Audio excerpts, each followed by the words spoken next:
Okay, I've been given the thumbs up. All right, so anyone who does not mute their phone may be muted by the call moderator or removed from the call. Additionally, if you are not a board member or the CEO and her staff, please turn off your video. I will now read a roll call of the board to identify who is on the call with us and who is here with us in person. Please identify yourself first before speaking for the record. I will go through the same roll call for each vote. Commissioner McFadden? Yes, I'm here. Commissioner Brooks? Yes. Is Commissioner Brooks with us? Yes, I am. Yes. Oh, okay, cool. Thank you. Commissioner Chinya? Here. Commissioner Coy? Yes. Commissioner Esposito? Yes. Commissioner Griffin? Yes. Commissioner Katz-Zogby? Oh, just up there. Commissioner Kenyatta Bay? Yes.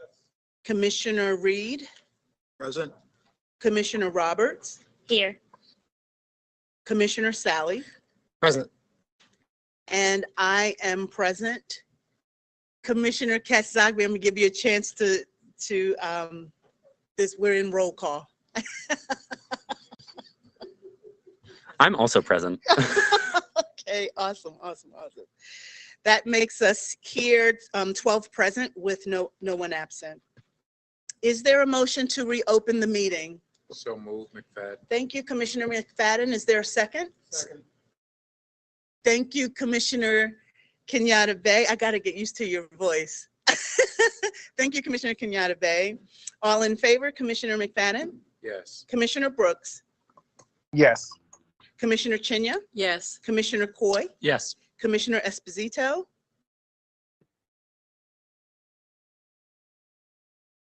Okay. Yes. Commissioner Griffin? Yes. Commissioner Katz-Zogby? Yes. Commissioner Kenyatta Bay? Commissioner Reed? Yes. Commissioner Roberts? Yes. Commissioner Sally? Yes. And I am in favor. Motion passes unanimously.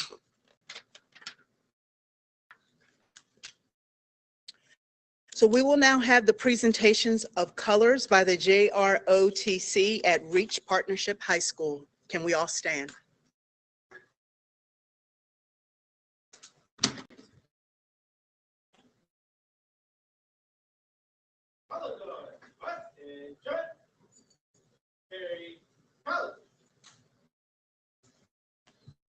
Forward, march.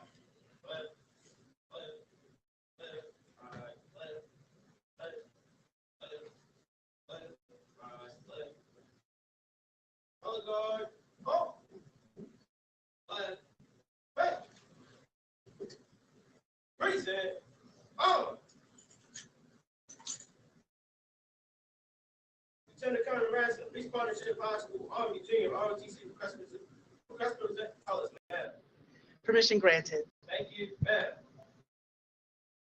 Order, oh. House reverse, march. Left, left, right, left, right, left. Color guard, up. Raise it, on. I pledge allegiance to the flag of the United States of America, and to the republic for which it stands, a nation, under God, indivisible, with liberty and justice for all. Order, on. Up.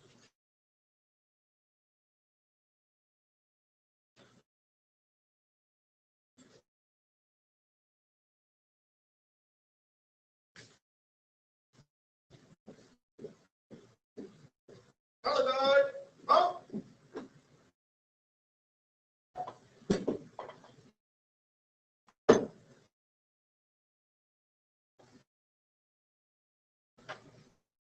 Ready, cut.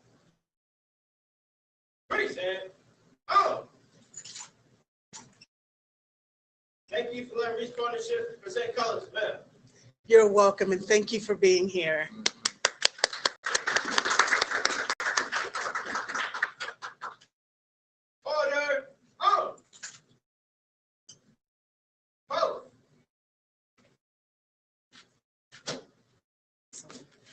Another hand.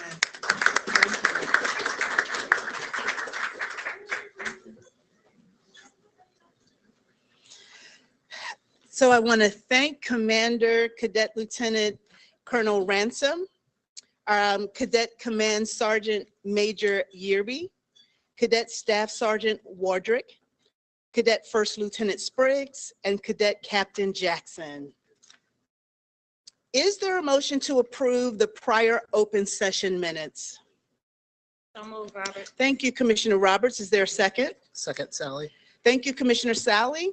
All in favor, Commissioner McFadden, Yes. Commissioner Brooks, Yes. Commissioner Chinya, Yes. Commissioner Coy, Yes. Commissioner Esposito, Yes. Commissioner Griffin, Yes. Commissioner Katz-Zogby, Yes. Commissioner Kenyatta Bay, Commissioner Reed, Yes. Commissioner Roberts, Yes. Commissioner Sally, Yes. and I am in favor. That motion passes unanimously. Is there a motion to approve the closed session summaries? So moved, Robert. Thank you, Commissioner Roberts. Is there a second? Second, Esposito. I heard Commissioner Chinya first. All in favor, Commissioner McFadden, Yes. Commissioner Brooks, Yes.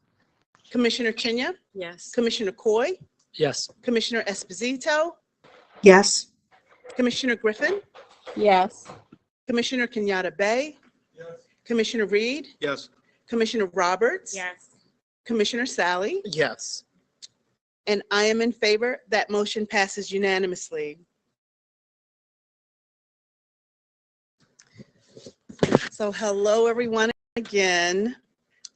Want to welcome you again to our February 14th board meeting, and happy Valentine's Day. So thank you all for spending a bit of your Valentine evening with us.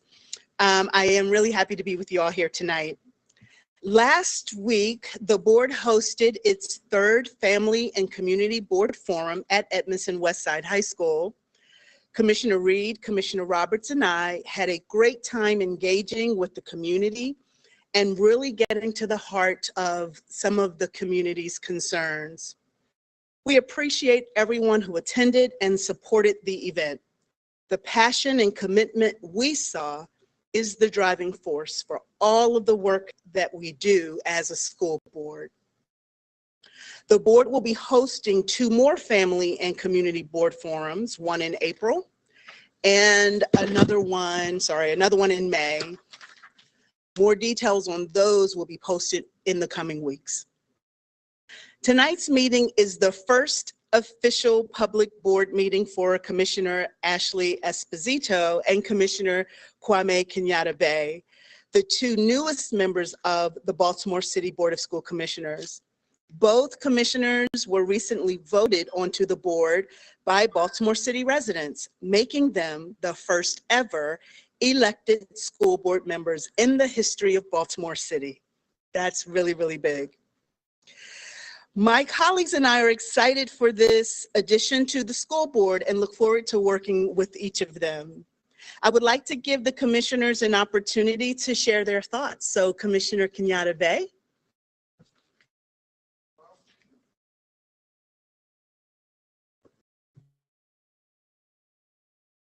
I'm greatly excited by this opportunity to serve the people of Baltimore and this fine system that I've been a part of for all my life. So I look forward to working with every last one of the people here and every last one of the citizens of this city in creating or improving or maintaining a institution that serves all. Thank you. Well said. Thank you so much, sir.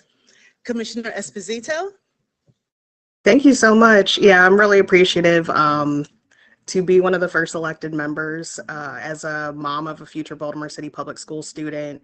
And as a community member, I really want to bring lived experience and just being able to connect with the community, because I think that just the nature of a campaign, we had to talk to so many people and listen to so many different perspectives about the school system. So I appreciate that we are adding value by being like a direct line of communication to the school board. I'm happy to be here. Thank you so much. Thank you. I want to take the opportunity to open the floor to my fellow commissioners to say any welcoming remarks to Commissioner Esposito and Commissioner Kenyatta Bay. I have only been on the school board for a very short time now, but the kindness and the support that Ashley Esposito, now Commissioner Esposito, has shown to me has been really touching and moving. And it's nice to know that both Commissioner Esposito as an individual, but also as a representative of the people of Baltimore City, is supportive and is in line with the wants and the desires of the students of the city, as we all are. And I really hope to go forward working with you, as well as Commissioner Kenyatta Bay, to serve the people of the city. So thank you and welcome. Thank you, Commissioner. Commissioner Griffin? Yes, hello. I just wanted to, there I am. I just wanted to come on and say welcome, welcome, welcome. It's very exciting to have you all join the board and see how we morph as a board with some elected folks, which I know is excited for community members who took the time to go out and vote. And so I'm just looking forward to working with y'all and to hearing all of your input. So far, I've definitely enjoyed being able to converse with each of you and seeing how you've been able to come into the board, and just want to say welcome and excited to get to work. Thank you, Commissioner Griffin. We do need a little bit more volume here in the room. So if IT can turn the volume up, that will be much appreciated. Commissioner Brooks? Yes. So I just wanted to say a big congratulations. Y'all are history makers. So I hope you feel it, that the families and the people across Baltimore chose you to represent their needs. And I'm so excited to get to work with you all, to learn and grow. And I'm so excited to see the elevation of community members and community voice, and that you all are charged, like we all are, with really elevating their needs, wants, desires, and concerns, and ensuring that all of the students have the best education, no matter what zip code they live in. And so welcome. I'm looking forward to partnering, and thank you all so much for being here. I'm looking forward to working with you. Thank you, Commissioner. Commissioner Coy? I'd also like to add my welcome to both Commissioner Esposito and Commissioner Kwame Kenyatta Bay for, first off, on running just a wonderful campaign. I followed along, and I know it was there were 4 of you there in the final sort of public ballot, and just commending you all 4 that ran, and especially you 2 for campaigns well run. Attending some of the forums and other things was a pleasure to be able to hear and see what thoughts you had. Also want to commend you for jumping in over the past 2 months. I've seen both of you in various ways attending different meetings and just learning and the onboarding process, as well as I know while this is your first public board meeting, you've already been serving in the capacity over the past week, specifically at different events, whether it was the graduation this weekend or 1 or 2 meetings last week, in addition to all the onboarding. So pleasure to serve alongside you, and welcome, and excited for the energy that you're bringing to the work already. Thank you, Commissioner. Commissioner Chenya? Yes, I want to welcome our new commissioners also. And since you're new history, I'm the ancient history on the board at the present time. But no, this is an exciting time of transition for the system. We transitioned well from in school to a hybrid form of instruction, and now we're transitioning the board in the same way, our meeting, as well as the combination of elected as well and appointed members. So this is an exciting time. Welcome. Please use us, your colleagues, to get any information you may need, and good to have you. Thank you so much. Okay. Thank you all. Thank you to all the commissioners that gave comments. Tonight, we are all in for a treat because we are honoring this month's Baltimore City Public Schools Scholar Superstars.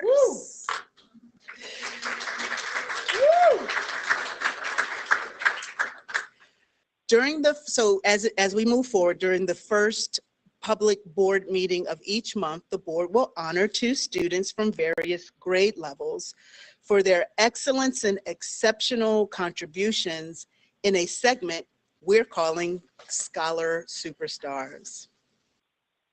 Andre Riley, the Executive Director of Communications Office, and his team will speak more about the program. Are they here with us? Oh, yeah. Oh, there you are. I was expecting you all to be there.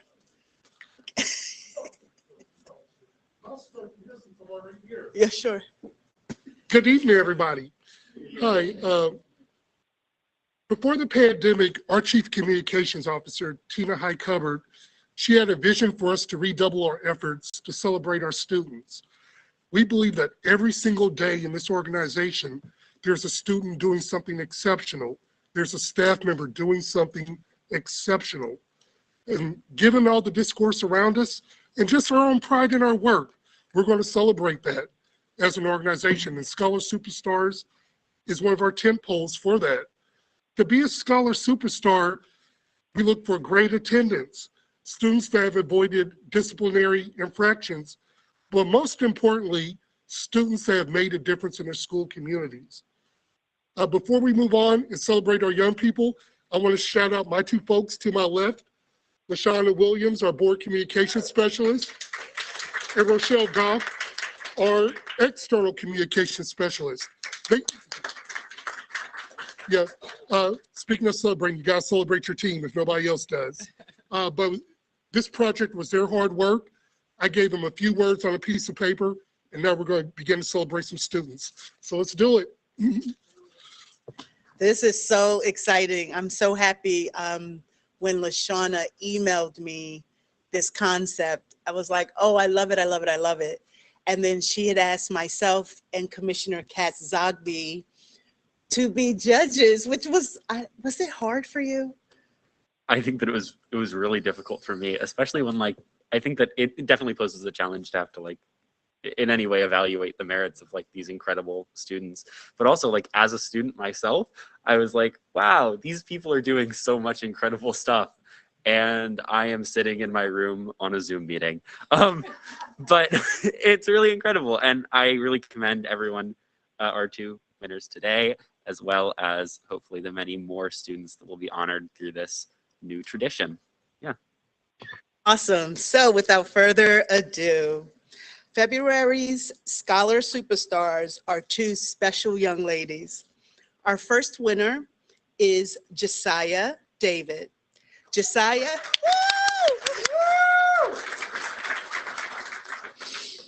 Josiah is a 7th grader at Harlem Park Elementary Middle School in West Baltimore. Josiah's smile and energy light up every room she enters. At school, she has maintained over a 90% attendance rate and is committed to learning. Josiah has improved her reading fluency, comprehension, vocabulary, stamina, and motivation by reading over 250,000 words each year on the Reading Plus online platform. That's huge.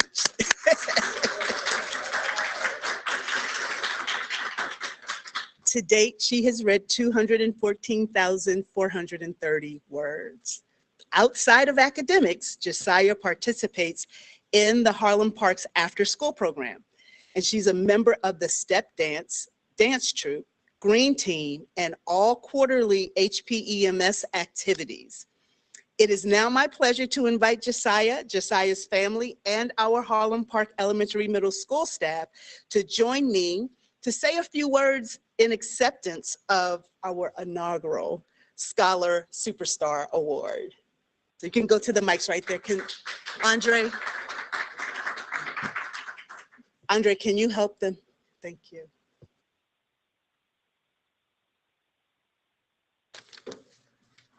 Are you have family here? Is Harlan Park here? Yep, but you all can come on Come up. on up. It's a family affair. Mhm.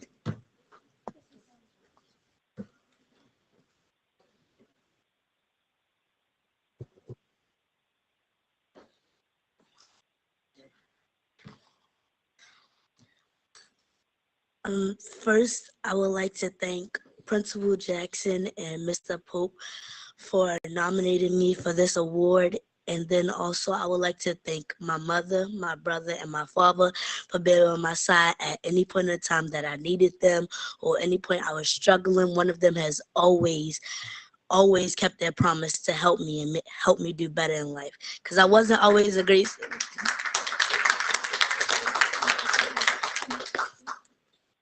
You were going to say something else. You weren't? No, I was going to say that I wasn't always a great scholar, but because of the three people you see here, I have become better over time. That is beautiful. Awesome.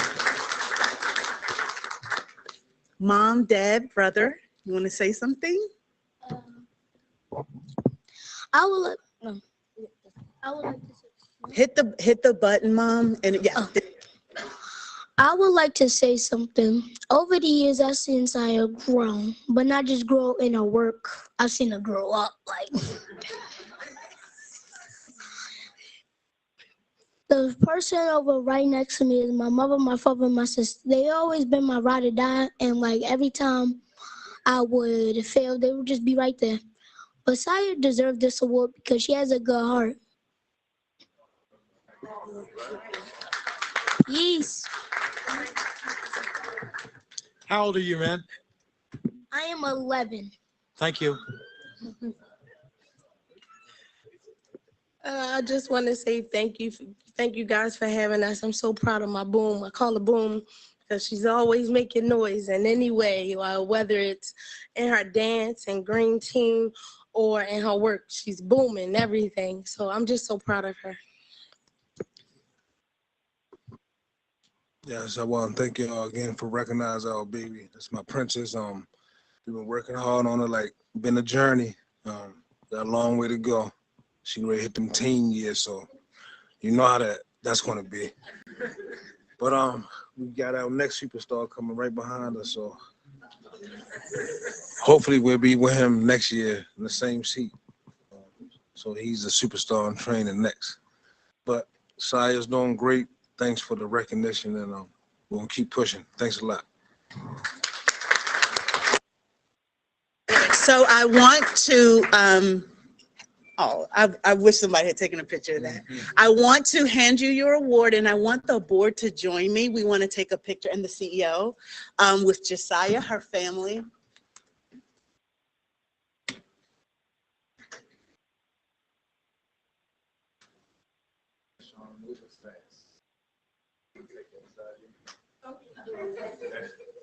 Are we taking you here?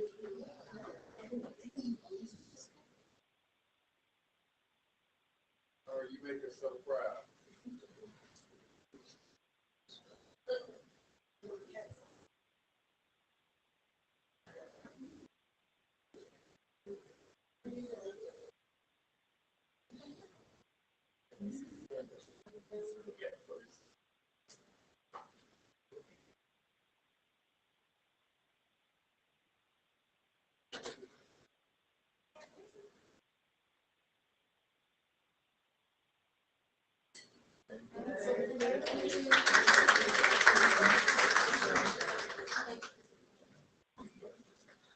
Josiah, before you go, I want you to talk to us a little bit about your career aspirations. It was in middle school where I kind of decided that I wanted to be a teacher.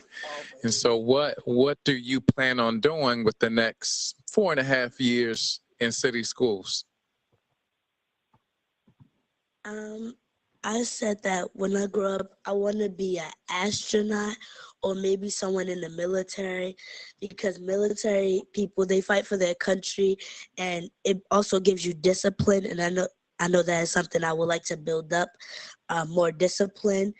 And I want to be an astronaut because I want to explore space. It's not just Earth, it's other planets, maybe travel to Mars or Jupiter and see if Pluto is really real. Just travel that just more than Earth. I love that. So it sounds like the Air Force may be in your future. Congratulations to you and your village. Congratulations. Thank you all.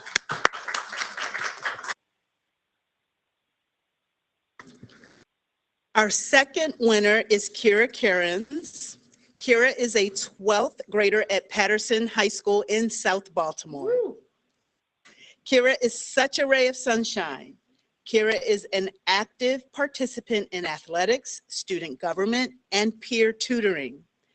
Kira not only serves as the school photographer and a member of the Patterson Press School newspaper, but she also started her own after-school program called Patterson Rocks to help combat mental health challenges in teens. Not to mention, she accomplishes this all while maintaining a 3.7 GPA. Wow.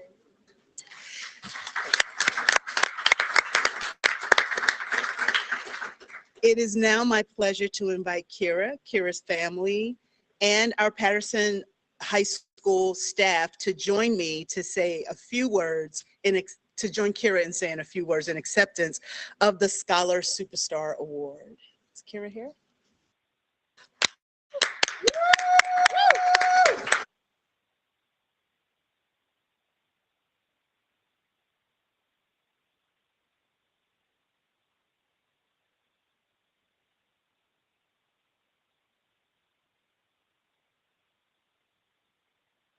And Kira, by the way, what you probably can't tell is happening are a bunch of reactions and congratulations and hearts. It's all coming through Teams. So you've got a lot of folks cheering you on.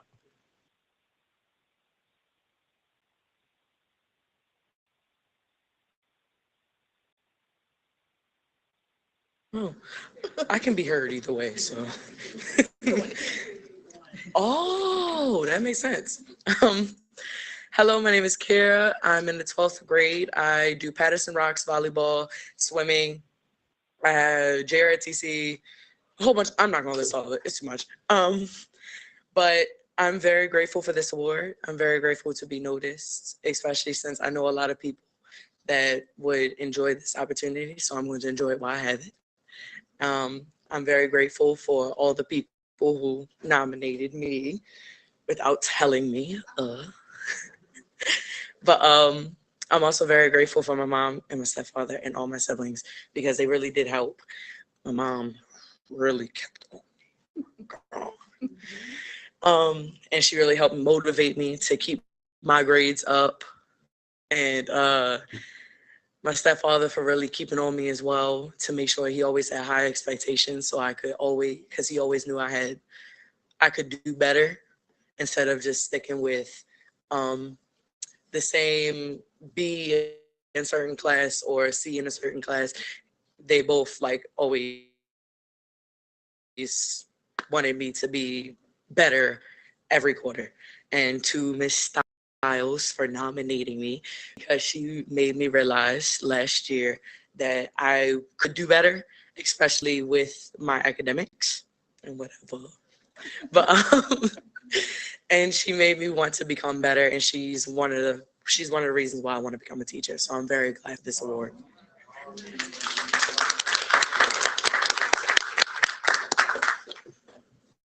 Mom or dad, and then Miss Styles.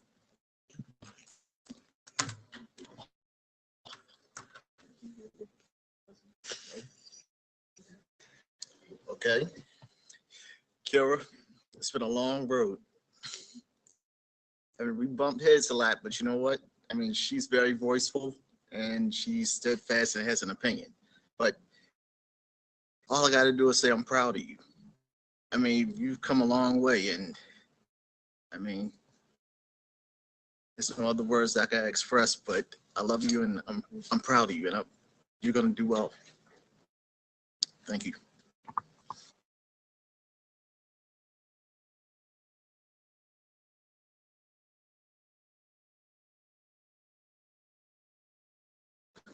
Well, Kara, it has been a long, difficult road. She is very outspoken and very opinionated, and she has no problem with speaking her mind. But she's a very determined individual, and she is the most empathetic person you'll ever meet.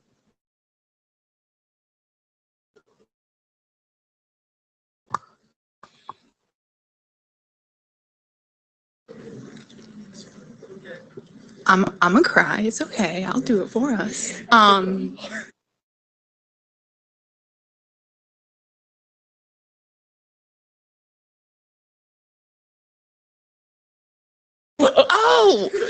I'm sorry. I pushed it twice. Follow directions. I was able to love myself in teaching Kira because so much of what Kira brought to class, her opinionated, loud, outspoken self, that was me. That was me. And I loved that. And I got to enjoy that side of me by seeing it in somebody like Kira. Kira, what we didn't mention, would keep snacks in her backpack for the students who were hungry at breakfast. She would be the first to help a student at Patterson High School who was new to the country, who maybe didn't speak the language, break down that text. She has that teacher thing, that it factor that we know when we see it in a classroom. That's what Kira brings to every single day of her life as a student. And we need so many more people like Kira in our school because she's just amazing. And she's a great representative of the amazing things that Patterson High School is doing and bringing to the table every day.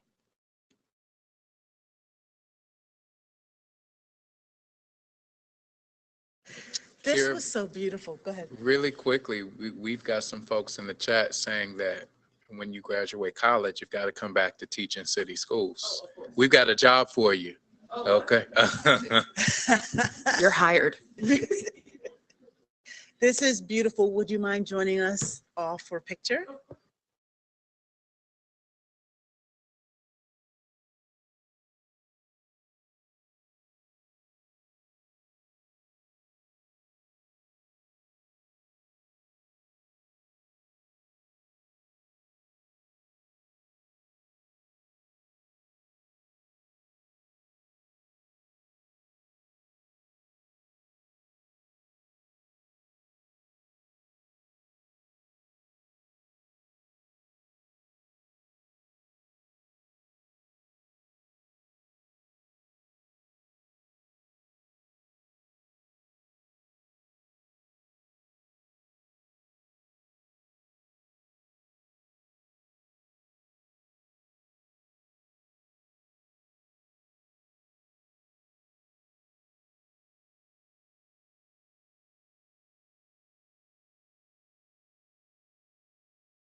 Do any of my fellow commissioners want to share a remarks to Josiah or Kira?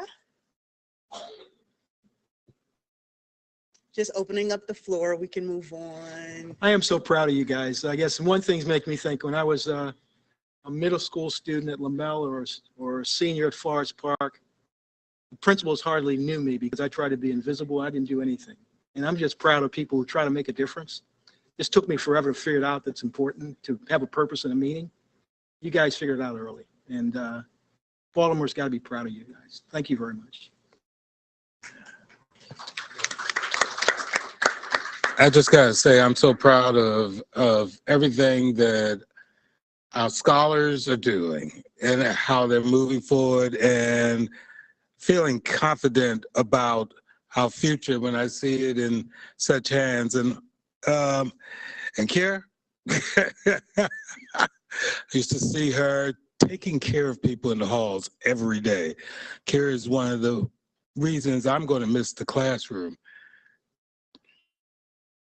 Because Mom and Dad, I did adopt your daughter too. Okay. Thank you, Commissioner. Commissioner Brooks?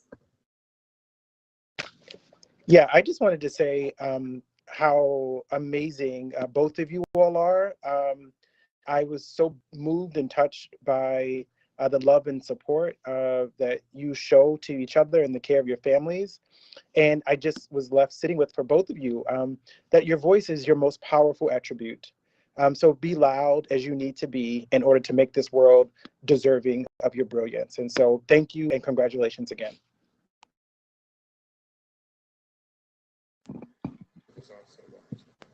Oh, say it. Principal Myrick is also watching. She says that your school family is watching as well.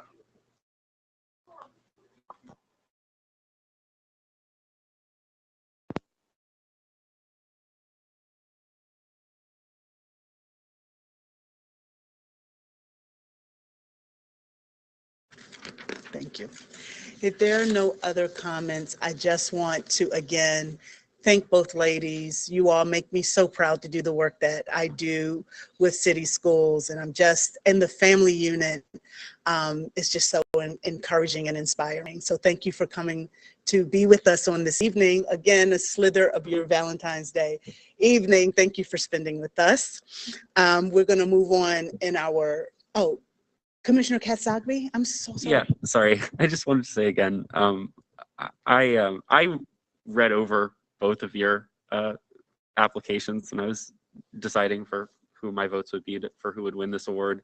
And yet still hearing both of your application, both of like your credentials, it made me a bit emotional, especially Kira. And I think that it's really inspiring. I mean, like, you're an inspiration to me that like you're able to do so much good in your community and be able to like truly take everything that you have and give it back to the community that made you who you are. And I want to, as we're like taking this moment to celebrate two exceptional students, also not forget all of the people that you guys have helped and inspired to be better students themselves, and that they're all superstars too, and that every single student in this city is deserving of their own personal award, because I'm very proud of all of us that we are a city that has people like you guys and so many others that we didn't hear about. And I hope that through these Scholar Superstar presentations, we can shine a light on just a couple of them, but there are so many more that we'd never be able to honor. But yeah, thank you guys. Thank you, Commissioner Katsagbe. Commissioner Chinya? Yeah, I just want to do an advertisement, if I might, for the system, because one of the best things I do every day is to check the Facebook page for Baltimore City Public Schools. And so if you haven't, please do, because there's a highlight for a student or things that's happening in a school every day, sometimes multiple times during the day.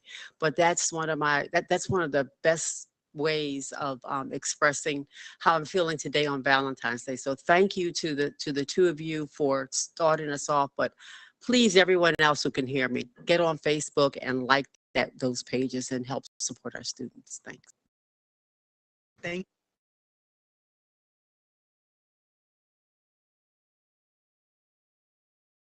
Turned it off. Okay.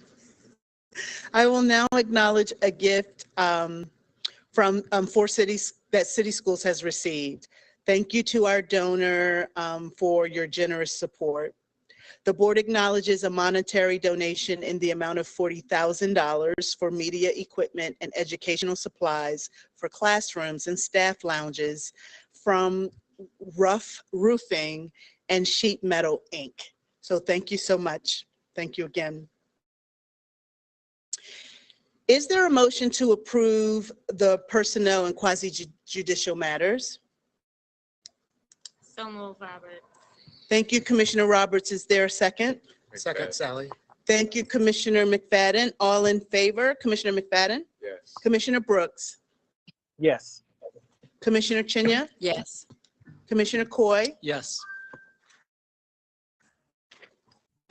Commissioner Esposito? Yes. Commissioner Griffin? Yes. Commissioner Kenyatta Bay? Thank you. Commissioner Reed? Yes. Commissioner Roberts? Yes.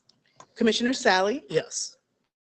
And I am in favor. That motion passes with 10 in favor and 1 abstained. I will now turn it over. Somebody? No. Okay. Oh, okay. Someone needs to mute on Teams. I will now turn it over to Dr. Santelises for CEO comments. Great. Thank you, Chair Richardson. Good evening, everyone. I'm going to invite Chief Emily Nielsen for the evening's PEP agenda.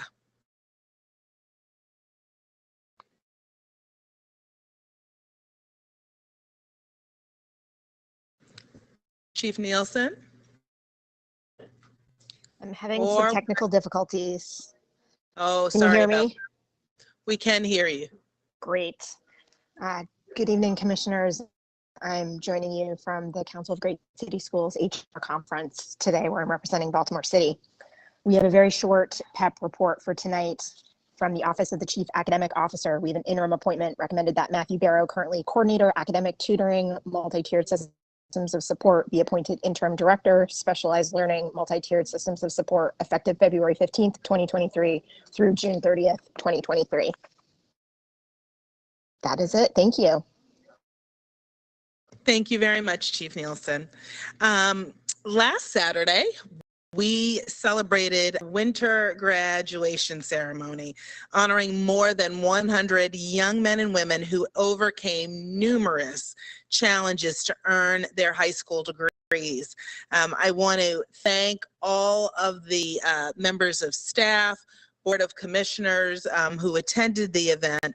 And it's particularly moving because these young people really demonstrated their perseverance through obstacles of everything from school closures due to the pandemic, navigating virtual learning, while coping with the effects that we are still seeing of isolation, uncertainty, and frustration.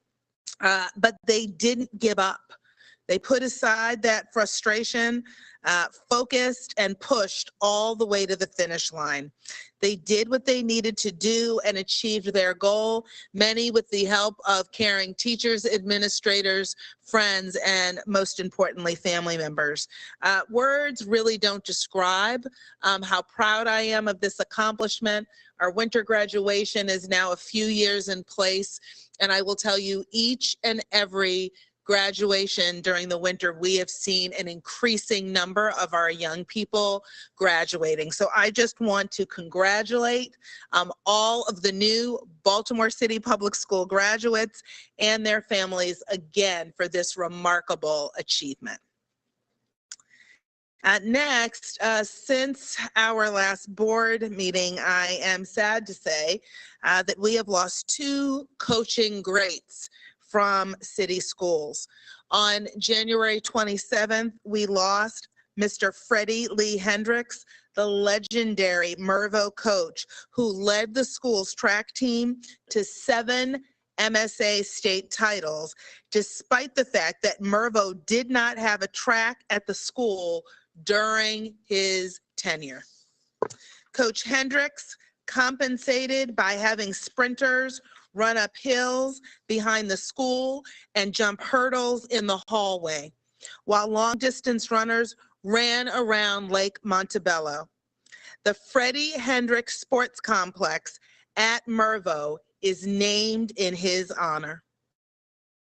And on January 29th, we lost Mr. Woodrow Woody Williams Jr., who coached the Lake Clifton boys basketball team from 1971 to 1987, winning MSA conference and Baltimore City championships 3 times.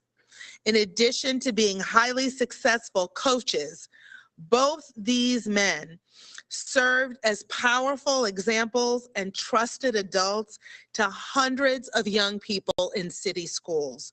They taught them life skills and character development in addition to anything they did in sports.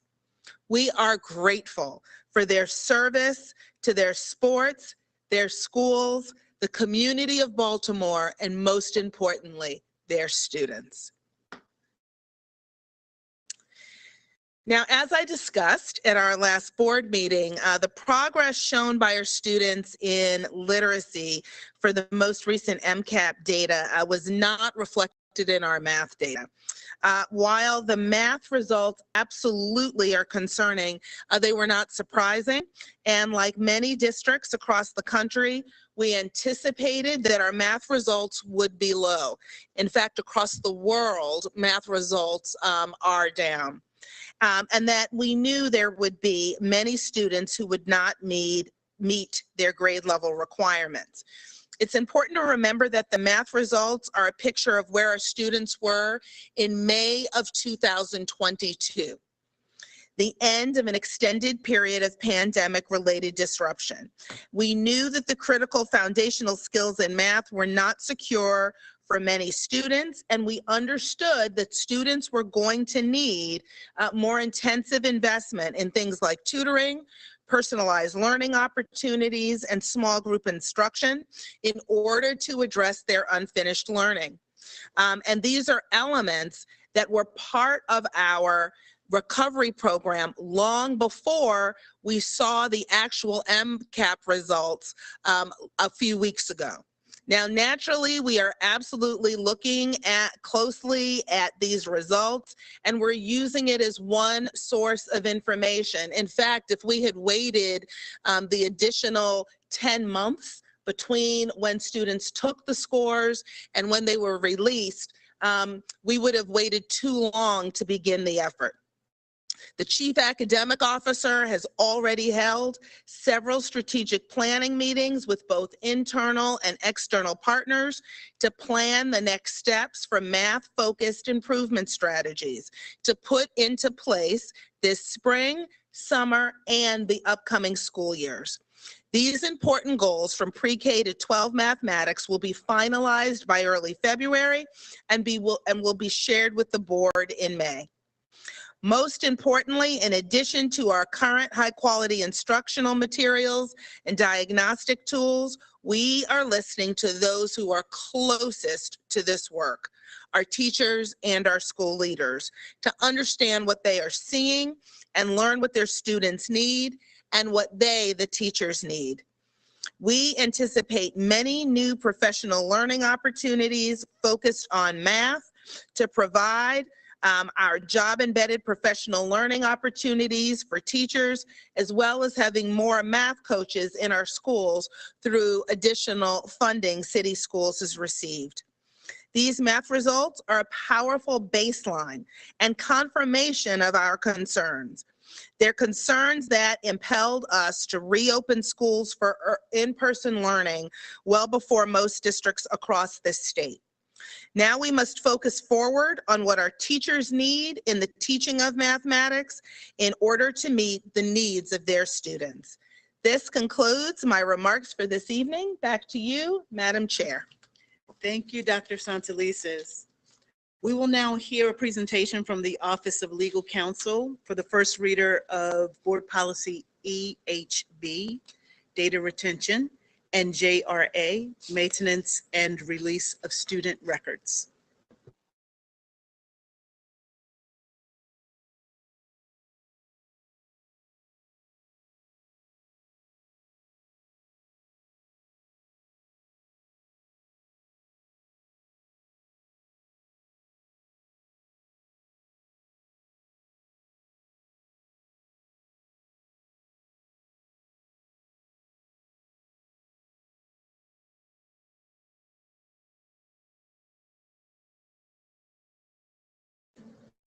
All right, good evening. Good evening, commissioners. Good evening, Dr. Santelises, and good evening, City Schools community. My name is Darian Nguyen, Assistant Counsel for the Office of Legal Counsel, and I'm accompanied by Holly Bedwell, Director of Knowledge Management. Holly Bedwell, Director of Knowledge Management within the Office of Achievement Accountability. And we're here this evening to present on our proposed revisions to policies EHB and JRA. So to begin, we just want to acknowledge the board priorities that are implicated by revisions, and those are priorities 3, 4, 5, and 7. So to give background, or to give an overview of our presentation, we're first just going to provide background on policy EHB. which is the policy for our data retention program. Then we will move to discussing the key considerations. The first one being streamlining our records management system in city schools. Then we will proceed to talking about the creation of the central records repository, which is the focal point of our policy revisions. After that, we will move on to discussing how we're aligning policy AHB with board policy JRA. And then from there, we will discuss the work that OAA has been doing on the digitization of student records. And then lastly, we'll talk about other key developments that have prompted our revisions, and then also the work that we've been doing on engaging stakeholders. So to begin, just to talk briefly about why records management is important, there are a myriad of reasons why. I'll highlight a few. First being increasing the efficiency and effectiveness of decision-making. I think it's critical as a government entity to be able to maintain records in a way that we can look back and see how we have handled made certain decisions in the past and inform what we're doing in the future. And I think relatedly, records keeping is critical to increasing the transparency and accessibility of information both internally and externally. Next, records management is important to the prompt disposition of records. I think we all can think of the infamous filing cabinets we have in our offices that contain papers that, when we need to find something, we can't find it, and then when we're looking for something and we can't find it. So that is another important reason. Next, being able to respond to inquiries for internal and external sources in a timely manner, and that's critical to the work that OLC does, particularly myself, in regards to responding to public records requests. And I think lastly, providing critical institutional memory.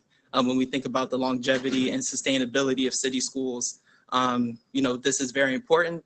And as we've seen before with acknowledging Kira and Josiah earlier, we want to make sure that this work supports future scholars as well. So city schools in 2014 adopted policy AHB, and this is what has provided the framework for our data retention program. And since 2014, there's been a lot of updates. For example, since then, we have streamlined our retention schedules, and that is in compliance with the Maryland State Department of Education guidance, as well as federal and state law.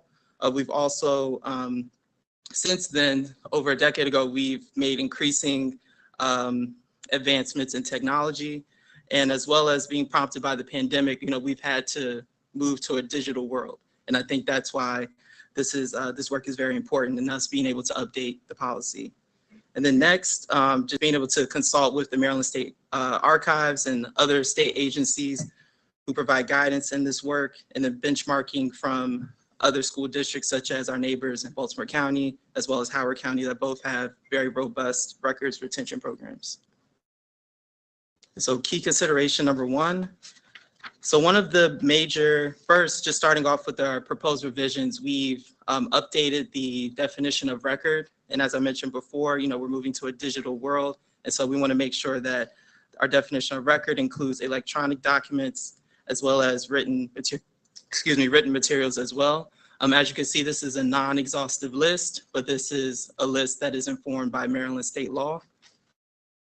And as well as it is important in defining something, it's also important to call out what it is not. And so in our definition, we provide examples of what a record is not. I like to highlight at the bottom, we have created or included a definition for temporary and transitory records, and that's going to be important in terms of the district and identifying records that will not be saved or retained in the central records repository, which Holly's going to speak to in a little bit. Next, we've also included a definition for electronic records. And again, this is informed by the Maryland State Archives guidance, and it's important in helping to streamline the records retention program. And as you'll know, and I won't go into detail, but as you'll know, we provide examples for what it includes and what it also does not include. And as I mentioned, we included a definition for temporary transitory records. Again, this is informed by the Maryland State Archives, and these are records that are very temporary in nature that don't have a long-term value. And as I mentioned before, this is critical to the Central Records Repository, I guess, in setting the infrastructure for it. And again, we include some examples as well of what temporary and transitory records are. So just briefly, another key component of the records retention program is confidentiality. And so when we're thinking about the longevity and integrity of the program, it's important that all city schools employees recognize their responsibility around confidentiality. So we note some exceptions to when a record is not confidential and when it could be shared. So just to highlight, when they're shared with other city schools employees who, and I might add, who have a valid and legitimate interest related to their job function, that could be a scenario in which a record could be shared and would not be confidential. And as well, in addition to that, when there's a legal or an official reporting requirement, then a record would be taken out of the confidential space. One of the other key components of EHB is the retention schedules, and these are pretty much the guiding frameworks for in which a record should be maintained and how long it should be maintained for. And just to give you two kind of generalize the retention schedules, they pretty much fall into two buckets. The first one being for records that have long-term value, and these are considered permanent records. And so those what we're proposing would be transferred to the Central Records Repository, and then after 30 years would be transferred to the Maryland State Archives. And then the second bucket would be those records that are non-permanent, and those would be retained within the respective respective district office, and then disposed of after a certain period of time. And typically those non-permanent records would be retained for 1 to 10 years, depending on the legal requirements. So at this time, I'll turn it over to Holly, who's going to talk about the creation of the Central Records Repository. Thanks, Arian. Key consideration number 2 is the creation of a Central Records Repository. So between requests under the Maryland Public Information Act and staff turnover, the district has identified a need for a Central Records Repository to house all critical records that would be of historical value to the district, to maintain institutional knowledge, and to ensure that records are accessible across offices when they're needed by the district. So EHB, with the revisions of EHB, we've also included a definition for the Central Records Repository. This is essentially a digital archive for key documents of systemic importance and historical value, and it will be managed by a records manager. Some of the documents that would be included within the Central Records Repository would be ethics panel files, appeal files, policy reports, list of board members, collective bargaining agreements, middle and high school choice guides, compliance reports, city schools family guide. And this is by no means an exhaustive list, but we have outlined all the records that would need to be maintained in the Central Records Repository in Administrative Regulation EHB-RB.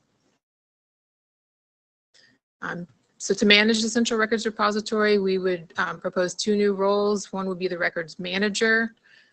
This person would be designated by the Chief of Achievement and Accountability Officer, and they would coordinate the records and data retention program, as well as monitor records management activities. It would also serve as a liaison between the Maryland State Archives and the Maryland State Department of Education.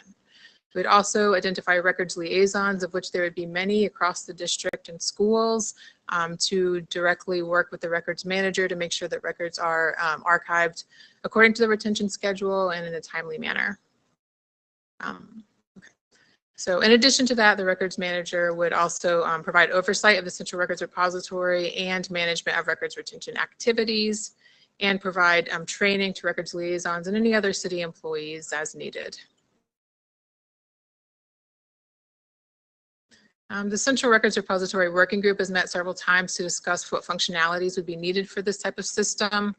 And we've discussed that the system would allow for the upload of a variety of document types, from Word documents, spreadsheets, PDFs, to audio and video files, as well as many others. The system would also allow for taggings to make sure that everything is labeled correctly and easily searchable. It would have provisioning rights to make sure that all the documents are secure and only accessible by certain employees. Darian.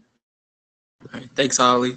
And so with that, understanding that policies don't operate in a silo, it's important that we also, not only when we update policy HB, we're also doing that to policy JRA, which is our student records policy. And so with that, just a quick overview. Our JRA basically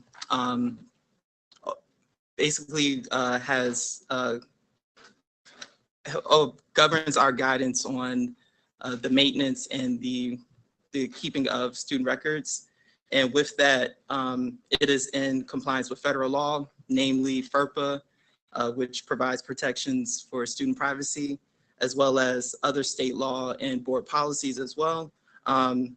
As we note, all student records are available to students and parents and legal guardians, and this is provided under FERPA, and FERPA provides two fundamental rights. One is the right to inspect and review the student's educational records, and then second, the right to prevent the disclosure of information from a student's educational record. And the way in which we provide notice to families and students of these rights is done through our family guide, which we disseminate annually. And then we also provide families with the option to opt out of disclosing student information through a media opt-out form. And so just briefly, we updated the definition for student record. And as you'll note, it's very similar, or it's been informed by our definition for records in EHB. And it also notes some of the other board policies that are implicated by this definition. And again, we call it what a student record is not.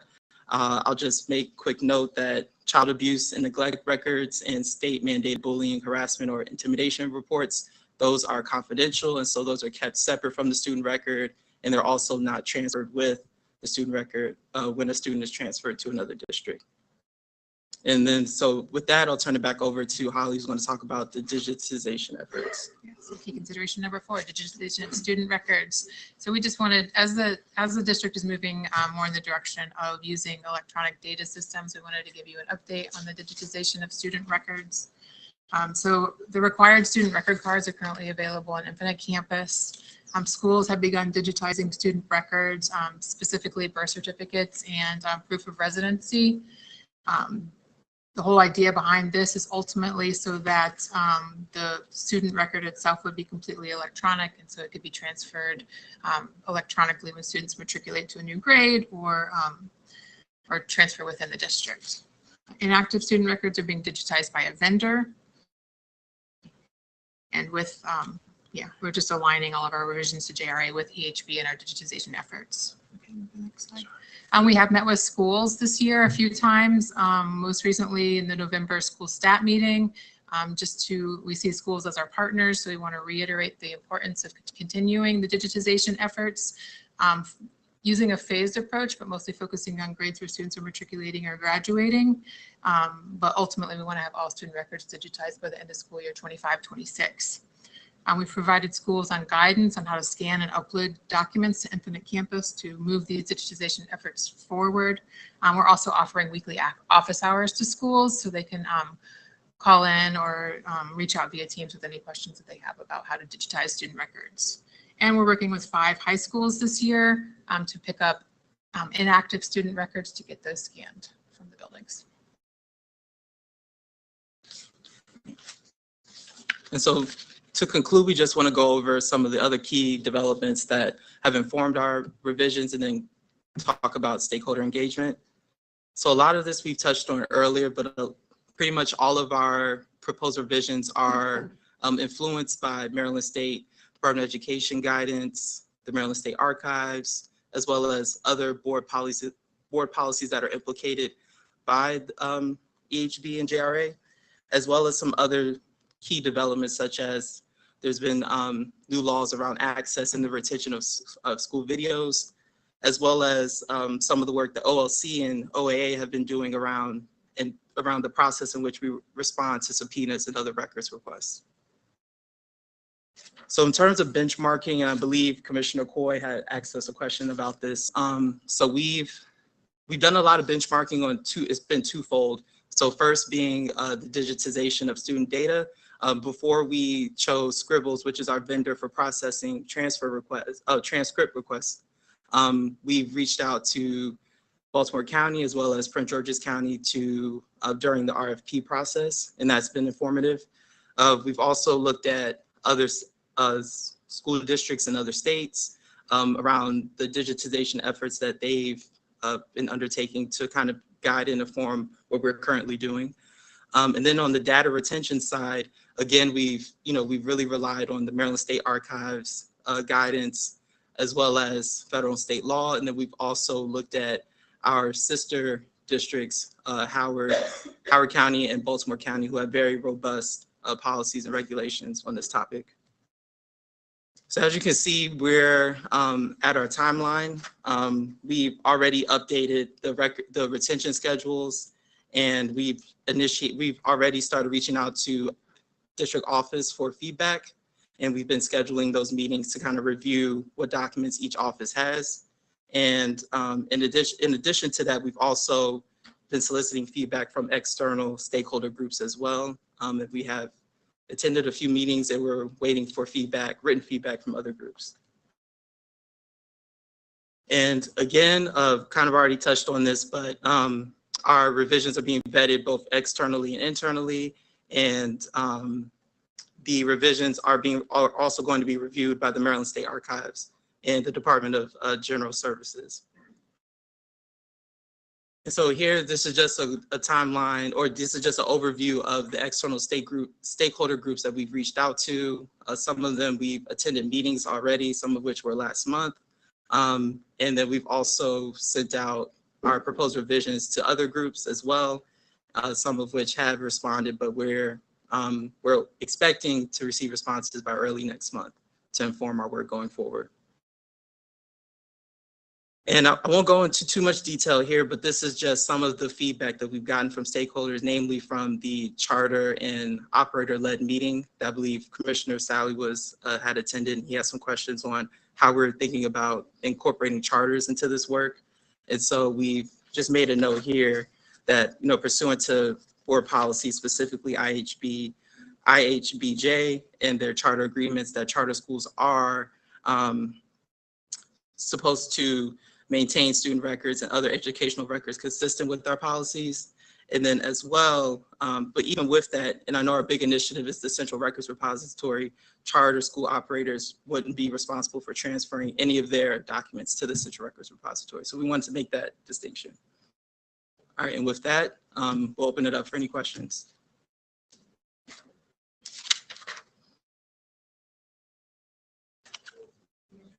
Commissioner Coy. Yeah, no, I appreciate this. This topic obviously has been at different times in the news for various reasons, especially around access to student information or student data. My question is if this policy, or if there's a different policy that would speak to what others have access to in terms of, like, for example, vendors. When we work with vendors and information about student activities or work, and what information that others might have about our students through some of those, especially digital tools. Sure, and thank you for that question. So I believe one of our policies, if I'm not correct, it's KDA or KDA, sorry, and I just started in October, so I'm getting familiar with the policies and the acronyms, but I believe policy KDA, which kind of governs our research and the way in which we disseminate data to different stakeholders, external, which I believe you're speaking to vendors. Those policies, I believe, that policy in particular definitely limits the access to information, and then it also, with that, it puts in limits, and I believe if a party does want to access that information, they have to enter into a memorandum of understanding, which, and within that, they have to acknowledge that this information is protected and can't be used for marketing or any other purpose. So I believe that answers your question. Yeah, no, and I do see KDA here as the access to public records in the library. So I'll review that. I guess the last part of the question, or last question I have relates to this, the records manager that's being proposed in some of this. Is there somebody else that is monitoring or has specific responsibilities for the public records access, or would this records manager also be relating to external vendors or others that might have access to student data. I think any external request would still come through the MPIA process. This is really specific to housing internal records and working with employees. Can I just chime in? Josh Sivan, Chief Legal Officer. I think, though, that what we're doing to streamline to create a central repository hopefully will make it easier to access to when the public wants those records, so that we spend a lot of time, especially with historical records, tracking them down in the office that has the most historical memory. So part of this is to streamline that process to make it easier to get the public what they want and what they need for that process as well. Synergy, hopefully. I do have a question for you. When you're making this transfer, right, as you're digitizing it, what layer of security have you devised? Because it is a lot of sensitive information, a lot of information does not need to be shared. I'm not worried so much about sharing as protecting the level of information that needs to be protected. How are we protecting that? That have to be outlined within the MOU with the vendor that we're working with. So it's all part of the agreement. That we The have. scribbles? Yes. Is with scribbles, Yes. that particular vendor. Mhm.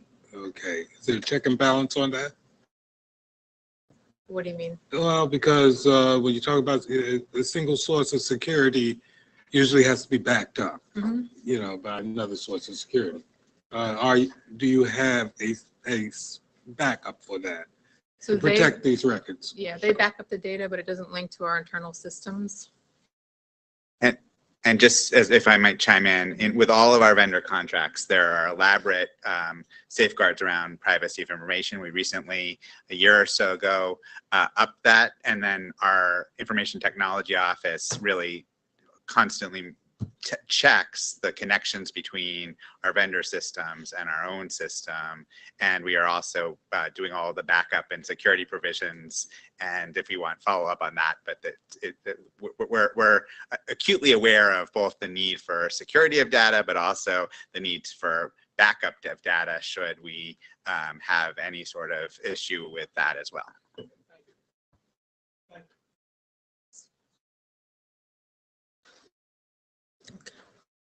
Great, thank you both. Thank you. Thank you. Thank you. I will now review the consent agenda.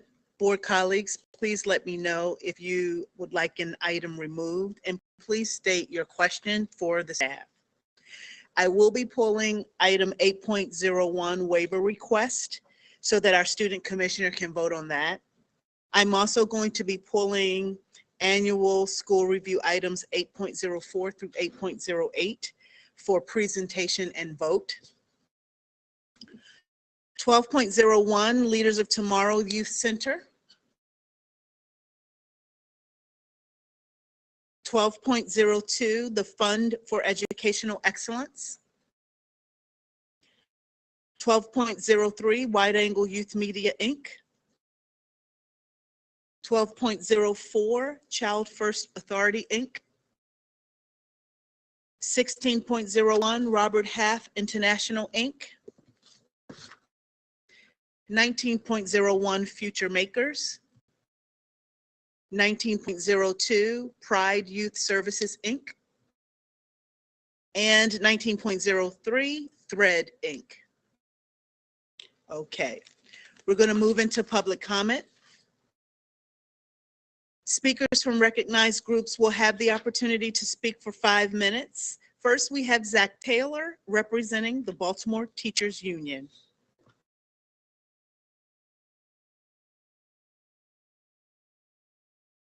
Thank you, Chair Richardson. I'm going to play the video from Zach Taylor, Baltimore Teachers Union. Give me one moment. Okay, thank you. Madam Chair, while we're waiting on them, may I pull item, I know you pulled item 12.02, but I had a question on item 12.02 for the staff to talk about how they may be able to scale some of the things that they're learning from this procurement to more Baltimore City schools. So I wasn't pulling it, but you want me to pull it? I'm so sorry. Yes, ma'am. 12.02? Yes, ma'am. Okay. Misheard. And I hope the staff got that. Do you need? Yeah, I can repeat that one more time if that's helpful. Yes, ma'am. That's the Fund for Educational The Excellence. Fund for Educational Yes, ma'am. Excellence. Just to learn a little bit more about opportunities to scale what we're learning. Mhm. Okay, we got it. Thank you.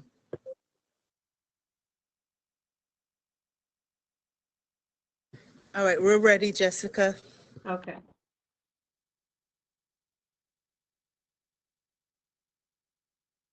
Good evening. My name is Zach Taylor. I'm representing the Baltimore Teachers Union. I'm a middle school teacher. I've been in the system 16 years. And tonight I'm going to speak a bit about the contract negotiations that started this month for the Baltimore Teachers Union next teacher contract.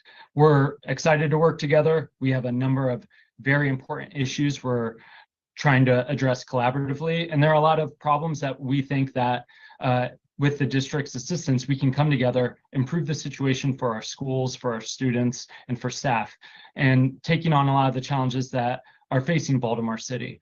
We recognize that Baltimore City needs to stand out and really attract teachers, retain teachers at a level that's unique in Maryland and unique even along the East Coast and the rest of the country.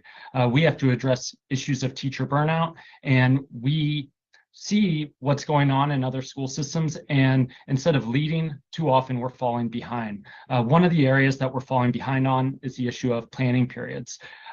We have some of the shortest contracted guaranteed planning periods in the state. And this is especially true for elementary school teachers. They do not even have a guaranteed planning period for every day of the week. And that's a problem for us. We lose teachers because they can look around Montgomery County, Howard County, Baltimore County, Anne Arundel, PG.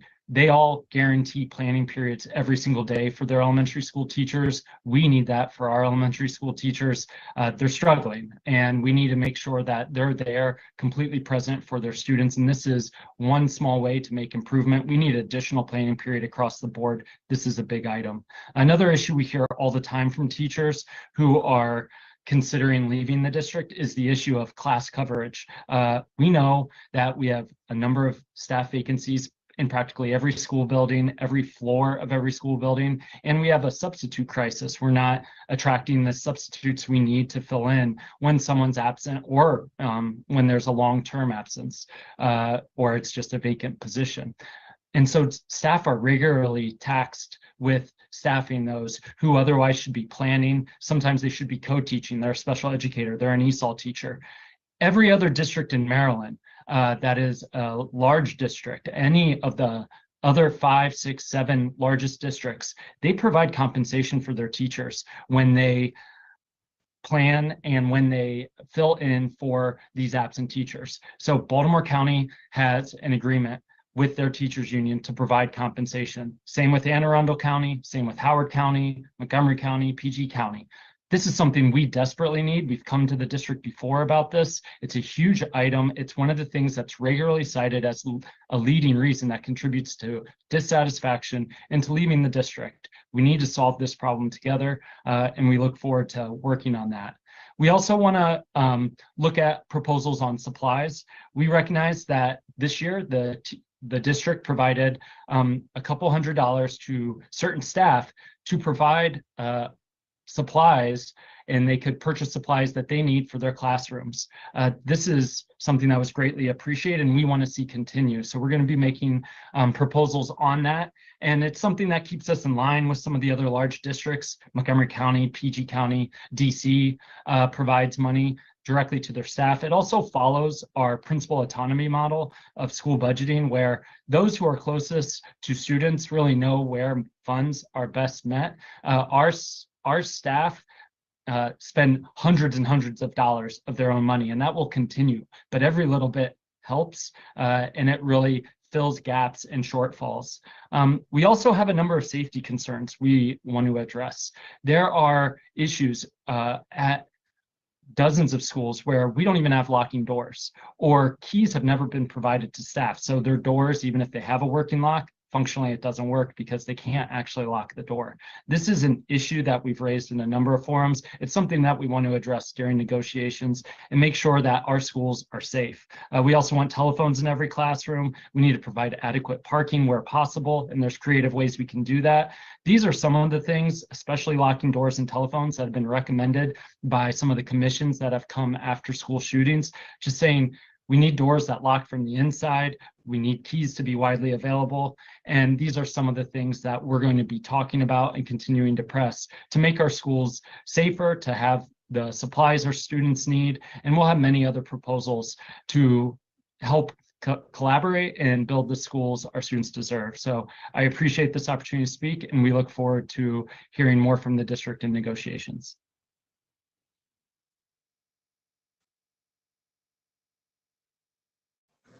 Next, we have Ethan Egblagi, who's the president representing the Associated Student Congress for Baltimore City. Thank you, Madam Chair, and you nailed my name. So good evening, my name is Ethan Egblagi, and I'm president of the Associated Student Congress of Baltimore City. In the last month, student government, buoyed by training for new SGA advisors hosted by ASCBC, an Empowering Teach for America conference, and the first General Assembly in a decade has continued to rapidly grow.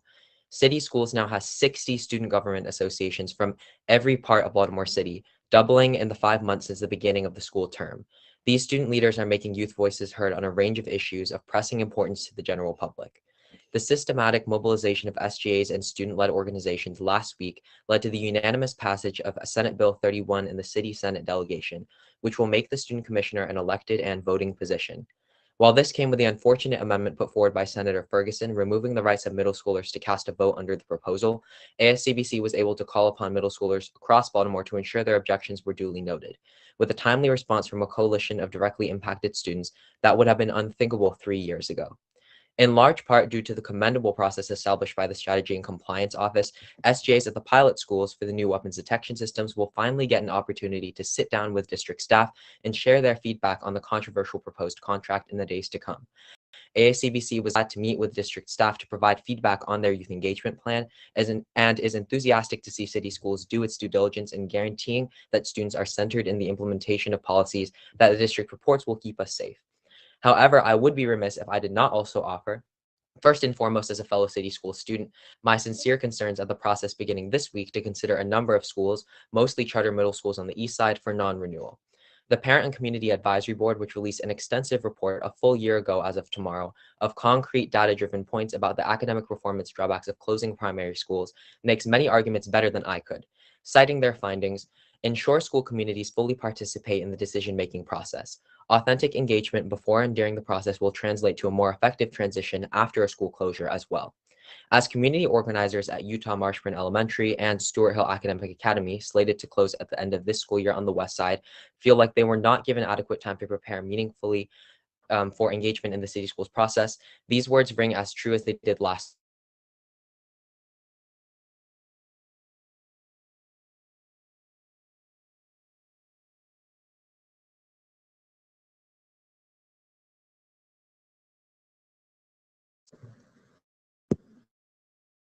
If you can hear us, Ethan, we lost you. You're frozen on our end.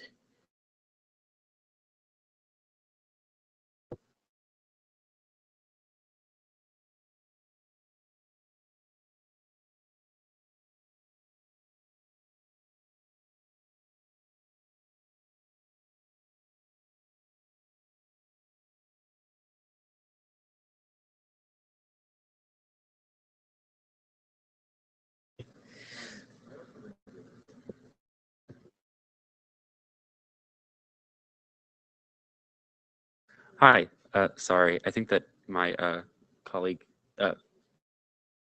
oh, sorry, yeah, sorry. My colleague Ethan Egblagi is having some internet issues. I can finish the public comment for him. I think that where we were was, in large part due to the commendable process established by the Strategy and Compliance Office, SGAs at pilot schools for the new weapons detection systems will finally get an opportunity to sit down with district staff and share their feedback. Oh, hey Ethan, sorry. I was taking your job. Ethan, we lost you. You were frozen, and Commissioner Katz-Zogby was going to finish your remarks, but you should finish your remarks. Please do, yeah. Yes. I'm sure that Commissioner Katz-Zogby would do a great job. So where did we leave off? I'm so sorry. I was at the end of the paragraph on the Evolve contract. And you Okay. had just started speaking about the concerns about school closures. Yes. Thank you. Yeah, Okay. that was where we So, were. yes, the Parent and Community Advisory Board, which released an extensive report a full year ago of concrete data-driven points about the academic performance drawbacks of closing primary schools, makes many arguments better than I could. And citing their findings, ensuring school communities fully participate in the decision-making process, as authentic engagement before and during the process will translate to a more effective transition after a school closure as well. As community organizers at Utah Marshburn Elementary and Stewart Hill Academic Academy, which are slated to close at the end of this school year on the west side, feel like they weren't given adequate time to prepare meaningfully for engagement in the city schools process, these words ring as true as they did last spring. Listening to community matters, but that means more often than not doing the difficult and sometimes unrewarding work of going above and beyond the narrow legal requirements for policy engagement by offering residents the opportunity to organize effectively.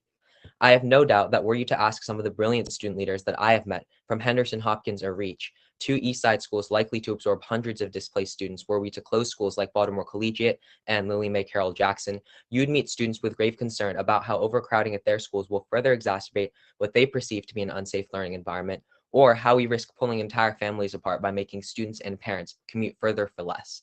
We must put our money where our mouths are and recognize those directly impacted by proposed school closures, parents, working families, teachers, staff, and students, as the people most intimately qualified to provide the district concrete feedback for conducting the difficult process of closing schools as appropriately as possible. We must meet stakeholders where they are. That truth isn't always recognized, and reaching consensus on it can be difficult, but it happens. This month, ASCBC has had the opportunity to offer concrete feedback to the Academic Recovery Office on SLPs, the Achievement and Accountability Office on student records, which we heard about a little bit today, the Policy JJA Work Group on student-led organizations, and so much more. All that we ask is that this board recognize the hard work being conducted by stakeholders and staff and take the time to give it the precedence it deserves. As always, if City Schools has interest in meeting with SJAs from schools slated for non-renewal, ASCBC is eager to support in the execution of that process. Thank you. Thank you very much. I want to now turn it over to our administrative assistant for public comment. Thank you, Chair Richardson. For public comment this evening, we have 3 videos that have been submitted. The first one is from Nathan Farrell.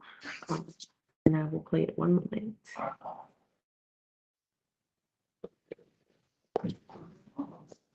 My name is Nathan Farrell and I'm a city schools teacher. I'm providing comment around the issue of parking.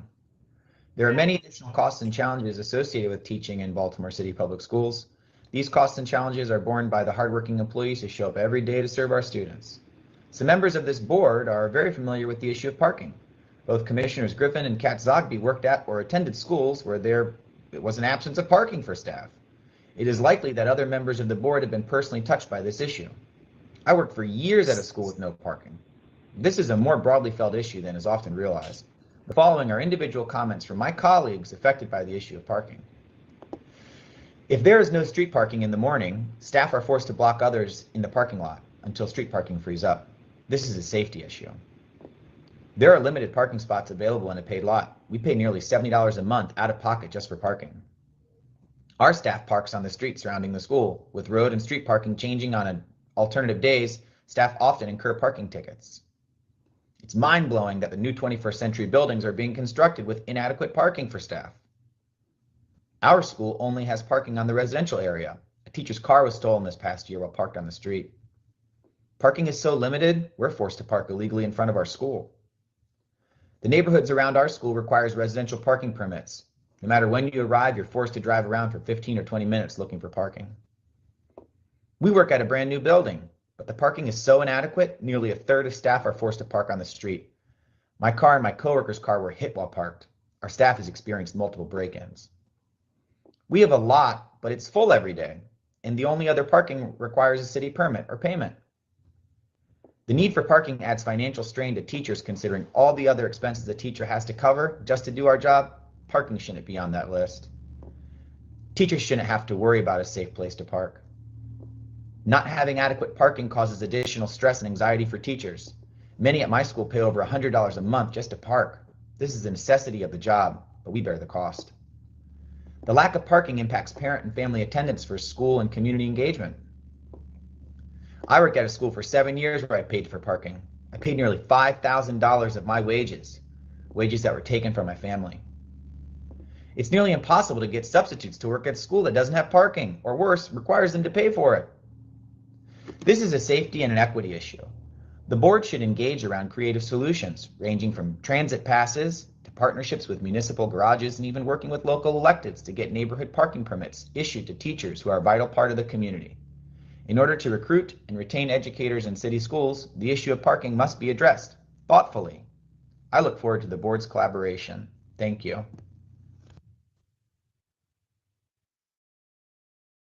Next, we have a video from Miss Elena Davidoff-Gore, City Schools teacher.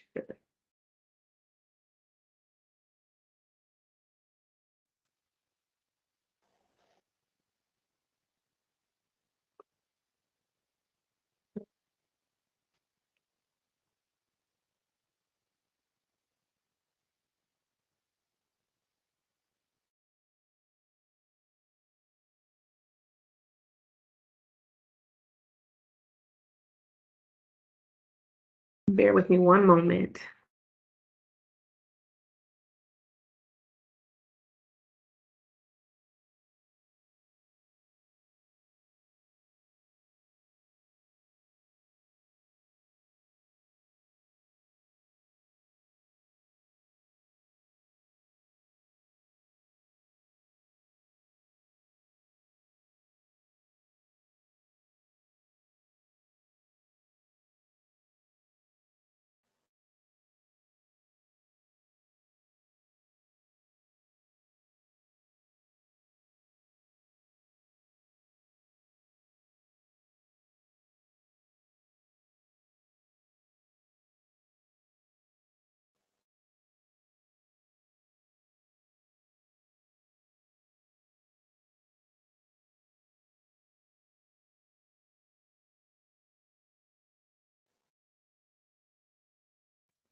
Hola, buenos dias, bonjour, hello. I'm Elena Davidoff-Gore. I am a French and Spanish teacher at Baltimore City College. This is my 8th year teaching. I also went to City, so City forever. I wanted to share with you today at City all of the the purchases I've made in the last 12 months related to buying curriculum. So I'm not including right now like tissues and dry erase markers and whiteboards and little whiteboard erasers and pens and pencils and the snacks I bought the kids when they were doing their IB oral presentation one-on-one with me. This is just curricula. This is partially because I was teaching a new prep this year, so it's level 4, and I definitely did not have the support going in that I thought I needed to be able to teach that effectively without some background curriculum. So this is last year I learned I was teaching level 4. I spent $234. I took advantage of a Teachers Pay Teacher sales to buy this advanced curriculum that uses comprehensible input to treat advanced topics. I bought 2 subscriptions to a news magazine that's made for Spanish students. It has differentiated levels. So there's for the advanced and then there's for more novice students. I got last year, so I'd already have a bunch of articles starting, and then this year it gets published every 2 weeks. Of course, I share all of this with my department. There's 4 of us teaching level 4. In addition, there's 2 of us teaching 2 more people teaching level 3. So I've shared all of the resources with everyone. I got to August, I think this is August, and I realized I needed even more of the units from Huellas. So I spent another 67 or 68 on that.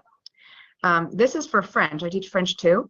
And I found that this new SUM curriculum provides a really great way to mix comprehensible input to touch cultural topics. And so I bought that unit. I literally started the year using that unit. This is because I have heritage speakers in my level 4 class. I have about 20. And so I needed something to differentiate because they are next to Spanish learners. So I purchased this. They've been able to have this independent study, and I've been able to give them feedback. Here's some more units from French that I bought because it was going so well with Nous sommes 5, the 5th unit I bought. I already had C6, so I bought the next. I already had wheat also. So I bought 7 and 9. And these are just a few from last week. I'm for Black History Month in French. And for Women's History Month, I did a pre-order. So if we add up all of that, which is not a complete list because I skipped a bunch of the smaller purchases, I'm at least $500 just on curricula that I'm literally using every single day. Thank you for listening, and City Forever. Lastly, we have one more video submission from Jocelyn Providence.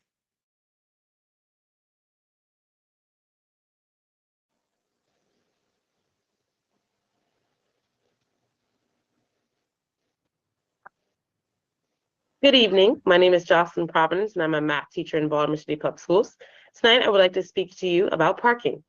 Every single employee of Baltimore City Public Schools needs and deserves adequate parking that is provided that is also safe and secure. $300. $300 is the amount that I had to pay for daily parking in 1 month when I came back from maternity leave to continue working at Baltimore School for the Arts. Many of my colleagues are forced to leave the school building during their planning periods to move their cars to a different spot so they aren't given a $52 parking ticket. Last year, I had to pump during my planning periods, so that made going through the already ridiculous effort of moving my car during a planning period impossible. After calling multiple privately owned parking places on my own for some weeks, I was able to secure a spot at PMI parking lot for $180 per month. That means in the past 2 years alone, more than $3,000 of my own salary had to be paid to go towards me being able to have a place to park to go to work. Why do I have to pay to go to work? Something that no other school district forces their teachers to do. At every previous school that I have taught in Baltimore City Public Schools, we had a parking lot that had cameras and helped to increase the safety and security of the area and our vehicles. I know that the location of my school, Baltimore School for the Arts, makes this more difficult because it is in the Mount Vernon community, but the lack of will and collaboration between district leadership and the city of Baltimore is astounding and honestly disrespectful. After months of me reaching out to some school board commissioners in the fall and district leadership along with city governmental officials, we were informed that we will receive a one-time stipend to cover parking costs. Unfortunately, this one-time stipend is not going to adequately cover the continued cost of the undue burden that our staff continues to deal with for simply going to our job. Now let's talk about safe and secure. These private lots that we are forced to pay for are not on Baltimore City Public Schools property and do not offer any safety and security that we should be guaranteed as a Baltimore City Public Schools employee. Last Thursday, my car was rammed into by a dumpster on the street and broken into. Besides the trauma of dealing with this the day before our Black History Month showcase, I had to deal with the damage of nearly $700 to my car. And this is not to say that my car has never been broken into, but in almost 10 years of teaching, I have never had my car broken into during the school day while I was at work, until I began working at a school in the district that did not support with continuous, safe, secure, and adequate parking. This matter has been happening for decades. Enough is enough. We should not have to pay to attend our work every single day. Stop treating us like we do not deserve the most basic things like adequate parking that is safe and secure, something that other districts around the state do not have to deal with. Thank you for your time. Chair Richardson, those were all of the submissions for public comment. There were no written or requests to speak live.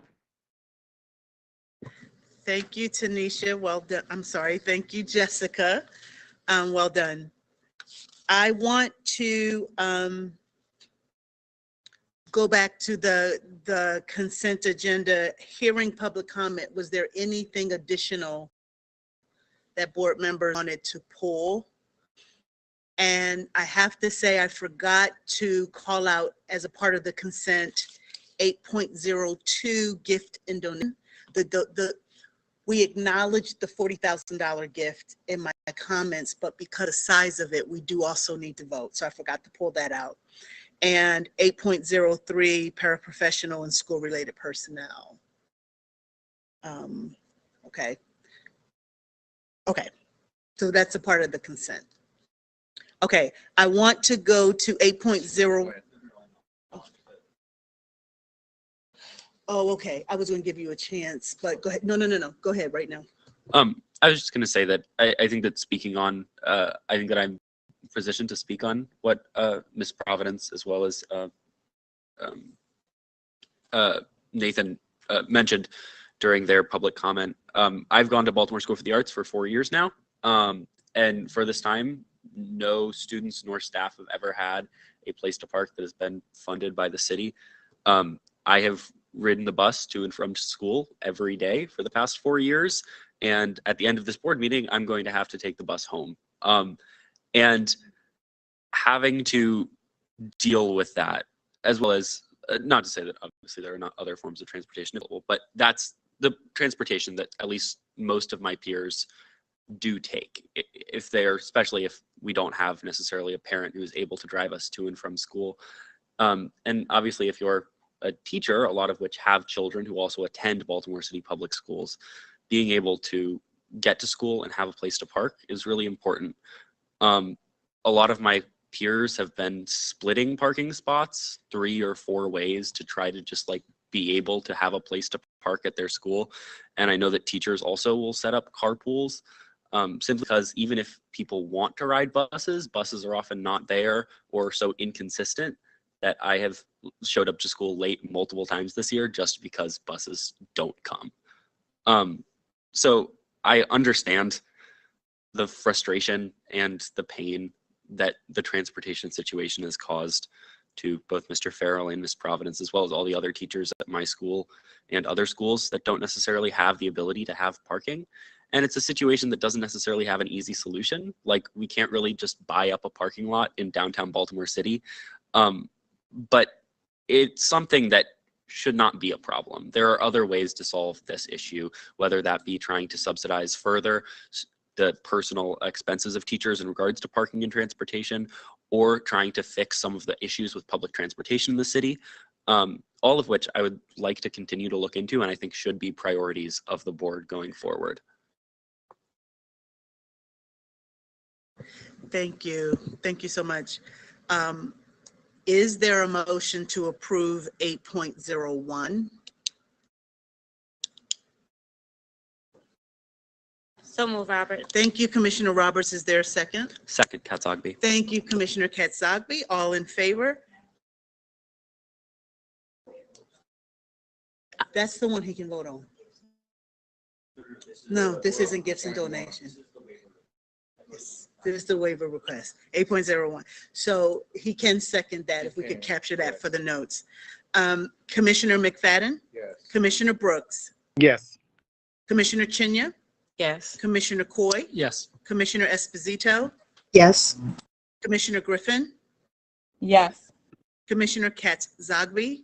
Yes. Commissioner Kenyatta Bay? Yes. Commissioner Reed? Yes. Commissioner Roberts? Yes. Commissioner Sally? Yes. And I am in favor. That motion passes unanimously. I want to pull, we've got some presentations with 8.04 through 8. So I'm going to do that last. What I want to do now is we had 12.02 pulled by Commissioner Sally. And I want the staff to be able to respond to the question that he posed.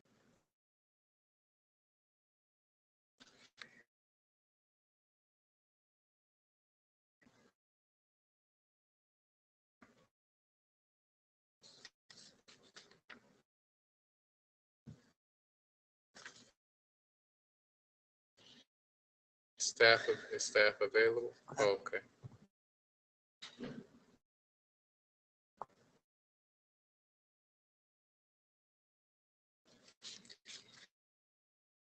The staff's coming shortly.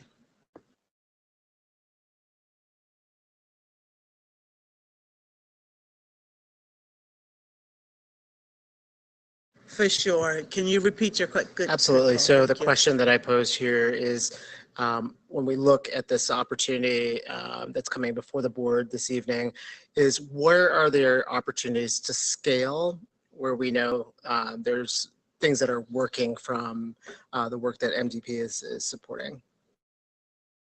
Excuse me, MGP is supporting.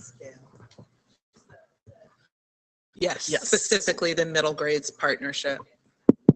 Thank you. So, good evening.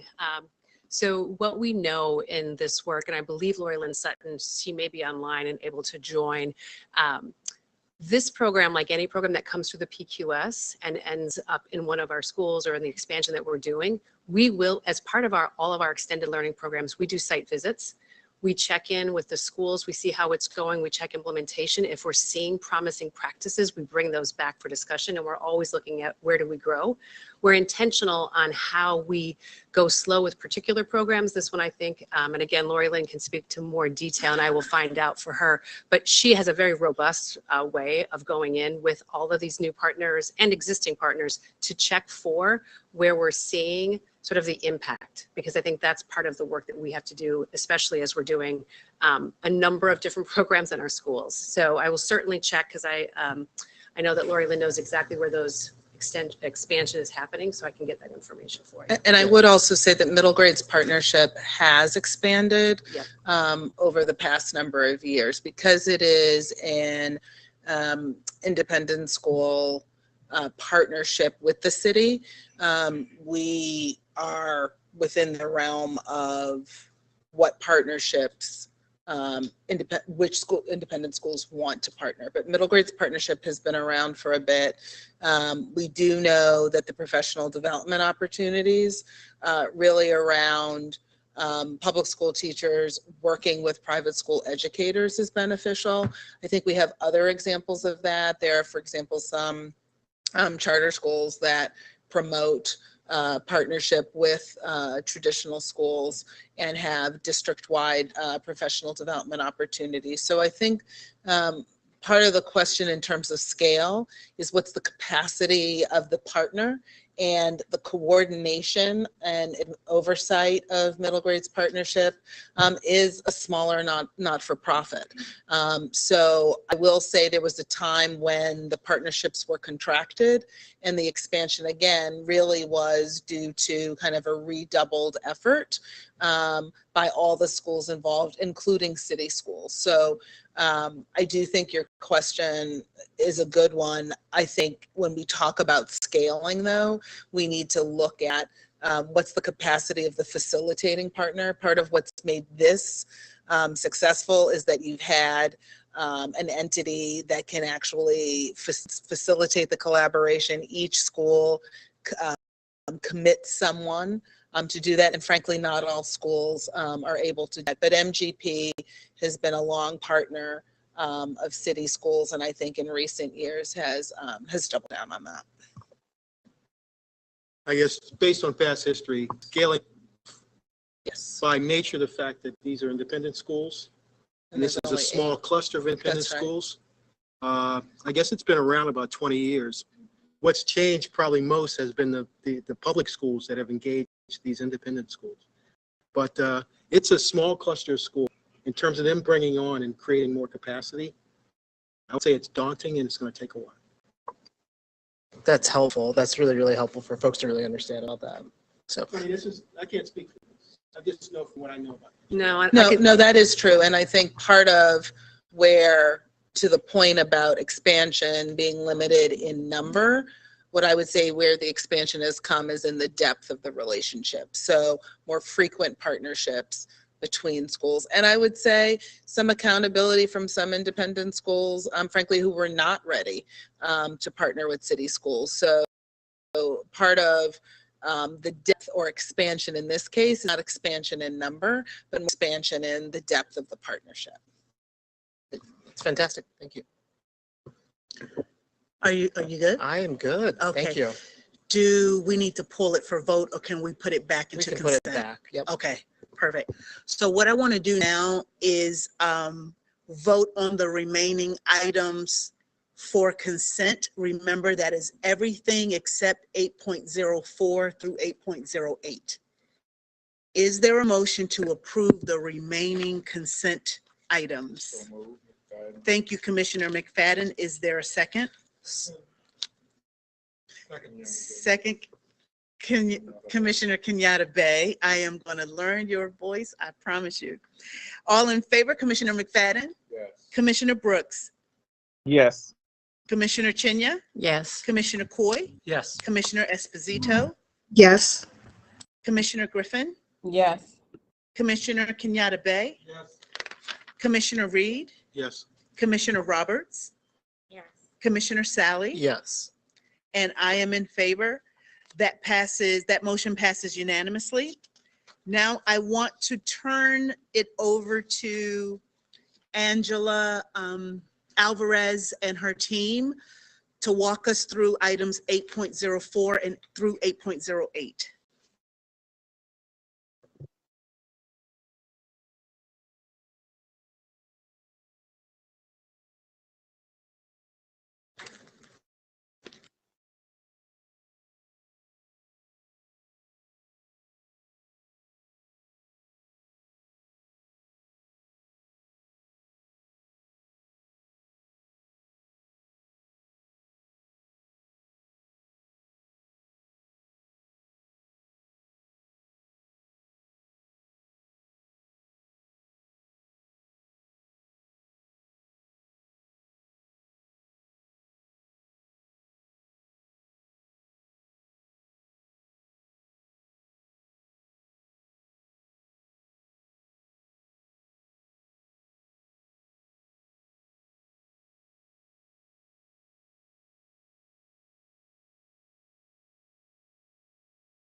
Chair Richardson, while we're waiting, can I just make one comment on an item from the recognized group, Ethan Kwagi from ASCBC?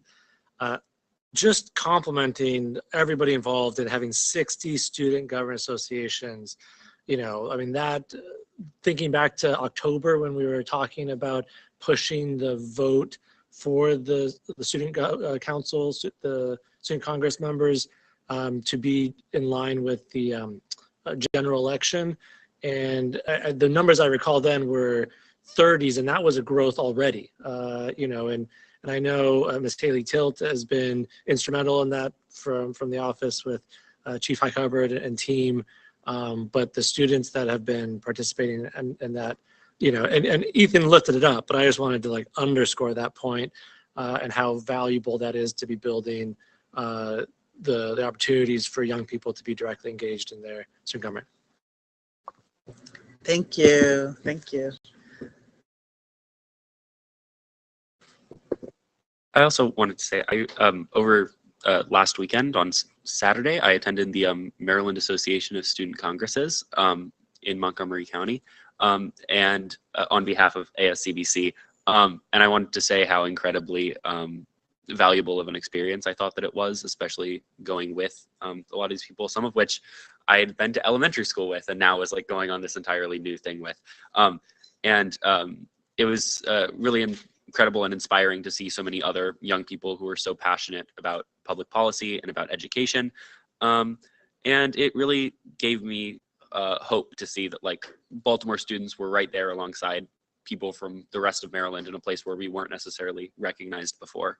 And we were getting involved in things at the state level and sort of expanding our influence, especially as like we are the biggest and definitely the greatest city in Maryland. And so we deserve to be at all of these things and to be leading the charge. And I'm glad that we've sort of started to step into that role more. Thank you for the grace, sir. Not used to the new setup.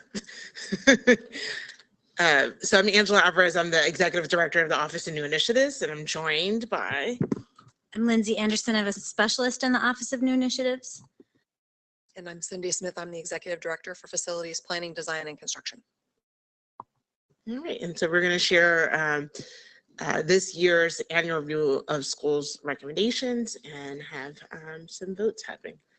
The first thing is that this body of work, which is huge, is important, it's wide ranging, it touches a lot of district, touches on most of, if not all of the board priorities, so 3 through 7, you know, in a variety of different ways. And so I'm gonna keep going. Part of this process is, the goal is to really focus on how we make sure, how do we ensure in a district of limited resources, all of our students are getting access to rigorous, robust academic programs and safe and healthy environments that promote success. That is the core that undergirds this work, and it undergirds it in lots of variety of ways. One of the things that we look at when we start this review process is what's happening with our schools in terms of not only academic performance, but access and the types of programming that are available to students, and where there is not programs that our students in other parts of the state have access to. We look at climate indicators and available supports. So like, what are, again, those other supports that are within schools? We're looking at how our schools are serving students across populations and geographically. School enrollment and school size, which informs a lot about individual schools' ability to offer programming to students, including things that should be basic for every child in our city. We look at building utilization and condition. Again, as a district with not the resources that we should have, the conditions of our facilities are not where they should be, and that impacts a lot of the decision-making in this process.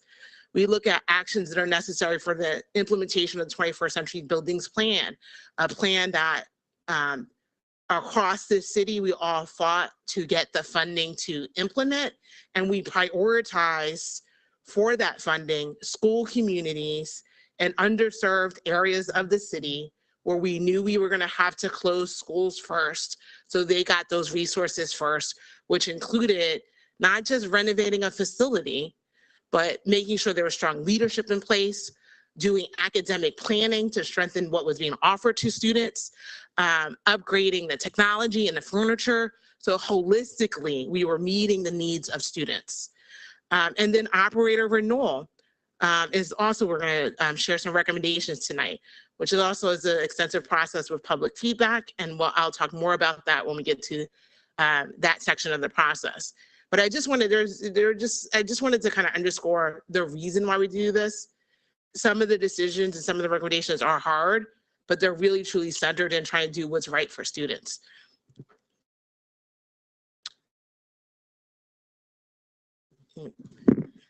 And so when we talk about the annual review work publicly, we think it's also really important to share some of the guiding principles that guide the work. These equity questions really guide the work we do in annual review and all the various things that we need to do to improve outcomes for students and overcome historic inequities. So considering who are the groups that are affected by this decision or action, what are the potential impacts? Does this decision or action worsen existing disparities or produce other unintended consequences? How are we engaging stakeholders? How is stakeholder feedback informing the recommendation or the decision or the action? And then what are the barriers within our scope of authority at city schools, and how are we mitigating those barriers and really considering all of the impacts? These essential questions we developed on our annual review team.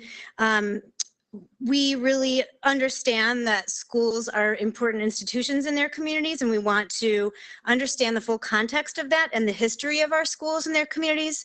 So looking at what is the history that has brought us to this moment, how can we learn more about that history from those who have lived it?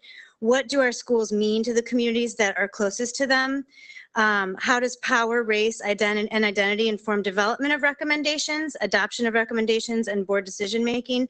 These questions, we really use them throughout our process so that we're really understanding the full context of our schools and their communities, and also how power and race impact stability and lack of stability in our institutions.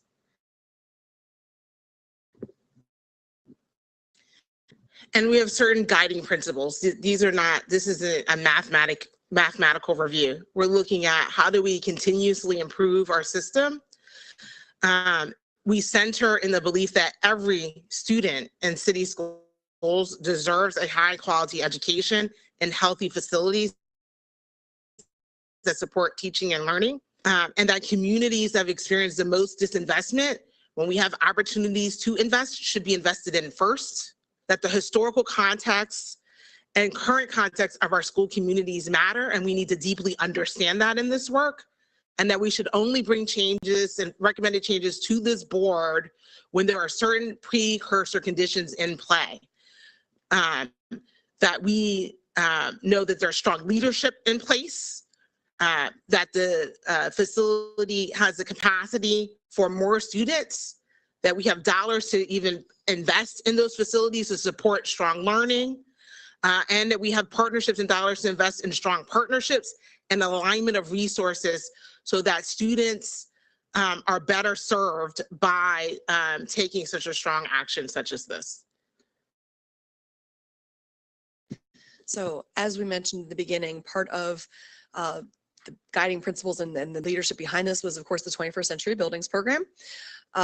This has been something that the district has been working on for quite a while, and the whole city came out to get this funding for, so it is very important to us. But it does come with certain requirements. It comes with requirements about meeting utilization across the district. It comes with requirements of having to surplus a certain number of buildings to close underutilized facilities across the district. But it comes with significant benefits, large number of buildings that are better facilities for our students, better learning environments, better academic programming, just an improvement across the board at these buildings. So we want to feature, what we've been doing for these. I will say that there's actually a more updated report coming on these in 2 weeks, actually. So there'll be even more updates coming on this in just a couple weeks.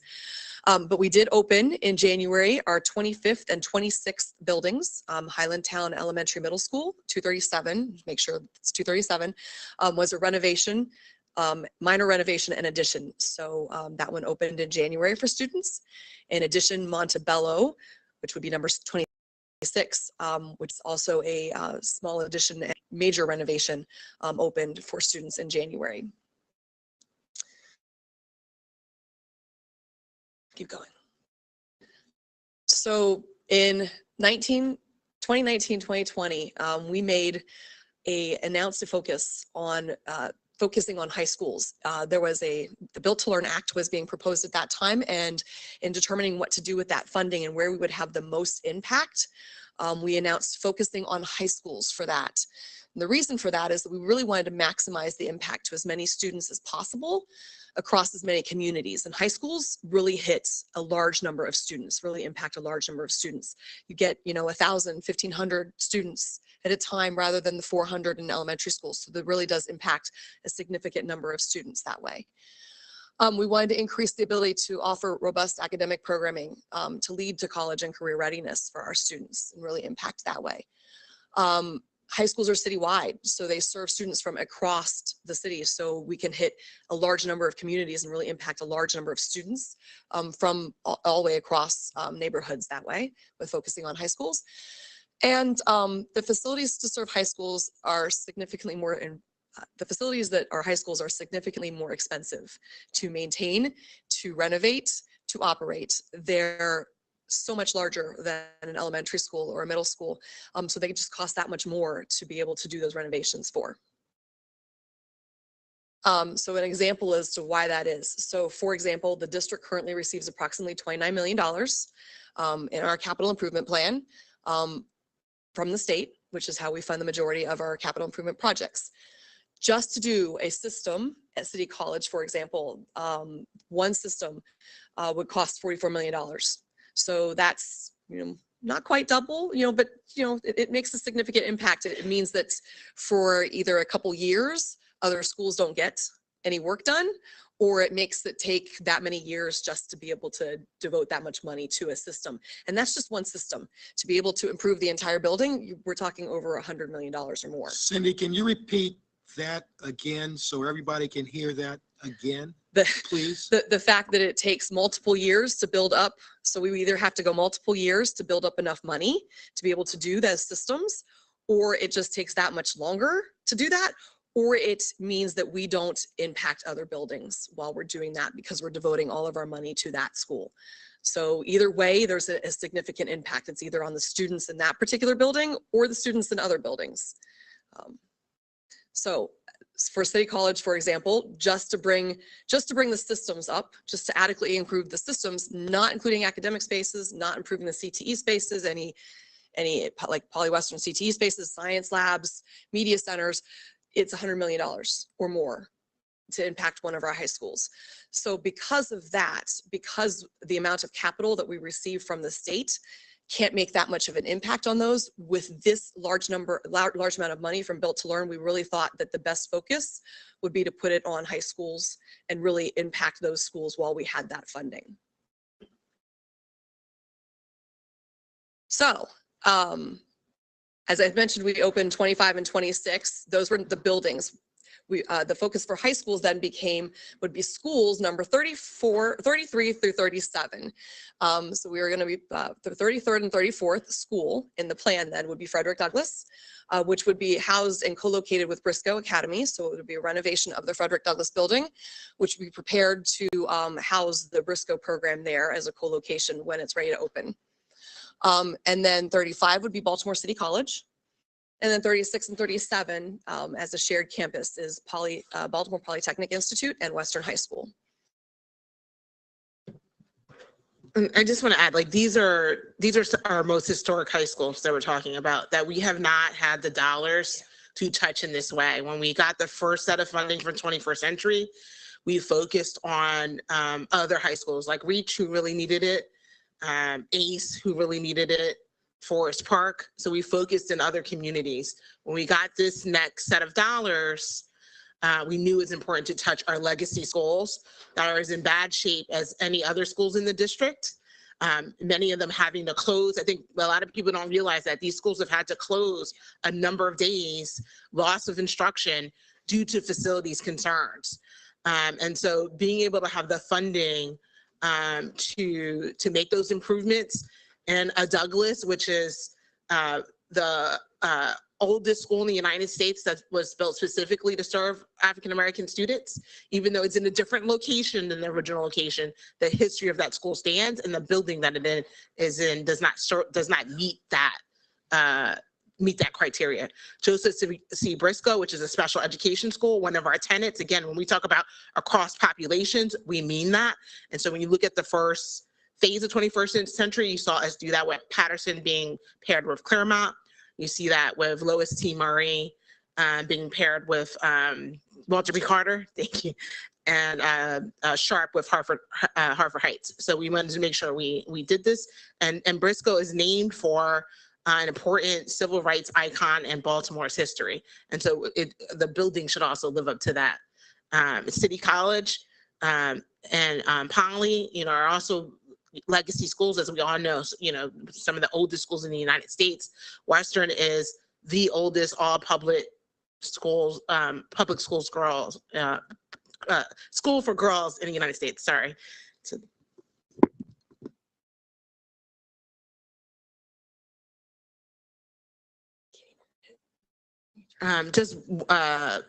just one thing about the funding. There's two pots. We consider this all part of 21st Century. We consider Built to Learn to be the second phase of 21st Century. Because we were able, and this board approved, and it costs money, but you approved us doing refinancing, we're able to cover Douglass, which is the first in order, and that's intentional, that Douglass building for Douglass High School in Briscoe, under the 21st Century pot of funds, and then the other high schools are being built under Built to Learn. So just just to reiterate about the swing plan though. So the high school plan does necessitate moving students off of campuses. I mean, this is a significant amount of work at all of these buildings that can really only be completed by having the buildings available to do the work. In regards to Frederick Douglass, we will be swinging the students from Frederick Douglass over to the Garrison building next summer, in summer 2024. That is a planned 2-year construction period to be able to move back in fall of 2026. Just to note, Briscoe does not need to move. They'll be staying in their existing building until the Frederick Douglass building is ready for them to move in there. City College will actually be moving, the students will be moving to the Thurgood Marshall building, and there is a slight typo here that is actually the summer of 2024 that they'll be swinging. And it is anticipated that that project takes 3 years. It is a significant, that's a large building and it's historic and it needs a lot of work. So we are expecting 3 years of construction there. So we are not expecting to be able to move our students back in until fall of 2027. And then Poly and Western, Poly would relocate to the Northwestern High School building. And then Western would relocate to the Chincompin building. Unfortunately, we do not have a building that is large enough for both of those schools to be housed together on that same campus, so we did have to split them up. But they would both swing into their new spaces their swing spaces in summer of 2025. And again, 3 years because of the size of the buildings that we're renovating there to remain until summer of 2028 and move back in 2028.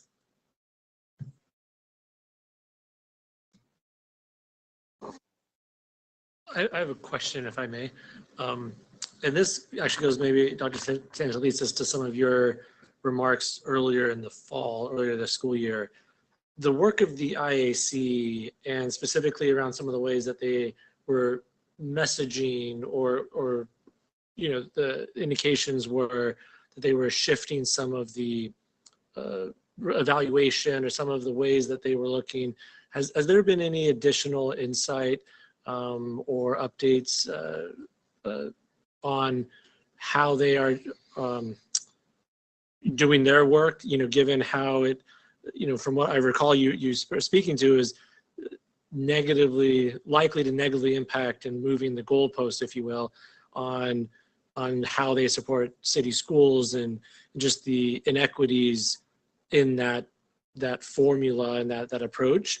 As I understand it, it rewards those that have had the funds to invest in buildings historically, and the historical, disinvestment in our communities being perpetuated by that seems just wrong. And so that's my question a little bit. Is there any update there, or is there any possible opportunities to positively impact and help them reconsider some of what they were messaging? Yeah, no, I do think, and thank you, Commissioner Coy, for remembering that's an ongoing challenge, because it is. I do think that we're having the communications, we are doing the planning. What probably makes sense is for me to bring an update back to the board so that the board can get the benefit of all of the planning. This is one piece of it that you see here, but there's also Chief Washington and Cindy both go regularly to IAC meetings. We're also working with legislators around some of the funding allotments and how that happens. I know Cindy's done a lot of work on specs and what's allowed. So the piece I would say is there's multiple levels and multiple aspects of the challenges of building in an underfunded school district that require the ongoing vigilance. But I think this is a good kind of reminder, and I'll remind this team that we should probably make some kind of update. At a recent meeting, we did have the current head of the IAC there with other jurisdictions. I do think there could be a different posture, but I think the real rub is going to come in some of the details of how we continue to plan this. There is a willingness to hear. I think some of it is going to be in the details, but I appreciate the question, and we will make sure, and I'm looking at the team here, that we come back and give a public update, particularly as it relates to these projects. I appreciate that. Thank you.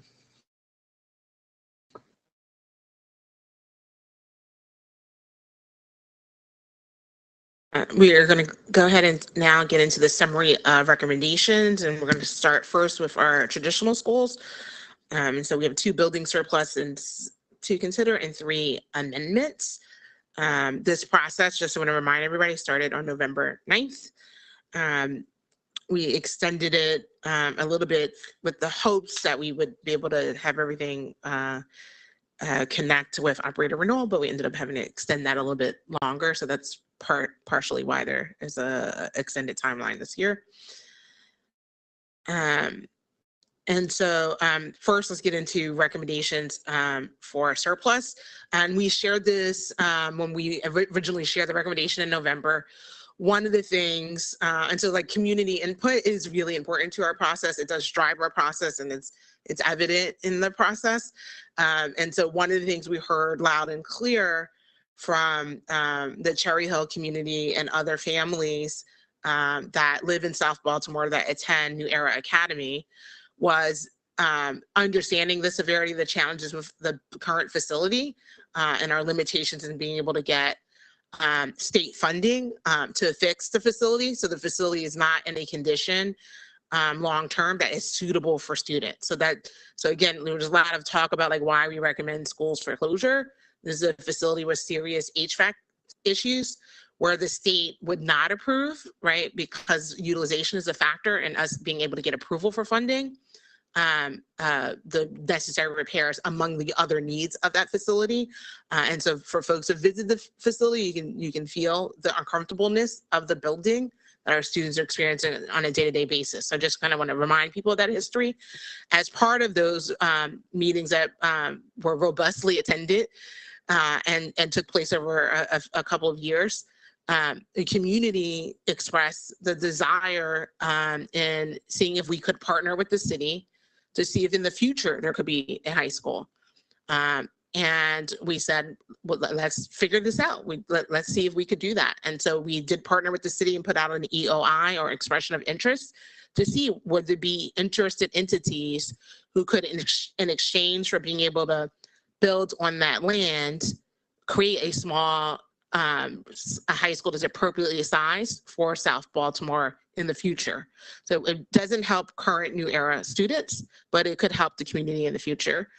We put out that EOI and we got 6 applications from serious entities. Based on that, we're working with the city to sort of review those applications. So those, we just received those, and we'll likely go into a fall RFP process, which will allow us to do a deeper look to see if there's really, the entities really have the funding capacity and meet the requirements. That process will have opportunities for the community to actually, the entities have to do presentations to the community when we go to RFP, and the community gets to rank the applications.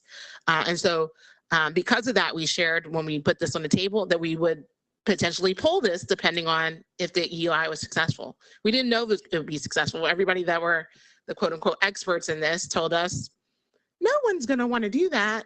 And we got 6 applicants, and we had some other applicants the city told us were interested but couldn't meet the deadline. So RFP would allow more people to apply. And so thus, we are gonna pull that. And again, this is a result of deep, long community engagement and feedback, because we believe in that and we think that's important. So you will not be voting on this. We're going to be pulling both Carter G and Southside. Just as a reminder, these 2 facilities are connected through that HVAC system, and they're on the same parcel of land. And so we're going to pull this for now.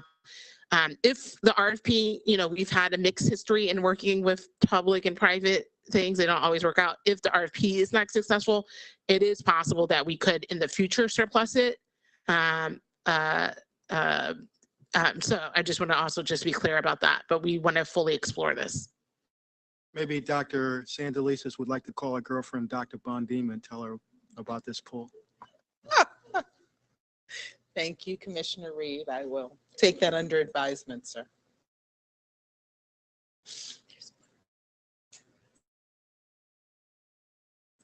All right, and this slide just shows the EOI, like what was in it, that, you know, the application had to include a proposal for a high school for approximately 600 to 700 students, a grass field, walk around track and space for parking. So that's just a little bit about the EOI. All right, moving along, we're gonna go into the amendments to Exhibit 6.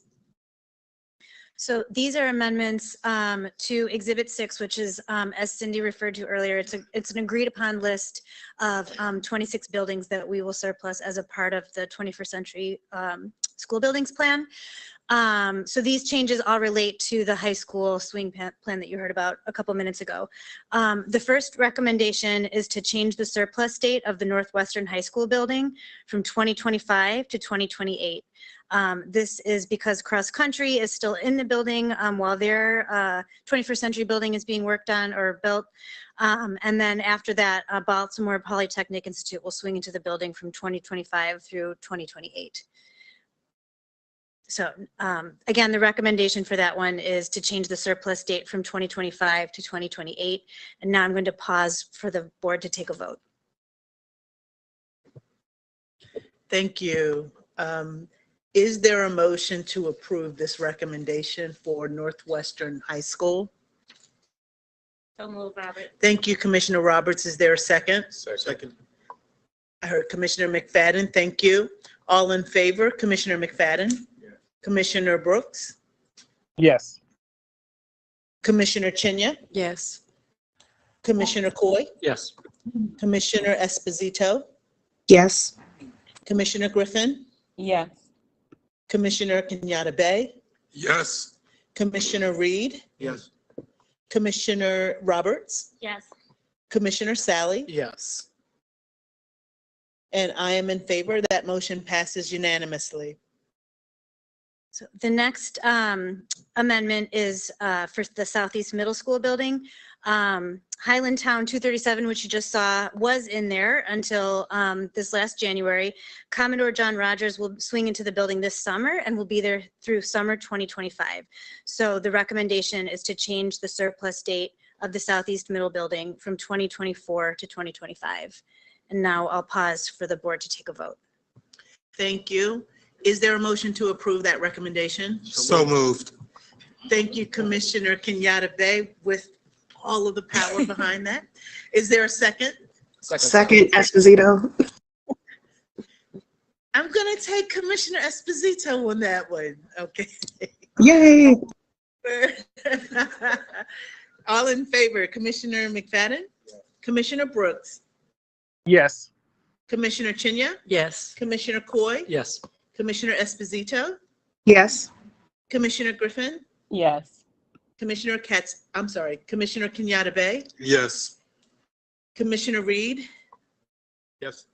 Commissioner Roberts? Yes. Commissioner Sally? Yes. And I am in favor. That motion passes unanimously. Okay, and the last amendment recommendation is for the Thurgood Marshall Middle Building. Furley Elementary School and Vanguard Collegiate Middle School are currently in the Thurgood Marshall Building while their permanent school buildings are under construction until summer 2024.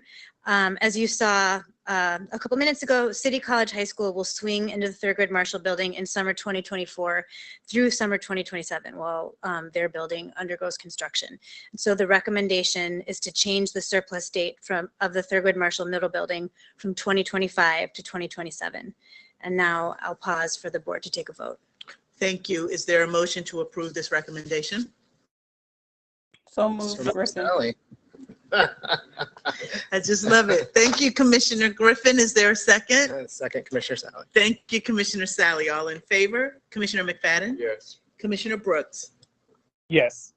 Commissioner Chinya? Yes. Commissioner Coy? Yes. Commissioner Esposito? Yes.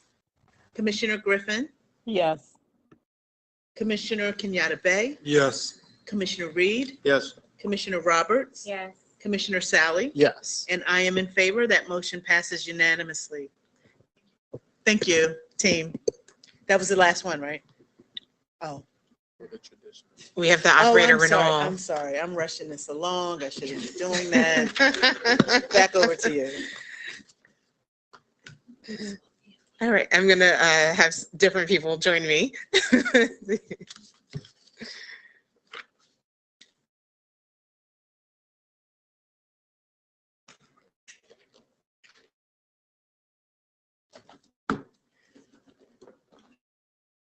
All right, I'm gonna let my colleagues introduce themselves for the record. Good evening. My name is Trevor Roberts. I'm a specialist in the Office of New Initiatives. Good evening again, Teresa Jones, Chief Achievement and Accountability Officer. Tonight, we're going to be looking at recommendations for the renewal of operator-led schools. Just want to start by saying City Schools values its partnership with charters and other operator-led schools so that they can provide innovative learning opportunities and choices for our students. 65% of all charter schools in the state are operated in Baltimore City. And since 2019, the district has approved 3 new charter schools: Baltimore International Academy West, the conversion of Pimlico Elementary Middle School, and Clay Hill Public Charter School. Operator renewal was developed in 2011 in partnership with our school operators and other stakeholders. The renewal process ensures that schools are fulfilling their commitment to students and the district. It recognizes the strength of charters and other operator-led schools, identifies areas where there's still opportunities for growth, and results in outcomes of either renewal of contracts or the non-renewal and closure of schools. Trevor or Angela, whoever is presenting, can you make that slightly larger for the presentation?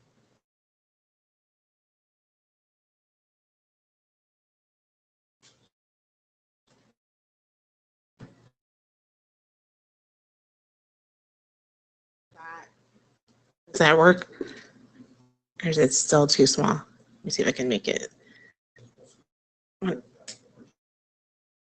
It's okay. It's okay.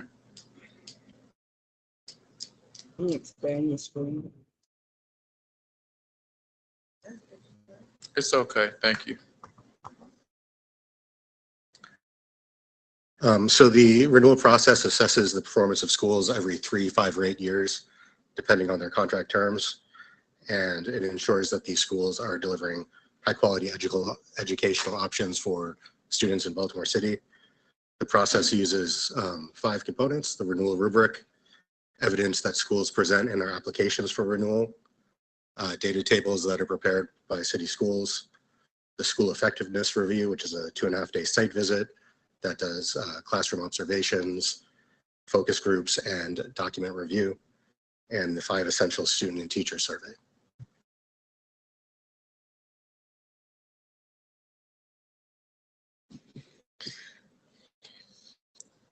So this is a multi-layered process. It involves a lot of stakeholders. It actually starts in the penultimate year of a school's contract. And so in that, with that, it begins with a school effectiveness review or a site visit.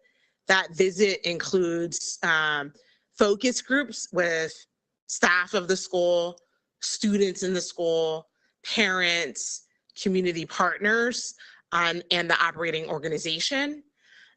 It includes classroom observations and document reviews. It's a 2.5-day visit to collect all of that information. It is also the when the 5 essential survey is conducted. And so that's another opportunity for students and teachers to provide input that goes into this process, as well as the family survey is happening during that time.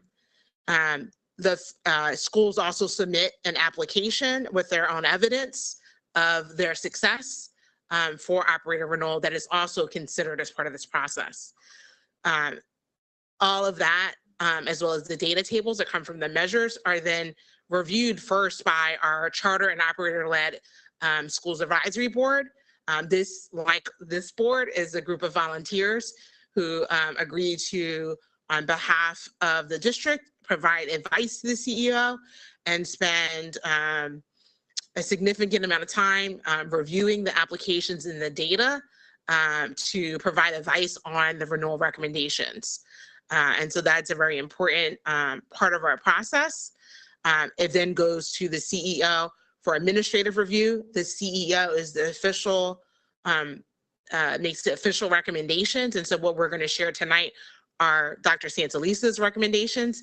She considers the advice of the advisory board and their recommendations, as well as all of the data that is part of everything that's on the record as part of the process in making those final recommendations. And now we're here with you as the board, who has the ultimate role of making the decision, which we'll do on Thursday, February 23rd. For the board is going to consider the recommendations and rationale of the CEO, which was released, and renewal reports, which are live on our website right now. The operator renewal report, which is also there. Any testimony given at public board meetings and work sessions. So school communities have been sending in letters, documents, all that have been going to the board as consideration for this review, as well as the CEO. And there'll be a work session on Thursday, which is the opportunities for operators to make their case with members of the school community and take questions from all of you. The contents of the official record and factors listed in our board policy, IHBJ, and the administration regulation for charter and other operator schools are also considered in this process. If applicable for non-charter schools, policy FCA and FCA-RA also come into play. And this is just shows you sort of a summary of the key deadlines in this process. The applications were submitted in early September. We are here announcing the official recommendations tonight. And with that, we are going to go ahead and get started. These are the schools that are up for review, and turn it over to Chief Jones. Awesome. Thank you so much. So before we get into the specifics this evening, we do want to address just an update around one of our key measures, which was the absolute performance that was derived from the MCAP, which is the Maryland Comprehensive Assessment Program, assessments for the English language arts and mathematics subjects. So as you will recall, one of the reasons there was a shift in the timeline this year is because the MCAP assessment data that is being utilized was based on an administration that took place last spring. And because it is the first administration of the new assessment, the data was returned to us a lot later than is typical when it comes to this process.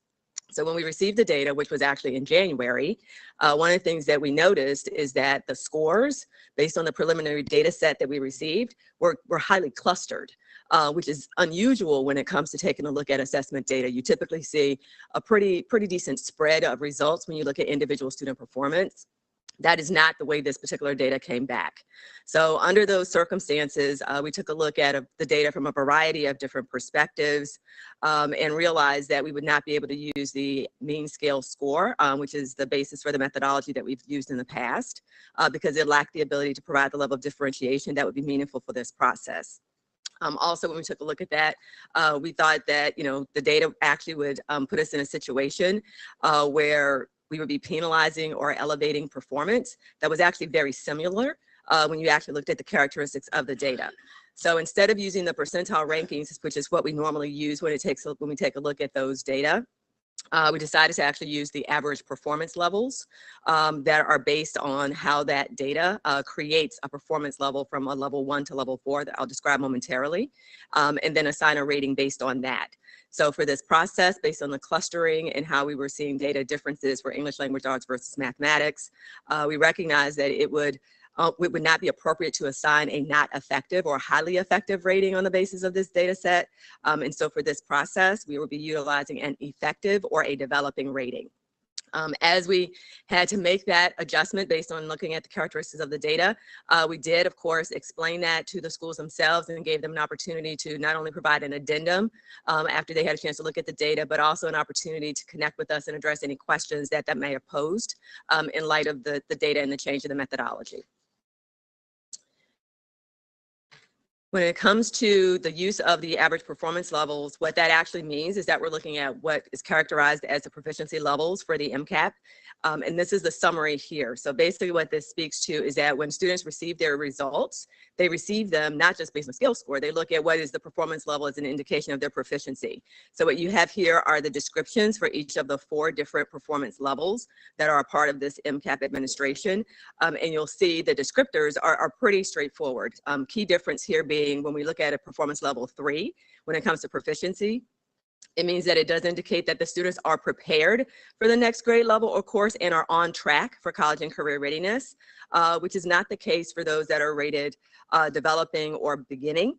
And when we looked at our comprehensive data set, what we were seeing is that our typical student performance in the district was falling into that level 2 or level 1 category of developing learners or beginning learners. So we wanted to make sure that the public had access to this information for reference, as it will be represented in our summary of the results for each of the schools and the proposed recommendations this evening. Yeah, and before we get into recommendations, I just want to be really clear for members of the public. This is a process that has 16 measures. We're looking at a mix of qualitative and quantitative data. And so this measure that we're talking about is one of many measures. And it's a small part of the scale. And the other measures, you'll see the full range of ratings available from highly effective to not effective. So I just wanted to be clear about that this was an update on one measure that changed before we get into the recommendations.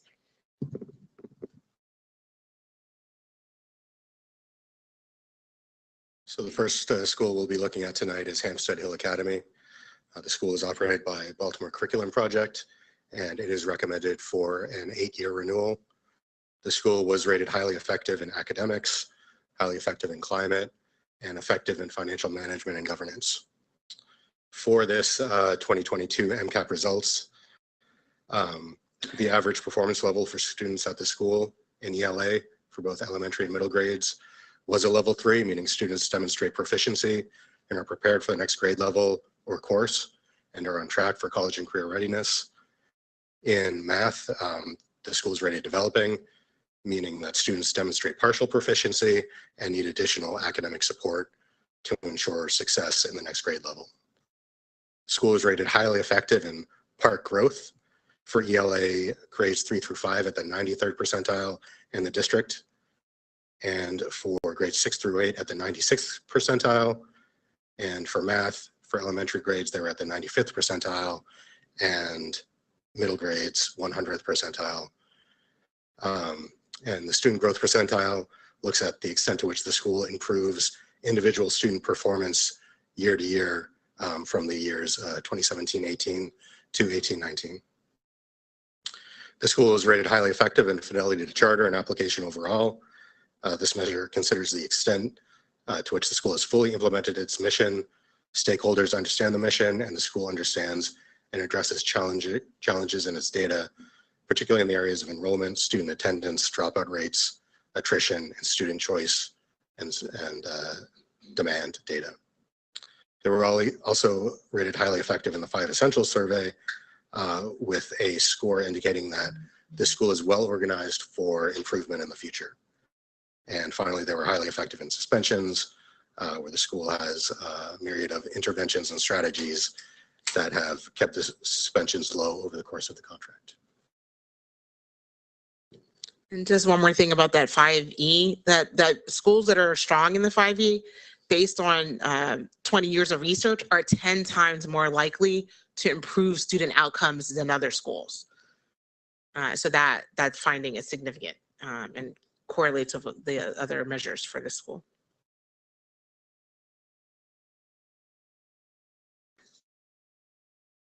Next is Empowerment Academy. They're recommended for an 8-year renewal with some conditions to include some audit reviews at year 3 and year 6 of their contract. They were developing in the absolute MCAP scores for both English language arts and math, meaning their students demonstrate partial proficiency and need additional academic support to be on track for the next grade level, similar to many schools in the district. They were highly effective in part growth for ELA, grades 3 through 5, for being in the 95th percentile, for middle grades being in the 100th percentile, for math elementary grades being in the 93rd percentile, and the effective for English language arts for middle grades being in the 68th percentile. Again, this measure is looking at improvement from year 17-18 to 18-19. And again, this is a review that's looking over the course of a contract term. They were highly effective in fidelity to charter and overall application, which considers the extent the school's implemented its mission and the extent to which a school addresses challenges in its data. They were highly effective in suspensions. They were developing an audit and content and internal controls. This deals with the low levels of liquidity and cash on hand as determined by the audit review. This is a small school, so our schools that are on the smaller side can be very tight when it comes to finances. It is a school that is planning to expand. It was awarded the state's expansion grant, and so that should help it be able to have more reserves on hand as it grows. It's also been working on adding to its board so that it has folks with expertise in fundraising to its school. That developing is not atypical for a school that's small of its size, but we think it's important, and so that's the conditions. Just to check in, 8 years is a long time. They've been consistent. So schools that are being recommended for 8-year renewals have had 2 prior consecutive full renewal recommendations. And so that's what makes you eligible, and have consistently been strong in many of the indicators. And so that's the recommendation for empowerment. Thank you, Angela. The next recommendation is for Midtown Academy, operated by Midtown Academy Incorporated. This is a charter school that serves students in grades kindergarten through 8. The school is being recommended for an 8-year renewal with conditions to include audit reviews at years 3 and 6 for the new contract term. They were effective in all 3 key categories: academics, climate, financial management, and governance. Highlights regarding their data include the following.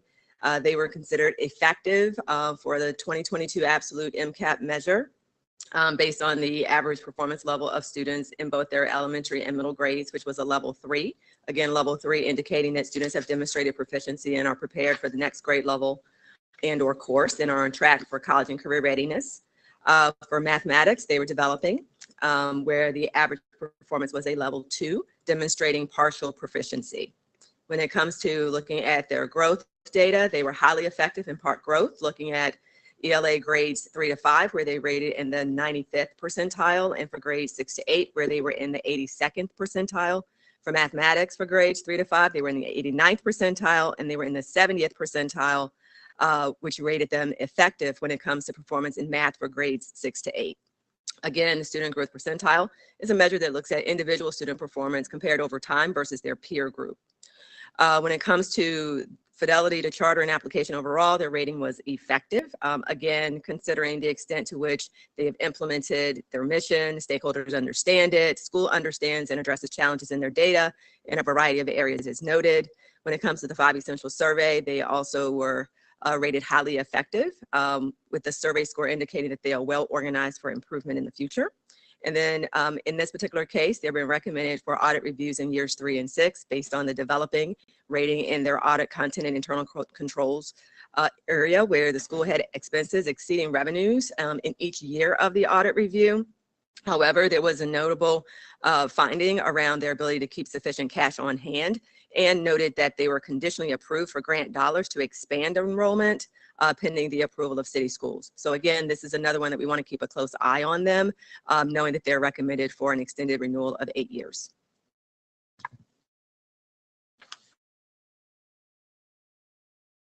Next is the Crossroads Schools, operated by Living Classrooms. This is a middle grade school. It's effective in academics, climate, and financial management and governance. They were developing an absolute MCAP for both English language arts and math, meaning students demonstrate partial proficiency and need additional academic support. They were highly effective in part growth for math middle grades, being in the 89th percentile, and developing in part growth for English language arts, with their middle grade students being in the 57th percentile. They were effective in fidelity to charter and application overall. They were highly effective on the 5 essentials, meaning they're well organized for improvement in the future. They were effective in student attendance and chronic absence, indicating the school has effective strategies and interventions in place that have kept chronic absence low or have significantly below the average for this grade band over time. They were developing, so an area that they should continue to work on is they were developing and are effective programming for all student racial ethnic groups when a school has sufficient diversity. This is a measure that we look at. We look at what's happening with the performance of students within those groups, as well as the strategies and how the school does programming to support students in this area. Notably, both their Latino and Black student population, which is the majority of their school population, perform similarly within their school. One of the things I think that they have done that's aligned to what we see in research in terms of what causes gaps is they make sure that their students are all getting access to rigorous coursework. They have a real focus on honors courses and advanced math courses within their school. An area that they really need to focus on is in how they're utilizing their curriculum and programming. And so this is a thing that we want to note that they need to do some more work to think about how they're centering the student populations that they serve in the selection of materials and in the creation of programming for students within their school.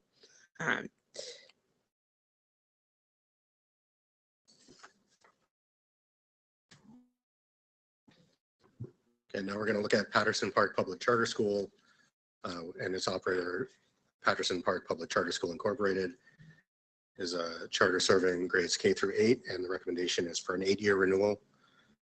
They are effective in academics, highly effective in climate, and effective in financial management and governance. Students at the school were developing in the MCAP Absolute with an average performance level of 2. In Park Growth, they were highly effective for elementary ELA tests at the 98th percentile, developing for ELA for students in the middle grades at the 61st percentile, and effective for math in elementary at the 72nd percentile and middle at just south of the 80th percentile. They were highly effective in fidelity to charter and application overall, highly effective in the vision and engagement measure from the school effectiveness review, and effective in the 5 essential survey, indicating that the school is organized for improvement in the future.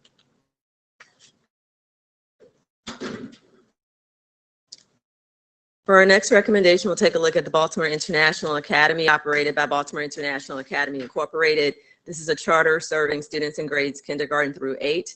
They are recommended for a 3-year renewal based on results that indicate that they are developing in the academics category and effective in the categories of climate and financial management and governance. When it comes to the academic data, you'll see that it's a bit mixed. So first, when we take a look at the absolute MCAP performance, they were developing in that particular category. When we take a look at their English language arts performance, where the typical student performance was around a level 2, meaning that students were demonstrating partial proficiency. When we take a look at growth, we saw that on Park for ELA in grades 3 to 5, they were highly effective at the 90th percentile, and for middle grades, they were in the 76th percentile. However, when we take a look at their math results, they were not effective, where they had their elementary students performing at the 39th percentile and middle grade students at the 45th percentile. When we take a look at performance on the fidelity to charter and application overall measure, they were effective. Again, looking at how the school is implementing its mission and how stakeholders understand that mission and how schools are using, understanding and addressing challenges in their data. As you'll note, using the 5 essential survey as a part of the academic measure this year, or academic category, they were not effective in that particular survey. So looking at that, that would indicate that the school is only partially organized for improvement in the future. When we take a look at chronic absence and suspensions, they were effective in both of those areas.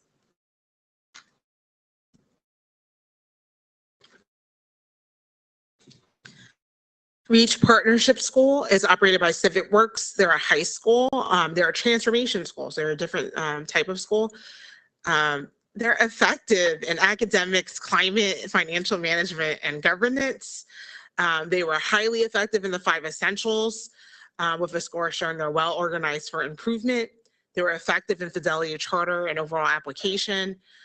They were developing in the absolute MCAP with their ELA 10 students at that level 2 that demonstrate partial proficiency. Algebra 1 students, their typical student was at a level 1, meaning students do not yet demonstrate proficiency and need substantial academic support. They were developing a full year and 4-year cohort grad rate. I just want to like highlight this. To move a grad rate is a big thing. It's a hard thing. It's not an easy thing. And so while they're developing, this developing sort of belies the way the measure is determined is based on hitting a certain percentage. But there's something that you don't see. So I want to make sure I elevate that for members of the public. To move their grad rate from 61% to 74% in that 3-year period is significant. This is a student population, like many of our schools, it's not selective. So it has higher levels of students who coming from concentrated poverty. It has higher than other schools, level of students with disabilities within its student population. And so this really represents significant work and significant improvement. Similarly, the developing in college and career readiness comes with a lot of work. They were rated that way because they're in the 59th percentile of high schools there. Their rate of participation for students is 71%. That's an improvement from the last time we looked at them in renewal, where their participation was 62%. Their success today is at 46%. The last time we looked at them, there was 30%. And so this shows a significant amount of work. And so I just want to acknowledge it. This is a school that historically, they've been around a long time. They've come through renewal a long time, and it's been in this cycle of 3 years. And so that team put together not only clear evidence in their application, but it's showing in their data. And so it's just worthy of just pausing for them, just to kind of share those things. And I just want to reemphasize that Dr. Grisham, his team really dug in. I remember speaking to Principal Grisham years ago, and he would always say that they were going to dig in deep and get the results. And this 5-year renewal, I think, really does signal what substantive growth looks like. We say that we want growth, but I can't emphasize enough the movement in the graduation rate, the actual movement in student achievement, all the indicators. And I too just wanted to pause and say, this is what it looks like when a school takes seriously improvement. And Lord knows Dr. Grisham has had to hear me on the other end. It is only fair to call that team out at Reach for the really fabulous work that they have done. And again, with the student population that they have young people that do not enter by entrance criteria, who are coming not necessarily on grade level when they get there. And what you're seeing is a school that is value add to the young people that they have. So I just needed to also, as CEO, say this is what it looks like when you actually have a school improving, not just talking the talk, but walking the walk. So thank you for that brief commercial. No, yeah, I think it's just important to say. And similarly, they improved in their SER. Their prior SERs were like a mix of developing and effectives. And so they were effective in all of the areas of the SER. So that's just another thing about the work of this school. And just one more thing too, we ask a lot of questions about how schools are providing services and meeting the needs of our students with disabilities. And usually when schools talk about the challenges, what they do is then not offer as much CTE, not as much dual enrollment, not as much AP, and may have expanded that and include tracking. Like they talk about how they're making sure their students with disabilities are getting access to those programs as well. So this is just notable. So I just wanted to be on the record about that.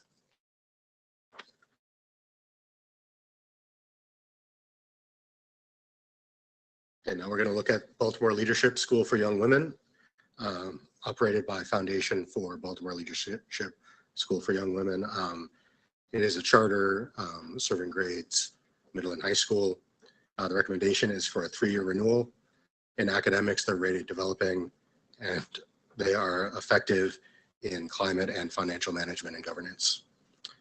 The school is highly effective in the 4-year cohort graduation rate, with a 3-year average of 97% of students graduating on time. They were developing in the 2022 MCAP scores for the ELA 6 through 8, ELA 10, and Math 6 through 8 tests. Students had an average performance level of 2, again, meaning they demonstrate partial proficiency and need additional academic support to ensure success in the next grade level and course. In Algebra 1, the average student performance level was 1, meaning students do not yet demonstrate proficiency and need substantial academic supports. The school was not effective in college and career readiness, where they're in the 41st percentile of high schools in the district. While the school had a participation rate of 30% in indicators of college and career readiness and a success rate of 22%, it should be noted that their rate of college enrollment was high at 82% of students enrolled in college within 16 months of graduation. The school was effective in suspensions, where it has interventions and strategies in place that have led to low suspension rates over the course of the contract, and it is developing in student attendance chronic absence, where again, it has interventions and strategies in place to encourage strong attendance, but those just haven't started to show up positively in the data yet.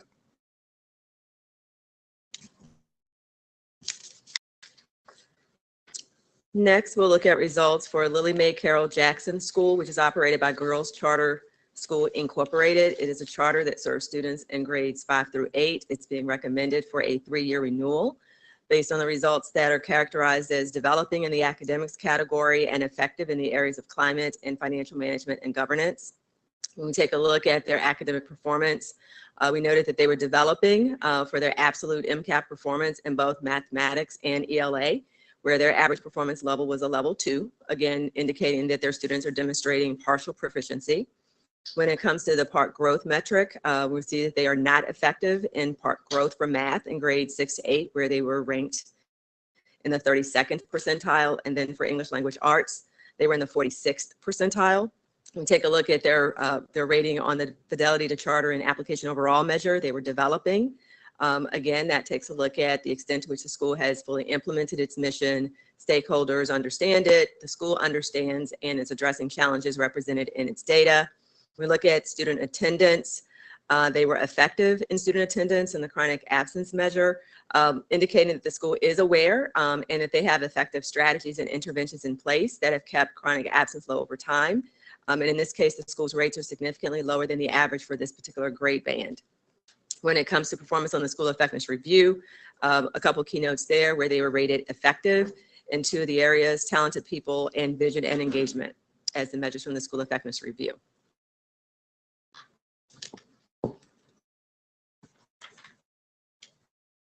Next is Baltimore Collegiate School for Boys. They're operated by Phi Smooth Stones Foundation. The recommendation is for a 3-year with conditions. They're developing an absolute MCAP for English language arts, where their students were a level 2, meaning they demonstrate partial proficiency. For math, the typical student was a level 1, meaning they do not demonstrate proficiency and need substantial academic support to be prepared for the next grade level.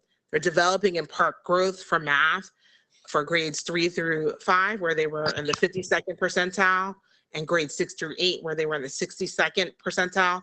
They're not effective in Park Grove for elementary grades, where they're in the 20th percentile, and for middle grades, where they're in the 46th percentile. They're not effective in operator capacity. Over the course of the contract, there has been real challenges in meeting critical district, federal, and state requirements, including the management of grant funds. I want to be clear, this is not about clerical. We would not have conversations with schools. This was a school that I think most people knew there was a possibility that we considered. Would this be a non-renewal? Would this be a 3-year with conditions, which we shared with their school community, that this was a possibility?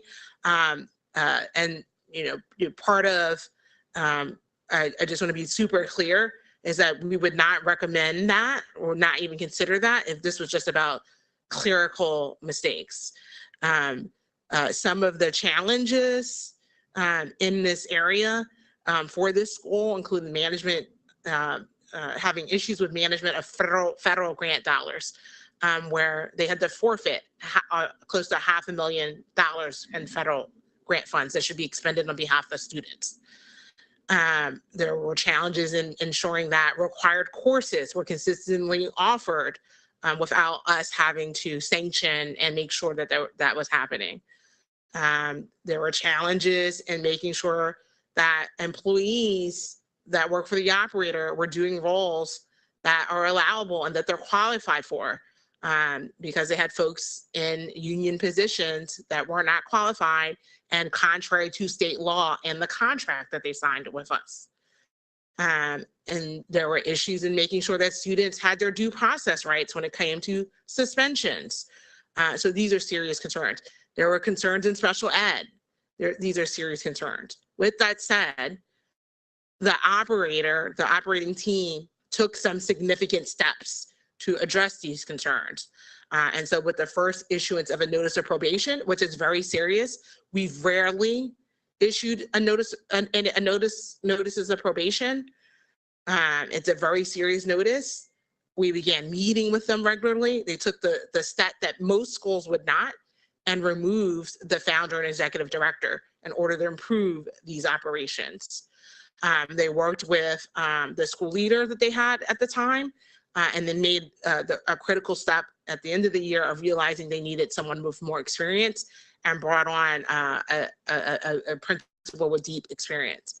And so it's the work that they did during that year and the work that they've continued to do that affords this opportunity to consider this recommendation to have conditions. But I just want to be just really clear about there are real challenges here. And so we will, if the board accepts this, be very watchful of the school while we continue to support improved operations.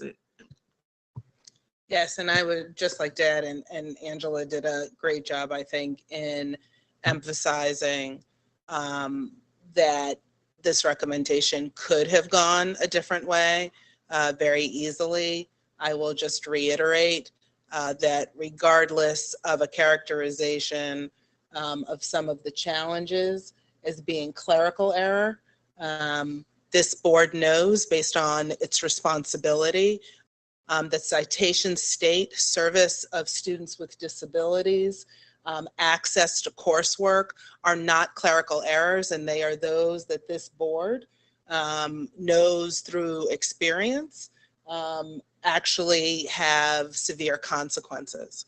That being said, I will say, and again, I want to emphasize, the board still has the final decision. This is only CEO recommendation, and it is recommendation taking into account the Charter Advisory Board.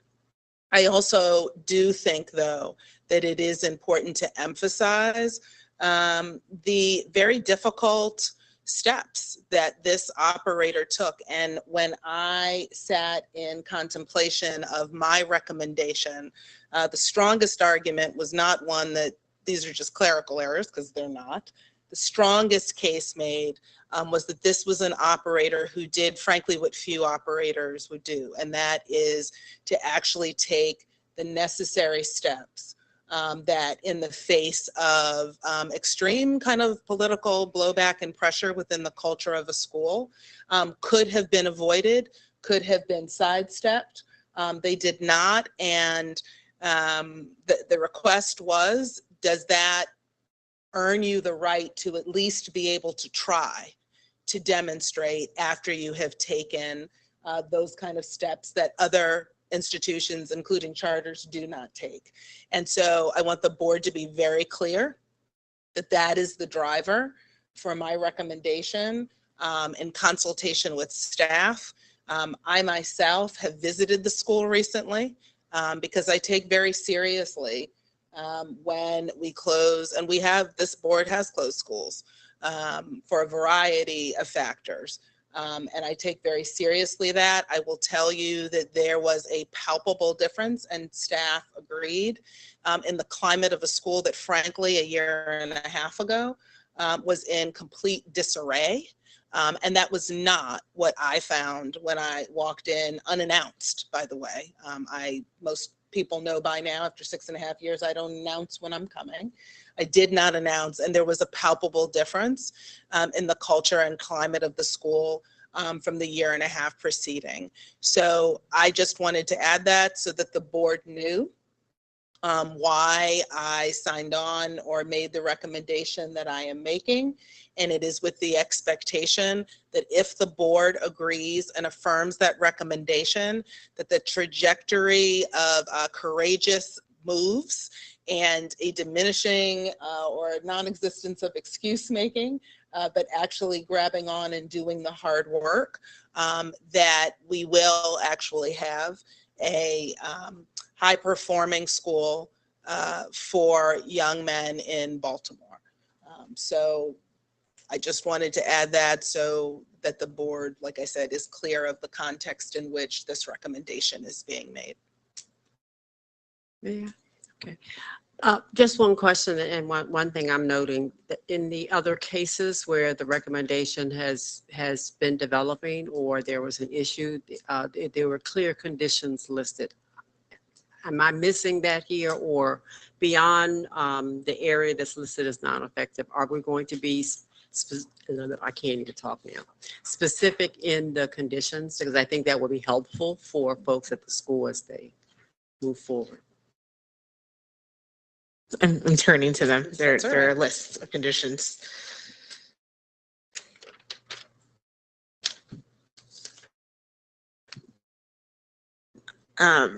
First, we think they need to, well, the condition would be they would have to hire an operator staff person who's located in this area and that's approved by the CEO, who has real knowledge in K-12 and the compliance and the requirements to really help them get a hold of that.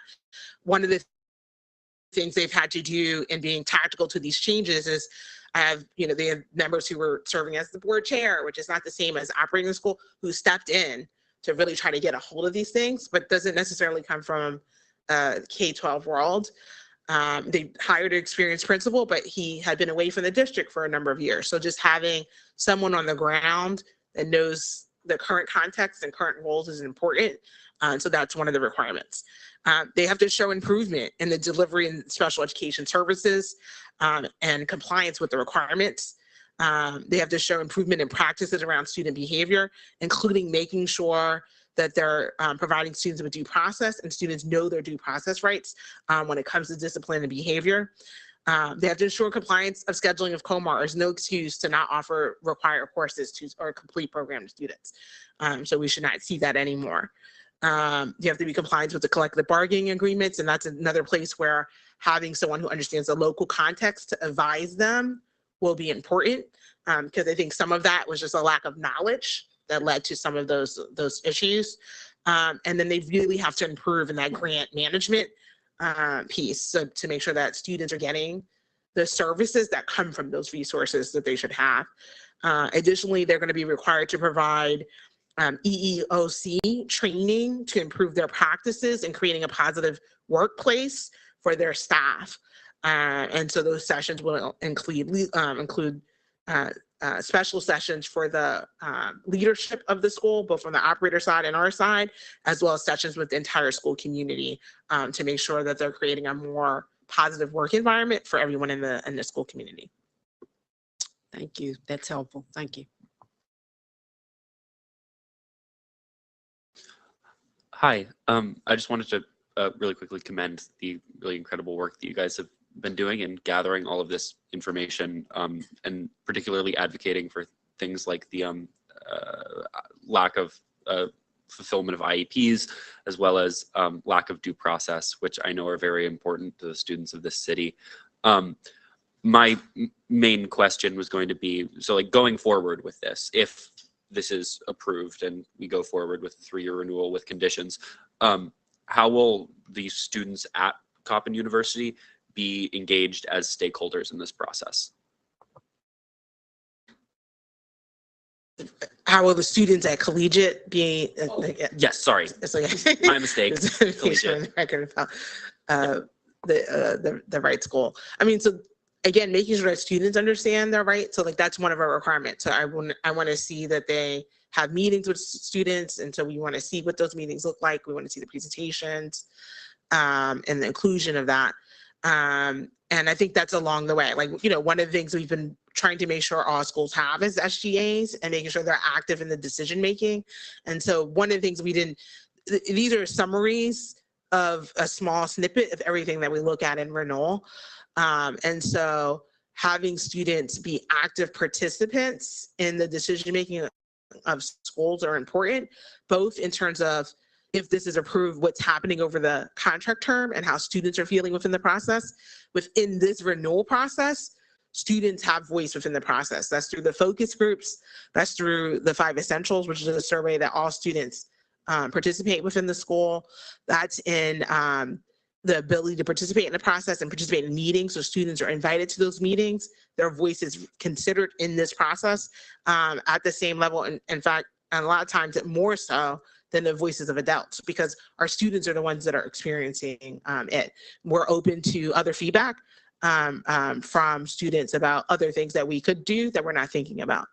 The other piece I would say is that a place of strength that I think they're building from in the shift in climate is a stronger foundation of relationships between staff and students that was not there previously. So even in, and I agree with Angela in terms of the agency and the voice, I think the foundation for that is some of the relationship piece that was far more evident now than it was a year and a half ago. And I think that's the foundation for student voice, to have student voice and not have relationship with the adults in which the community right is founded won't work. But I think that's a place where, again, we saw marked improvement. Is there a measurable timeline on these conditions? I mean, and we will be apprised of that timeline, right? Because to make sure that, I mean, that, you know, they're on track and we can help them keep moving on track. Yeah, you guys haven't decided yet, but if you approve this, that date for the vote, just remind members of the public, is February 23rd. When schools have conditions, there's markers that we have in terms of checking in and timelines they have to hit. So they get spelled out more clearly with by dates for each thing within for each condition, and check in for like things that are like compliance. There's regular checks that happen along the way.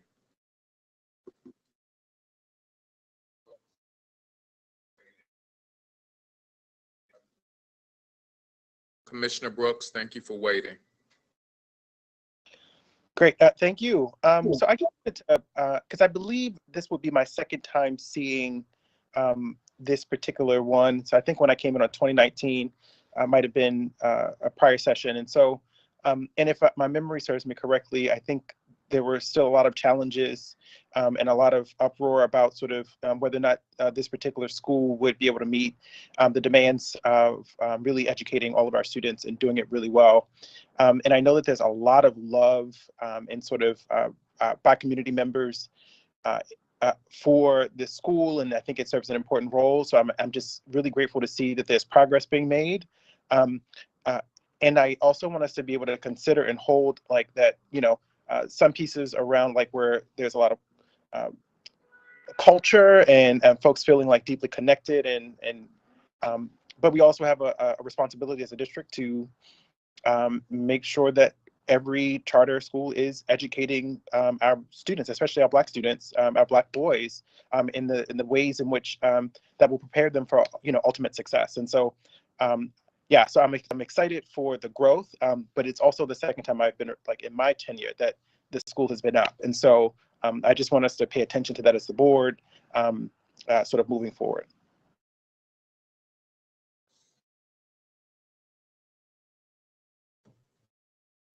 Thank you so much, team. We've got a couple of. We have one more. Oh, I keep doing it.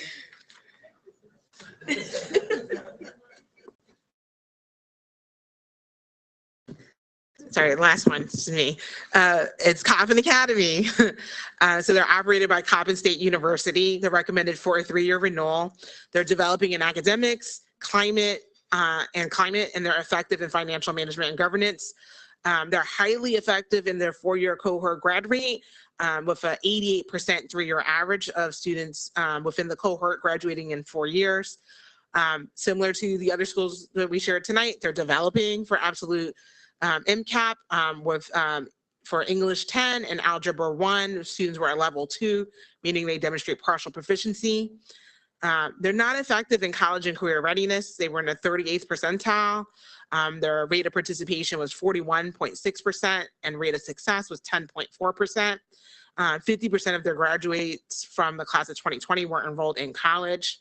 They're effective in vision and engagement from the School Effectiveness Review, which considers how a school creates a community with a clear mission and vision, and creates a welcoming learning environment and cultivates open communication within school community. And part of that is looking at how students are involved in decision-making, just to name that explicitly. And they're effective in effective programming for students with disabilities. Just a note about the CCR, as you guys may recall, we came to the board 3 years ago with a recommendation to enter into a different kind of agreement. They had an interim president of the university at that time who sort of stepped away in terms of like support. There was a question. They were transitioning into having a new permanent president who comes from an early college background. I think we'll see improvement in CCR. Historically, this school was strong in that measure, being on a college campus. And so I think what you're seeing here is that transition period where there wasn't as much support because you had someone who was just there while they went through a selection process for the permanent leader who really believes in early college, and we'll be bringing another recommendation at the end of the month that kind of connects to this and shows that. And that is now, for now. Thank you, everybody. We have a question though, I think. Question. Commissioner So Sally. if we look at any of these schools that receive both a recommendation with conditions, or you've identified areas where they're not particularly strong and they're struggling, where is the line between providing support and capacity building for these operators to address these deficiencies versus where we expect them to identify their own resources to remedy or improve these areas? And that, sir, is the question. No, I mean, it really is. I mean, you know, cameras are gone, and this is actually the camera moment, because this is the rub. And the rub is, if you are getting extra dollars to take on, and let's be clear, I've had this conversation with some operators. you're getting extra dollars to take on the functions that you say you don't need from a central office, then the fact that central office teams have to spend time helping you identify and getting on track, there actually is a line.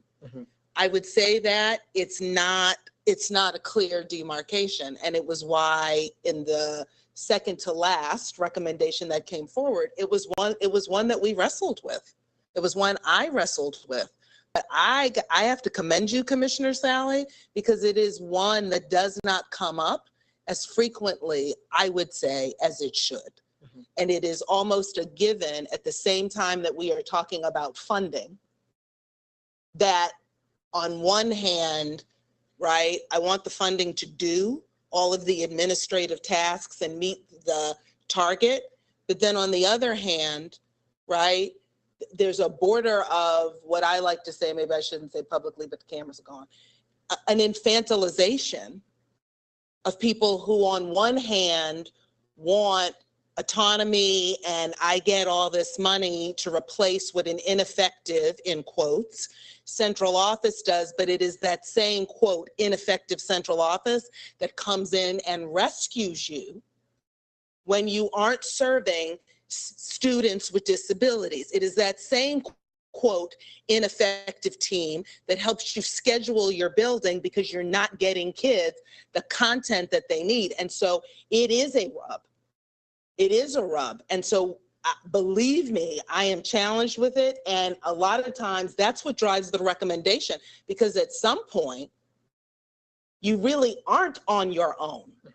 At some point, if I am deploying my team centrally for hours to help a school that is being paid to stand on its own, then it absolutely begs the question, are you able to run a school and use the extra dollars to do that? So I wanna, if you couldn't tell, and I didn't know you were gonna answer that, but you notice none of them got on the mic, because I say this all the time.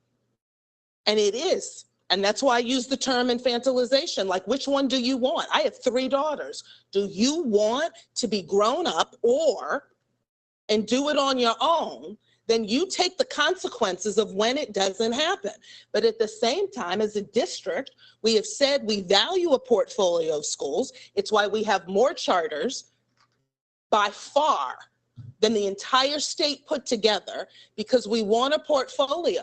But it is a rub, and it is the question I would submit that I should not be the only one asking, which is why I salute you as a commissioner for asking that question, because that is the rub. If we clocked and charged for all of the hours that we go in to rescue schools that are supposedly autonomous and supposedly use the extra money,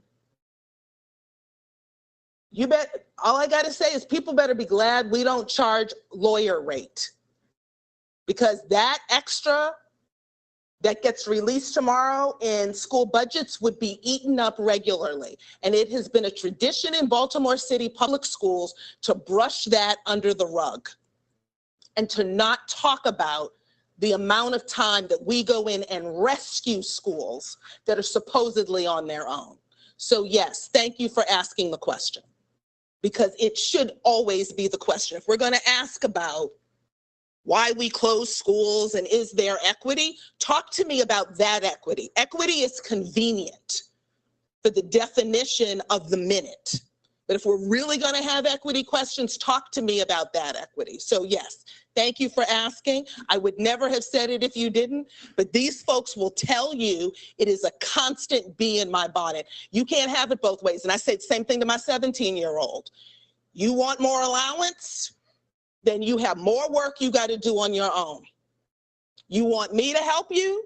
Then I don't know why you're getting the level of allowance that your 13-year-old sisters are. So we're either going to differentiate based on responsibility or not. But we've been having it both ways while we keep quiet about the amount of time some of the people sitting out here and who are still up in their offices spend bailing people out. So thank you for asking the question. Commissioner Reed? And also, I just also want to make sure in the chat, Commissioner Esposito asked if there can be a definition of qualitative versus quantitative information that's being gathered to support the schools for the sake of the community to understand what that means.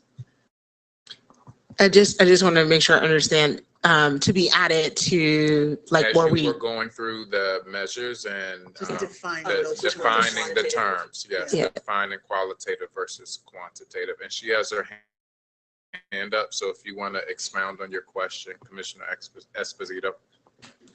Yeah, I just wanted to say, like, I know we're talking about the way that decisions are made, especially when it comes to data, but on a community level, to be able to explain it in a way that is accessible, just so that there's no like qualifying terms for people to understand like what we're speaking to. Yeah, so just generally here and within the reports, like there's a definition for what goes into the report, which I think should be helpful to members of the public. I think it's more clear than my little summary tonight. But when we're talking about quantitative data, we're talking about ratings that are based on numbers, like you hit a certain mark, right? So like being in the 80th percentile, you heard us saying those things. And so that means you're at the top end, you're at the top of the scale in terms of other schools, right? Where if you're in the 19th percentile, there are about 81% of more schools doing better than you are, right? So those are quantitative ratings. When I talk about things like school effectiveness reviews, where we're doing focus groups and we're observing classes based on a rubric and aligned to how we do that in our teacher evaluation process. And when we're looking at document review, that's qualitative. So those are some of the examples. Qualitative is really taking like how we use feedback from the public within the process, how other evidence is used within the process. And it's important for complex measures. There's a reason why suspensions, for example, is not or even chronic absence are not quantitative measures, because some schools are located in communities where chronic absence has a lot to do with services and resources that are available to families and to students, and that impacts their ability to come to school. And so we're not going to penalize a school for having a high chronic absence rate. We want to understand, are you getting to the root causes and providing appropriate resources that are within the power of a school to address those and help students be able to come to school. And so that's something that we look at qualitatively because we want to take that into consideration. I just wanted to add just quickly, recognizing the complexity of what schools do in the nature of their work, we want to be as comprehensive as we can when we think about the various ways that we can understand what's happening in a school. So part of the benefit of having both quantitative and qualitative measures is that the quantitative measures, they can give you a point of comparison, because largely when we're talking about the percentile ranks, that's what we're doing. We're comparing one school's performance on something that we can measure with numbers to another school. When we get to the qualitative, it gives us the context in which those numbers are being created. And so that is part of the reason that the process is what it is. And it's also why we do have measures that are informed by data, but that their ratings are not determined by the data alone, because we want to be able to honor the fact that there is more to the story than just what the numbers alone can tell. Thank you. Yeah, because I think that's really important to show like that the community feedback does have value, even if it's not a number. Thank you. Commissioner Reed? I just want to thank Angela and her team. I've been fortunate enough to be able to go on trips with Angela, Lindsay, and Tracy Carter. And my takeaway I have is, Angela, you're kind. I've been to some of these places, and your presentation is basically being sensitive. If you were totally transparent, which you can be with me, if you were totally transparent, it would be painful for some of these people. I mean, your conditions were pretty nice conditions, but I know, based on what I know, you're being gentle. I mean, some of these people really need, I wouldn't say a cattle prod or something like that, but they need to realize the facts in terms of what they're doing in these schools. Because when I look at some schools, the problem's not the kids, it's the grown-ups. And at Baltimore Collegiate, the problem for me are the grown-ups in the building, not so much the kids. And it's like, it's almost festering with me. It's like, I do think it should be conditional. I do think they should be still open, but they need some serious conditions. Yep, and they'll be before you on Thursday, but I just want to, be clear, these are the CEO's recommendations is number one. But number two, I appreciate the kind remark, but for Dr. Santelises and why she hired me to do this job is it's centered in doing what's right for children. Right. It's always centered in doing what's right for children. And so, and I mean that in a deep way. And so the conditions are things that we think will help an operator who you will be able to ask real serious questions on Thursday to make sure they do what is necessary for children, because children don't get their fourth grade year back because adults did not have it together. And I'm very clear about that. And so I try to be fair, but I'm always centered in what's right for children. That's why I do this work, because I care about the children of this city. And that includes making hard recommendations that people don't like, because I actually care about what's happening in schools and what children are getting. And our children for too long have not been getting the education that they deserve because of the historic inequities in this state. And that is just a fact. And so I put everything on the line for children, as does most of the central office. People talk a lot about North Avenue, but many of us are here working around the clock because we care about the children of this city. Thank you. Thank you. Commissioner Sally? To build on that, it concerns me when I see a recommendation with 3 years, if that is what the board so chooses. These children also don't have 3 years to wait for these schools to get their act together. I'm concerned about that. I will go out on a limb and say that. I can't imagine waiting 3 whole years for these schools to get and remedy these issues. So it is a factor in consideration. Which is key to the question that I asked about the timelines built on the conditions, and at what times do we go like they're doing a great job or you're not going to make it. Where do we do this? Why do we, because that becomes very important too. If we're treading water and we're 10 feet from shore, that's good. If we're treading water and we're out a mile out to sea, that might be a problem, Yeah, just one thing about that too, on the conditions. So, for schools with conditions, like I said, we're going to do these additional checks, but we also, in operator capacity, what we're considering is like, have we had to issue accountability notices? And when we issue accountability notices, it comes with the steps you have to do to cure it and by when. An accountability notice can go all the way up to a notice of revocation, which could be a mid-year closure if we feel like not sufficient progress has been made and it's so serious that closure is necessary. And so those tools are available with or without conditions always at all times. So I just wanted to just make sure that was on the record as well. And there are schools in here that have 3-year renewals recommendations that are still doing good work by kids. Everybody that with a 3-year renewal recommendation is doing something. Is the question for you of, is it enough? The question for you is it enough? But nobody would be getting a 3-year recommendation if we thought it was absolutely terrible. We have non-renewed. This board has non-renewed and closed schools because there was not enough good to warrant continuing that contract. There was more harm than good. The thing you need to figure out is, what's the balance? We've given you the CEO's recommendation, but the balance is, you got to decide that. Great question. Is it enough? So these schools will be before us on Thursday. So I would encourage all of my fellow commissioners, really be present and hear from these school communities.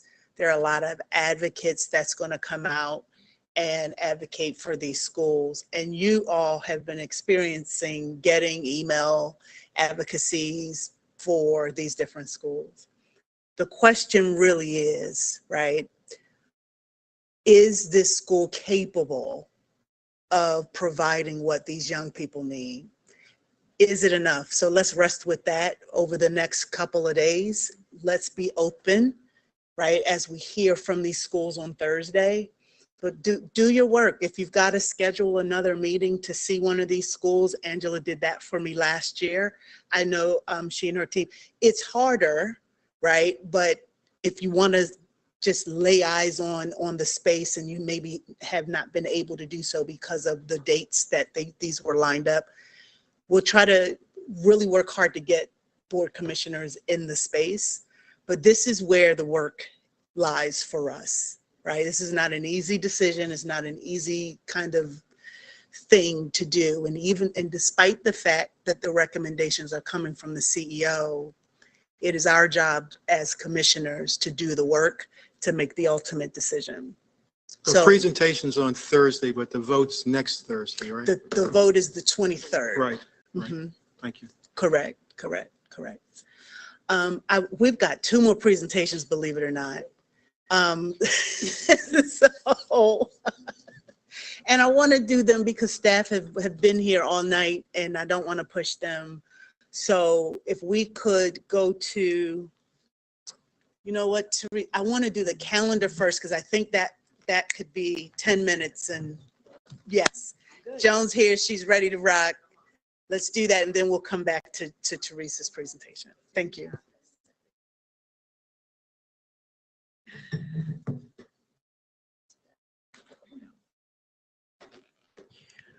Well, may I ask Commissioner McFadden, Vice Chair, just for clarification, is Thursday's meeting similar to this one in that you prefer that we are here?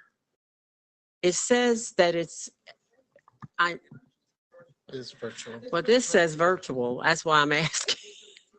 It's a virtual meeting. So we are all on a screen somewhere talking toward each other. Actually would prefer, I think it's I really, sometimes it's better to see folks when you're doing presentations, but that's why I asked the question, just wanted to be clear.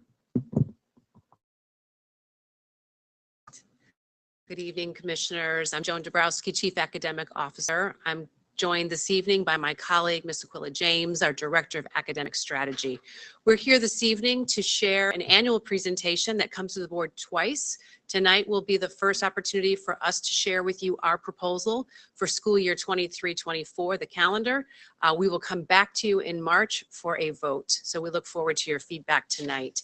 So this evening, we'll walk through a presentation where we talk through how we engage our stakeholders. The school calendar is a comprehensive space for many folks to be impacted by. So we think about our students, we think about our families, we think about our educators, we think about a lot of different of stakeholders when we think about our calendar. Additionally, we have requirements that come to us from the State Department of Education, and we have to think about those as we plan out our days. So again, as we go through, we'll walk through our proposal, and then at the end, we'd like to share with you how we are being more and more innovative as we think about our school calendar. So while there are always regulations that we need to adhere to, we are finding ways to be innovative. This presentation aligns with the 2 of the board priorities. You can see there, priority 1 and priority 7. We also think about all of our key strategies that we're lifting up in our Reconnect, Restore, Reimagine, and how those strategies come to life in our calendar. So you'll see evidence of that as well. As we worked on this year's calendar, and again, Aquila has been working with a work group since late fall, we thought a lot about some important pieces that we've learned over the last few years. Number one is that, as we mentioned, we have state and local requirements and how those show up on our calendar with very clear sort of guidance and information we know is important. Next is the space around religious observances. These are days when school is in session, and yet we know we have students who observe particular religious holidays, and we need to consider what that experience is for our students and what we do to support those students. We also have learned a lot over the last couple of years about wellness. So in our in our calendar proposal tonight, you will see some ideas that we think are going to really address what wellness means and what we need to think about in our calendar. We're excited to share some new ideas around how we can harness virtual learning in service of our school calendar. So this year, as you may recall, we currently have in place a plan that should we have 3 traditional snow days and a 4th snow day occurs, we will be pivoting to virtual learning. That hasn't come to fruition yet, but that is something that we took as an opportunity, given MSD's opportunity for local districts to do that. We're going to ask to include that again for next year, along with some other ideas about how we can use virtual learning to support more time for parent-teacher conferences and conversations about our student learning plans. We're going to talk about early release, systemic professional learning, when our quarters and trimesters occur, and we're excited. We're going to also be sharing senior graduation dates. And with that, I'm going to now turn this over to my colleague, Ms. Aquila James. Good evening. Good evening, everyone. Thank you so much. All right. Just stop working. There we go. As Joan shared earlier, I had the best time engaging stakeholders. And to be quite honest with you, there's a norm that both the academic and schools office have embraced. And it's the work of Brian Stevenson, which is get proximate and stay proximate to what matters most. And so there was a lot of time put into really seeking the input of all of our stakeholders. And the stakeholders that are listed before you are there. What I want to do is just take a quick moment and pause and talk about how we were able to identify these stakeholders. And what we decided to do was just create an all call, so to speak, and ask all principals to engage in a focus group that would provide feedback and direction for how we could best improve and capitalize or either sustain best practices related to our calendar.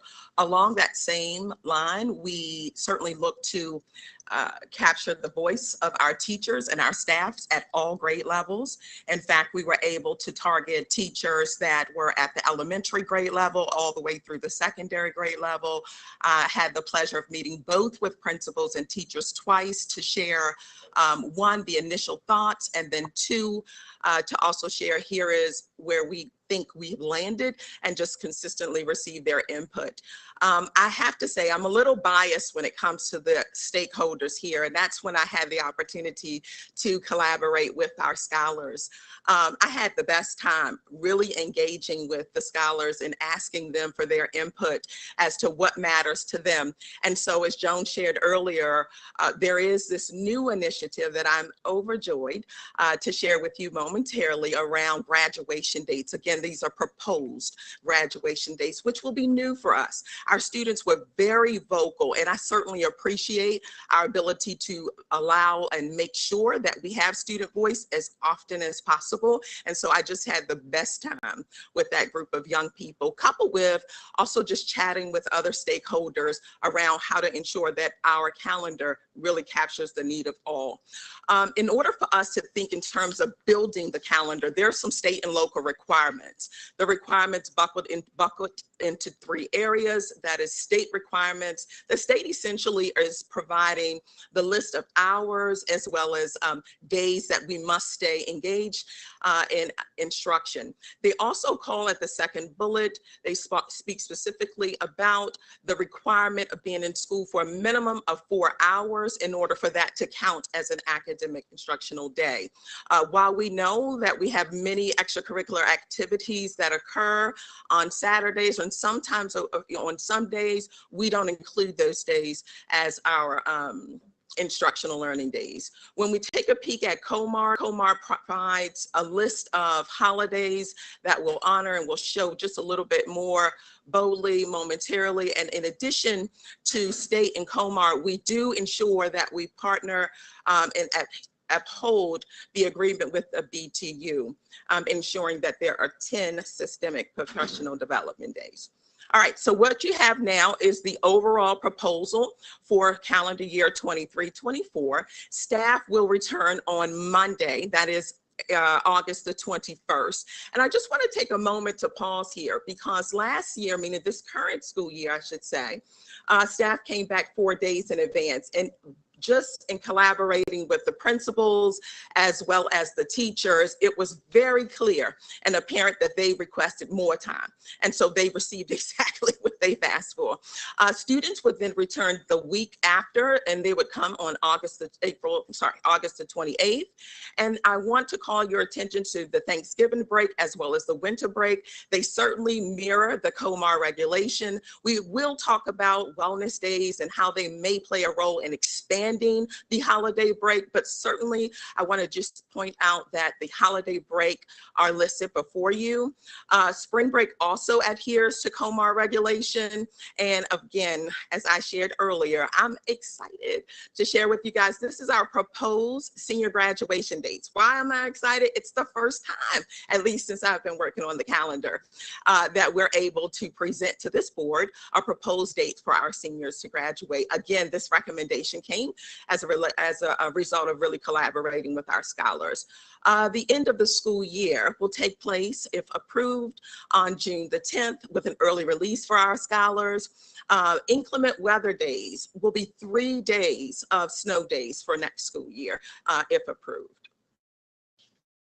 So let's take a look at all of the COMAR regulated holidays. I'm going to give you a moment to just put that in your eye gate. It just really, this slide just magnifies the COMAR list of holidays that we saw earlier. Again, this calendar year starts for us in July and it ends with us in June. So go ahead and take a peek. We're going to move forward. This slide here presents something that is new.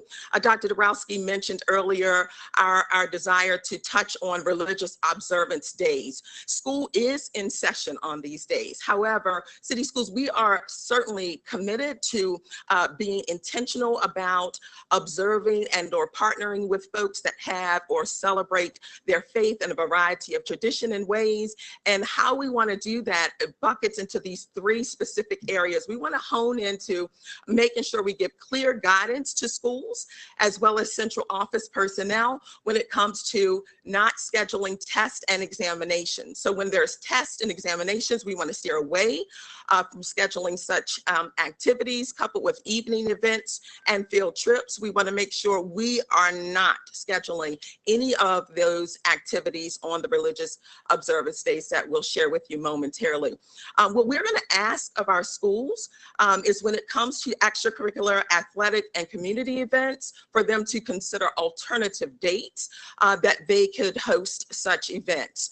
Let's show you the actual days in which we are proposing that we observe. These days are MSDE listed observed religious holidays.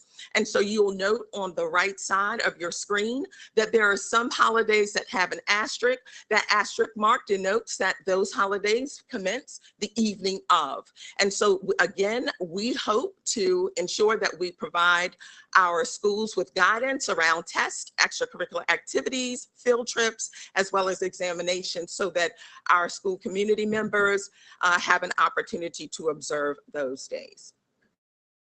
All righty. Question, if I may, Yes, on sir. this point. I know this school year there was some community frustrations around, I believe it was parent-teacher conferences that were scheduled on Yom Kippur, and also that there were some extracurricular activities where students were penalized for not attending, for example, after school sports, to then be able to play in a game or whatnot. This guidance that you're giving here, and I appreciate the way you've outlined it here, this is additional or new guidance, or and so this is addressing some of those those concerns to help school leaders be more, well, I guess first off, the parent-teacher conference, was that a district scheduled date? Is maybe a question of whether that's a school scheduled date. But I appreciate what you're saying here, that this is new and guidance that is in contemplating, that type of scenario. Yes, sir. In fact, the proposal is in response to the feedback that we received. Yes. Forgive me, I really can't see that far, but I know from experience that schools, there are certain holidays that testing should happen, like Eid al-Fitr. Okay, that's a holiday where testing should not happen, and yet schools kind of like ignore that and say, you can go and give tests, And so, how do we bring that into alignment? I'm sorry. Sure. So we do have written guidance to provide. So what Aquila has been sharing, we have all of this in writing. We share with our schools. And in actually consulting with Chief Sivan, there is also state legislation around a student not being impacted because they're observing a religious holiday, particularly around tests and exams. So if in fact an exam is given, the student has, and we have this as part of our grading policy, an opportunity to take that assessment without any penalty. Same for an assignment that was due or something like that. So that's already in writing as well. I think what we're doing as part of our calendar, though, is lifting this up at a level where we want to make sure it's part of our board presentation and goes onto our calendars as well. Even though school is in session, we still want to mark these days on our calendars, just to help, again, build that awareness. Yeah. All righty. Oh, we're going back. It's a hand raised. 1 second, ladies. We had Commissioner Esposito, you have a question? Oh, yeah. So the students that need a religious exemption from testing, is there a way that we can distribute that information about how to go through that process?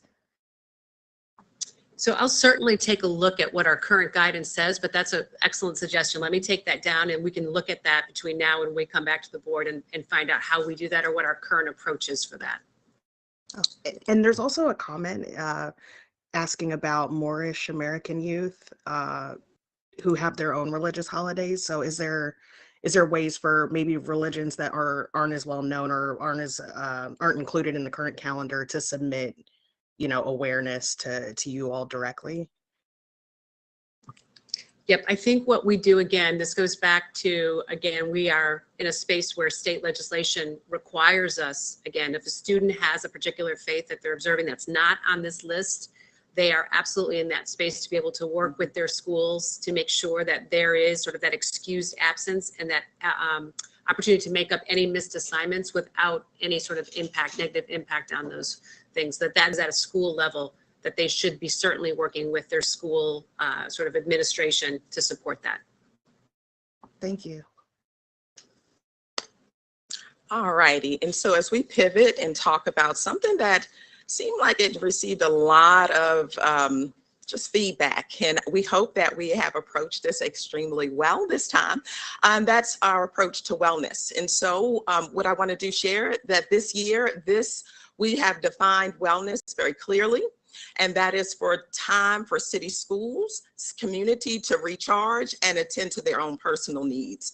And so this approach to how and where wellness takes place, it includes 3 full days.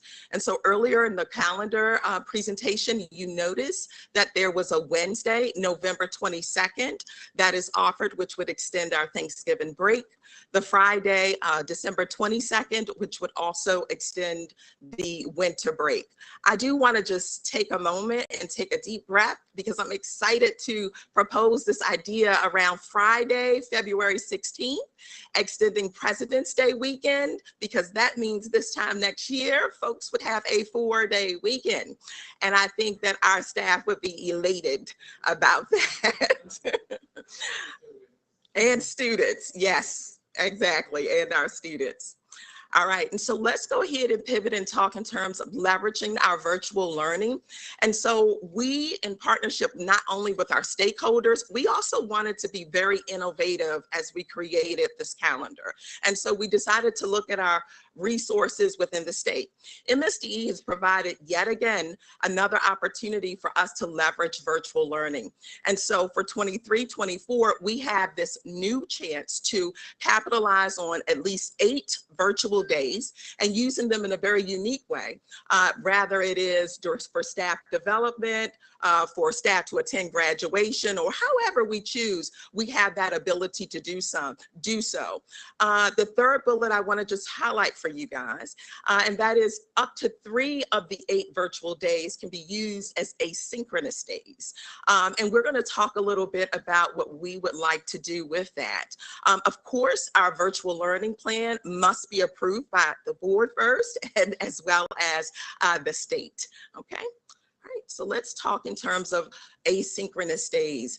I also want to pause here too, because while this slide has a lot of information on it, what jumps out to me is this reality that our teachers would have the opportunity to have a longer period of time to engage with our parents and really partner in the utilization of our student learning plans, as well as use any academic knowledge that they have, such as diagnostic assessment results or individualized learning results from platform usage, and really collaborate with our parents in completing the student learning plan and thinking about the appropriate goals for our scholars.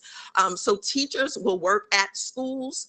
Teachers will also have a chance to engage in parent-teacher conference in person or virtually. Again, this is the direct result of feedback that we've received from our parents, as well as teachers and school leaders around needing additional time, as well as the flexibility to conduct parent-teacher conferences virtually if necessary. Students would be at home. They would engage in asynchronous learning activities. And then we also want to encourage parents to partner with their scholar and think about bringing them alongside so the scholar has an opportunity to share their thinking at parent-teacher conferences as well. On the right side of the screen are the 3 days which we've identified and are proposing. That includes October 6th, December 1st, as well as March 1st. These dates are very key, and they occur at very specific times throughout the quarter, as well as right after the progress report time. And so when you look at asynchronous days in combination with early release dates, you'll notice something. The dates on the early release side are also, they are all occurring on the same day. So while we collaborated with our parents, with our principals and teachers, we also learned that our parents was very clear on how can we become a little bit more consistent on the days in which students would be out of school. And so all of the dates that have been and are presented to you today occur on Fridays. And so parents would have at this time, once the board approves the calendar, they would have ample amount of time to begin to schedule either for daycare and or time at their jobs. Early release dates for students is very, very clear and prescriptive. Earlier, you heard me mention that the state requires us to be in school for a minimum of 4 hours. And so students would engage in learning for at least 4 hours. I'm going to pause because you and I are reading that first one, and it says students have early release days 4 times during next school year. That's a significant decrease from last year and this current year. We usually have 10 early release days in the calendar year.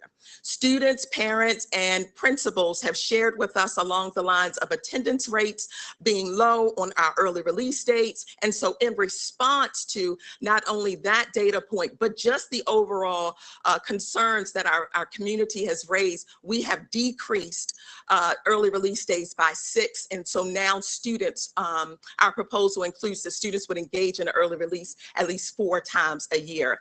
Again, schools will use those early release days to complete their core work, any academic planning, grades, any of the things that need to be taken care of once students are released on the days on the right. All righty. Okay, and so here are our systemic professional development days. Teachers, again, will have 5 days for pre-service. We continue to honor the BTU, Pizzazza, as well as Quest, a sponsor professional development that occur in October, and the rest of the 4 days dates are throughout the school year, intentionally scheduled for us to engage with our school teachers at the appropriate time to support their development. Quarter dates are here. I just want you to notice that Q1 and Q3 dates are a little bit less than Q2 and Q4. Again, in communicating with students as well as teachers and principals, there was just a clear understanding that at the end of the semester and or the end of the academic year, that sometimes it takes a little bit of a pull to have our students turn in those last assignments, as well as our educators complete their grading. And so the dates are extended by 2 days. So Q1 and Q3, the proposal includes a use of 44 instructional days, and Q2 and 4 are 46 instructional days.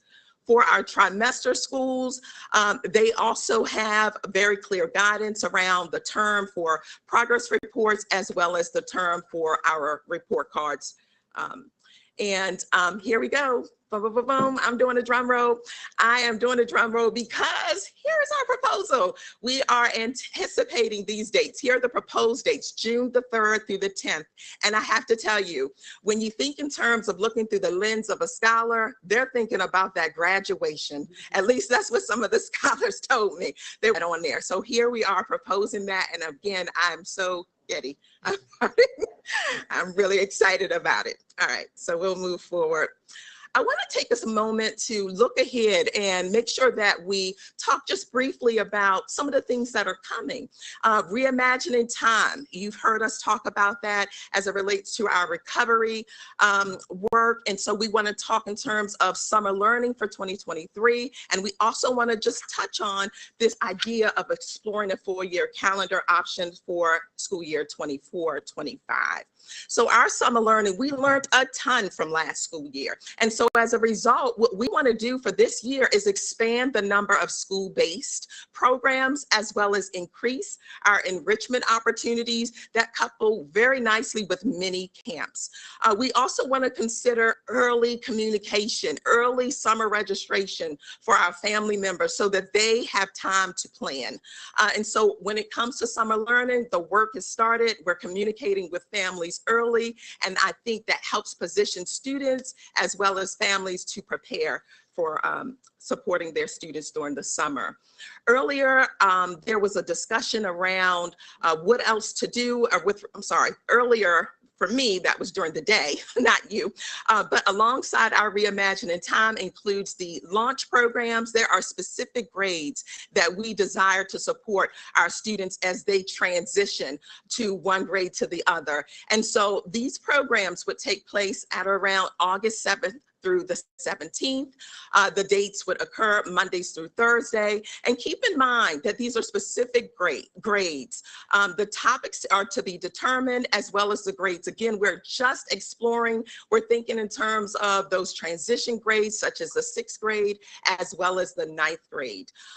Again, programs might vary by the start or end date, as well as the length of time. Last but not least, when we talk about exploring a 4-year calendar option, I cannot express to you enough. We are in exploration phase.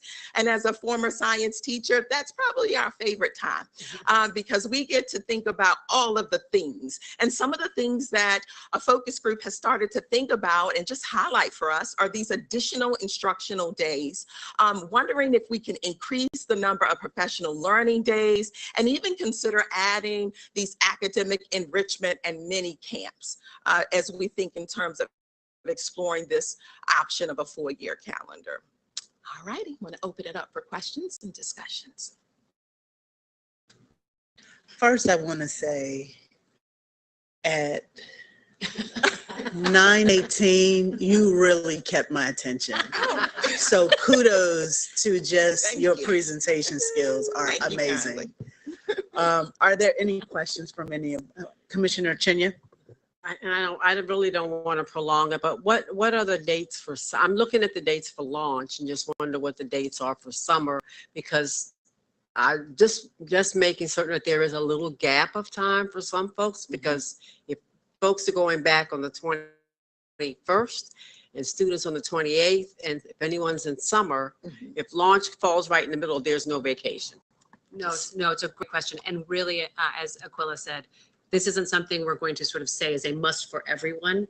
I think what we've heard is there's interest in, it's great that we do our programs in late June and into July. It'd be wonderful to have sort of like a launching into the new school year closer to the school year beginning. And you're right, the calendar is only so many days in summer. And we also think about our staff who may be teaching in the summer, and then we want them to be able to have a break. So this is a sort of an innovation that we're going to try and see how it goes, but it's not expected that it's going to be in every school for all 6th grade and all 9th. But we've also heard, particularly grade 9, there's a real interest in a number of our high schools about how do we ensure that transition for 9th graders.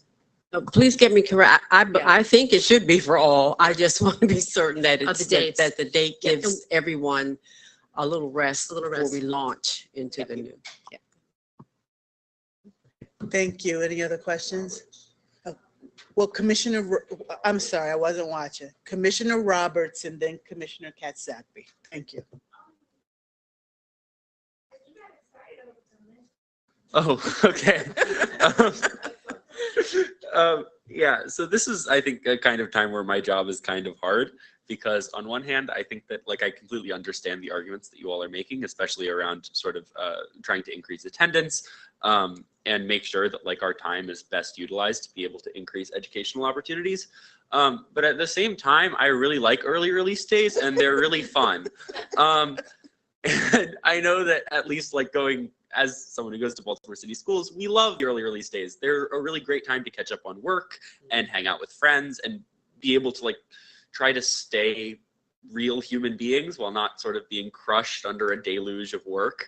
And I kind of feel the same way about senior graduation dates, though I do have sort of the opposite concern, where I worry that if senior graduation dates are more right at the very end of the year, you're going to see a lot lower attendance from seniors towards the end of that senior year. Because I know, at least for me, I've gotten into my college. I'm done. I don't want to go back to school, and yet I still do every day. And there are a lot of people who maybe do not have as strong of a pull back into the school building. And I think that extending that graduation, or at least pushing back that graduation date to be so close to just the end of the normal academic year, might see more seniors feeling the same sort of severe senioritis that a lot of us do have. Thank you. Anyone else? But before, is Commissioner there a last day for seniors going to be embedded? There always is. And we have to, again, as I think Aquila put out at the beginning, we do have COMAR and MSTE requirements and regulations. And so we can't go away from those.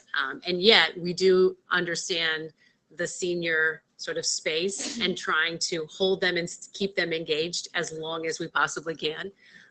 But yes, we will have a final date for seniors. And that generally falls roughly between 3 and 4 weeks prior to that time, because we do need time for that graduation, certification, and validation process. Yep. One second, Commissioner, Commissioner Roberts, and then we'll go to Commissioner Kenyatta Bay. Thank you, Madam Chair. I just wanted to lift that I really, really appreciated this presentation. As a mom of a very active 4th grade son, and kind of going through that pre-pandemic phase and virtual instruction during the pandemic and reentry, I am very excited that we, through the course of several calendar creations, have gotten to a point of really being ambitious with how we are kind of providing instruction in this way. This is really fun. This is different. This is very new for the system. It's very competitive. And it's completely in response to what community has been asking for. I'm a part of community. I love this asynchronous. I love this early summer registration offerings. I'm thinking about summer camp right now. And so many families throughout the city are thinking about, when school ends, what am I going to do with my child?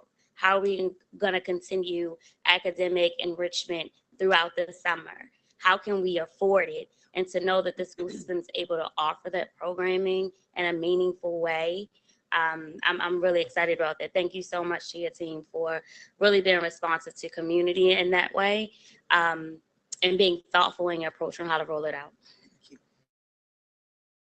Commissioner. Oh, I was just saying that having, being a year-round teacher, having just come off of being a year-round teacher, because I've taught summer schools, et cetera. But those early release days, I kind of, they actually help. First of all, your instructional staff is overloaded with a whole bunch of clerical stuff that they really shouldn't even be handling, but we won't get into that. But, you know, they overloaded, and so this gives them time to get things done, to get pressure done that can't be done within a normal school day. So I just kind of like going like, yeah, not everybody's going to be happy as long as those are used beneficially, you know, and not inundated with a lot of, oh, well, this is what we want you to do, you know, let them catch up with their work. Thank You you. know, so that's a component that I'm sort of concerned about. And I thank you for lifting that. One of the challenges for us, again, right now in this year, we have 10.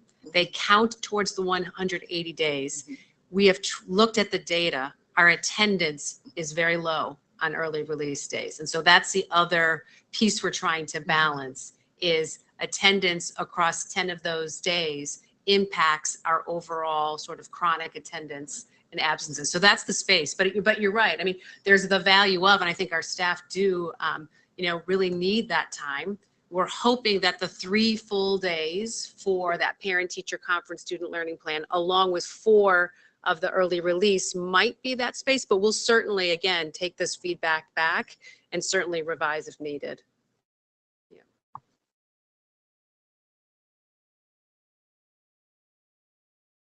I'm so sorry. Anyway, it doesn't matter. Are there any other questions? Come on, Chief Jones, take us home.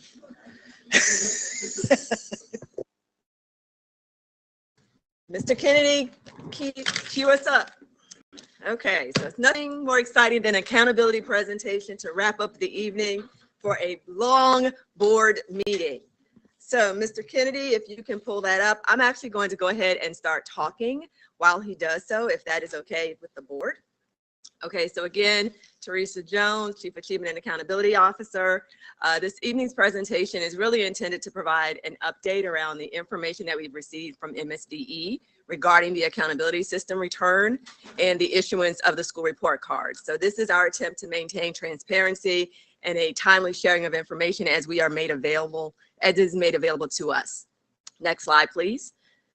So because this is about the accountability system and overall district performance, you'll see we've noted all of the board's strategic priorities as they are all implicated as it relates to how this is going to impact us as a district. Next slide, please. So this next piece is just, again, a little bit of a reminder, particularly for members of the public that are watching. The Maryland Accountability System, as we know it, was originally designed to support the compliance requirements under the Every Student Succeeds Act, or what we call ESSA. It does require that schools are held accountable for student outcomes. And so with that in mind, the state developed an accountability system that I'm going to provide an overview of that was approved in 2018, and that is when this accountability system launched. The idea is that not only does the data inform the public about how schools are performing, but it also allows school systems and the state to make decisions about how to support schools that are in need of additional improvement to get those better outcomes. When this was first introduced, we actually had 2 years of report cards before the pandemic hit. And then we had 2 years of no report card. So this is going to feel new to a lot of folks because it's been quite some time. And as it relates to the release timeline, what we're going to share with you today is what was shared in January 24th, in anticipation of a release that will be forthcoming on February 28th. Next slide, please. To that end, just want to acknowledge that the design of this accountability system factored on 3 key principles that I want to just highlight. First and foremost, when it comes to the indicators in the system and the measures themselves, the intent is that those would differentiate performance between schools. So when it comes to any individual measure, that there has to be a range of scores that are available to create that level of differentiation. Because this is about accountability, the idea is that we're holding schools accountable for the things that they have control over, and that those are the things that are being measured. That way, when the results come out, it would be informative to the action plans that schools would take, as well as school systems, in order to improve outcomes. As it relates to the data itself, the intent is that any of the data that are being used allows for comparisons of school performance across the state. So there has to be a level of consistency, and that the measures themselves have been demonstrated to be both valid and reliable. Next slide, please.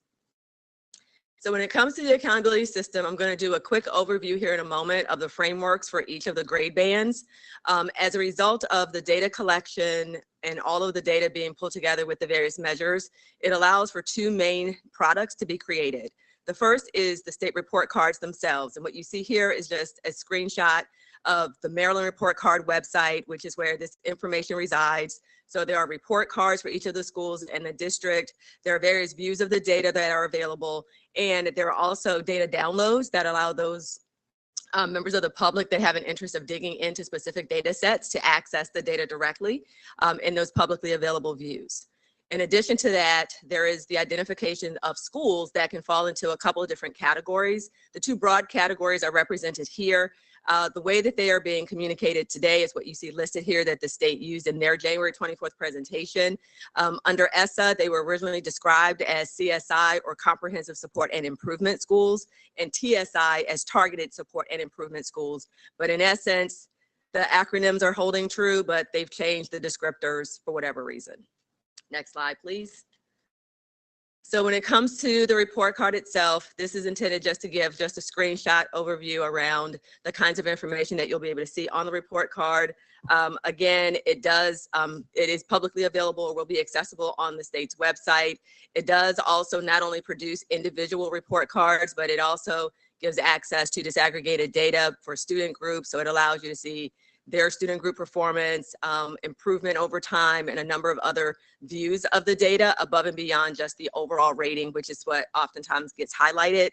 And in addition to that, it's intended to spark conversation. So there's also resources available on the website that will allow for people to process what does this mean, and to help them sort of engage in how this can be used for school improvement, as well as just an understanding around what's happening in individual schools around the state. Next slide, please. With that in mind, this is just high level. Again, the report card ratings are sort of described into one of 5 categories based on our star rating system. On the right side, you see that represented by the percentage of points earned relative to the number of points possible, which does sometimes vary depending on the characteristics of the school itself.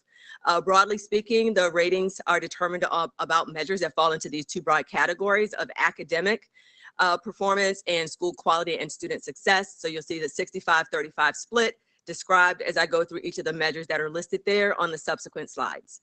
Next slide, please.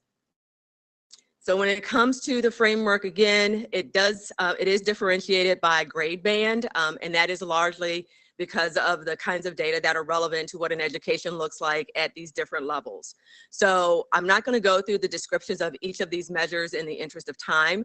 That information is readily available on the state's website, and when this gets refreshed, those resources, including help guides, et cetera, will also be available. What I have done, taken the liberty to do, though, is to circle 2 of the measures that will be derived differently this year in response to changes that are happening. So be it because of the pandemic or because of the Maryland Blueprint for the Future, we want to make sure that folks are aware that there are some changes forthcoming that will be represented in this round of report cards.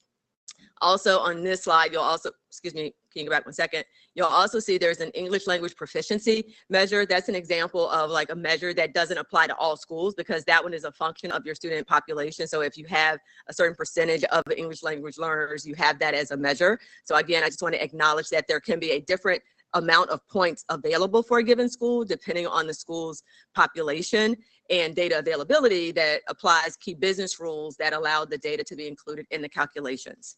Next slide. So when it comes to high schools, again, you'll see that 65-35 split. Key difference in high schools, no surprise, you see graduation rate listed, and then you also see there's a readiness for post-secondary success. Again, in the spirit of highlighting the areas of change, those are circled in these framework slides, and then I'll give you an overview of those shortly. Next slide, please. So in terms of the changes, so the circles that you saw previously across the board, you'll notice for the chronic absenteeism measure, there is a change there, largely because if you think about it, in the pandemic, attendance was not what attendance looked like before the pandemic, right? So no surprise, we started to see that there were drastically different rates of chronic absenteeism reflected across the state, to the tune of 11 percentage point difference from the last time that the report card was issued. In response to that, the state is applying a methodology that will actually adjust the points so that the distribution of points post-pandemic will look very similar to what it was pre-pandemic. So that is how that will be addressed. In addition to that, for student growth, we talked earlier about MCAP and how there was limited assessment data during the pandemic because of changes that were made there. It means that we cannot use the typical student growth percentile data point as the way we measure student growth. The state considered a variety of options and landed on using performance level. And one of the things that they did in this calculation of performance level is because there was a fall 2021 early fall assessment that was administered right when students came back. And this was in response to a waiver that the feds allowed states to have so that they didn't actually have to administer the state assessment in spring of 2021. It meant that they were agreeing they were going to administer it in the fall, but it was not the same version of the assessment that would be their spring assessment.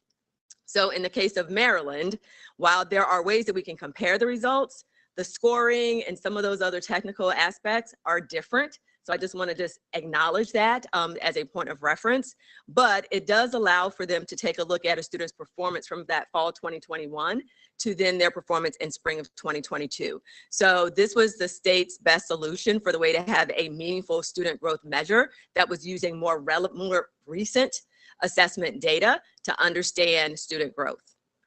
When it comes to high schools, there's this piece that is informed by the Blueprint for Maryland's Future, where there's an on track in 9th grade expectation. So we are now implementing a tracking system starting in school year 21-22 with that cohort of 9th graders to ensure that they are being tracked and are staying on track throughout sort of the course of their high school career.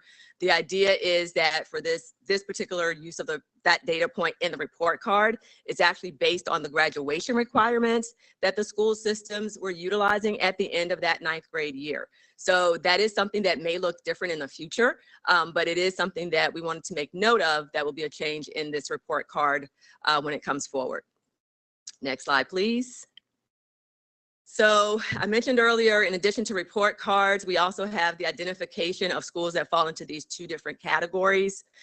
So again, just a quick reminder, because there were a number of waivers that were put in place in response to COVID-19, when it comes to the schools that were initially identified as CSI or TSI, it meant that there was a delayed timeline towards those schools to be considered to exit out of that status. So that will be coming forward this go round.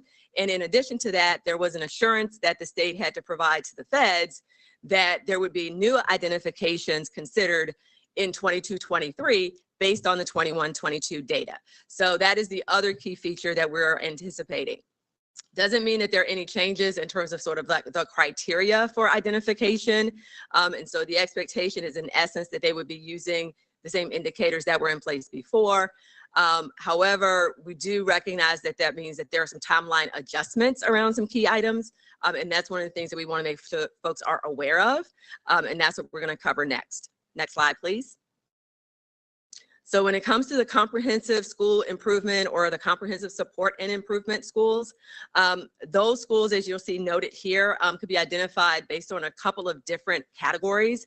One was what we call the lowest performing schools, and that was based on their performance relative to other Title I school performance. The other one was based on graduation rate, where there was an absolute threshold that would determine whether or not you identified for CSI or not. What you see represented here on the slide are the details from MSDE regarding not just the descriptions, but also you'll see there's the indication for when the initial cohort was identified. So in this case, that was based on the 18-19 time period. So based on that, when this is now going to be updated, you'll see on the right side with the 22-23 listed with the strike throughs on 21-22 means that there was an extension for which that period of time that those schools remained in their CSI status, and that this go round, we will have the ability to have certain schools exit depending on their ability to meet the exit criteria that are listed here. And there will also be the identification of a second cohort just based on the absolute, the results from this year's review of the data. So that will be forthcoming. Next slide, please. In addition to CSI, there were also TSI identifications that occurred in 18-19 into that first category, which was what we call the low performing student group. And in essence, there were a variety of ways that schools could be identified because we have a variety of student groups that we look at. So you had race ethnicity groups, students with disabilities, English learners. So all of those different categories were considered to determine whether or not you needed to provide additional support for students that fall into that category. Based on that, we did have identifications when the report cards were in place before. This question now is whether or not schools will be eligible to exit. That will again be based on Title I school performance. So there will be a cut score that will be used to determine what the threshold is. And based on that, we will then learn whether or not schools have met the exit criteria or not. In addition to that, those thresholds will also be used to identify a new cohort of TSI schools with this release of this next round of report cards. The other thing you'll see noted towards the bottom is this category of chronically low performing student groups. So the idea here is instead of converting schools from TSI status into CSI status, which is the way that the state's accountability system was plan was originally written, what they now have the ability to do is to maintain them in a TSI status, but it is this chronically low performing student group status. So the idea here is that if you had a TSI school that did not meet exit criteria, they now fall into this particular category. So that is what is described here on the slide. So that's why that is noted as the 23-24. It's going to be like when that first cohort in and of itself is going to be identified. And then there will be a second cohort forthcoming in 26-27. So again, when it relates to how this is all going to play out, what we are sharing today is what has been already shared by the state at their January 24th board meeting. What I will do next is just share with you what is coming soon to the extent that we know that today. Next slide. All right, so what's coming up? In anticipation of some form of a report card release on February 28th, we are preparing schools similar to how we're preparing the board and the public, just to be aware of what we know when we know it as it relates to the accountability system itself, what we know about resources that will be made available, in particular to help our schools not only understand it, but also be prepared to have conversation about the results and what that means for them and their school communities. When it comes to the release on the 28th, one of the things that I just want to acknowledge is that we are constantly getting updates from MSDE about what that might look like. As of today, we anticipate that that's going to be more of a high level update around how these report cards are looking, and that it will not include the specifics for individual schools. So we are anticipating now that the individual school report cards will be coming later, and that would be publicly available on March 7th, which would be the board meeting following that. So again, we will continue to provide updates as we know more. Depending on what is shared publicly on the 28th, we will also bring that forward through a board update here with our school board that same evening. No surprise, there are going to be a lot of questions about what all this means. So we also are teeing up multiple analyses to better understand not only what are the overall results, but what's really going on underneath it. So both looking at trends in not only overall ratings, but the measures themselves, as well as any insights that we can gain around why our schools are performing the way that they are and what does it mean relative to the work that we've been doing as a system.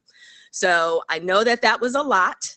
The next slide I want to go to really quickly here is my closing slide, which is to say, if there are comments or questions, I am certainly available to address those to the best of my ability. Also for reference, I mentioned January 24th's board meeting for the state. I've also included a hyperlink here to 2 presentations that you've seen some slides from here. Their presentation was much more technical, so I'm just going to name that. So if you want to get underneath the hood and understand the inner workings of it, have at it. I'm happy to answer those technical questions as well, but in the spirit of us providing an overview, I tried to keep it high level this evening. Also on the state board website, you can also listen to the board meeting if you so choose. So it was recorded. So if there are members of the public that want to dig deeper, you have a couple of different ways to do so. And again, we will continue to keep our board and public updated as we know more, and we are working towards preparing our schools so that they will be as ready can be. And with that, I am available to answer the board's questions this evening. Are there any questions? Commissioner Roberts? Thank you so much for the overview, Chief Jones. I think the only thing I wanted to note here that doesn't require a response tonight, I know that TSI and CSI schools have been a big topic of discussion for the board. Specific commissioners, Commissioner Sally, our chair, Commissioner McFadden, we don't feel good about them. We like those are really personal for us. And I think with us being in portfolio season as well as in the runway of preparing for budget season, I think a meaningful contribution as we continue, as we see what the rollout of TSI, CSI identified schools will be, is to kind of bring about that holistic picture of supports that will be provided to those schools.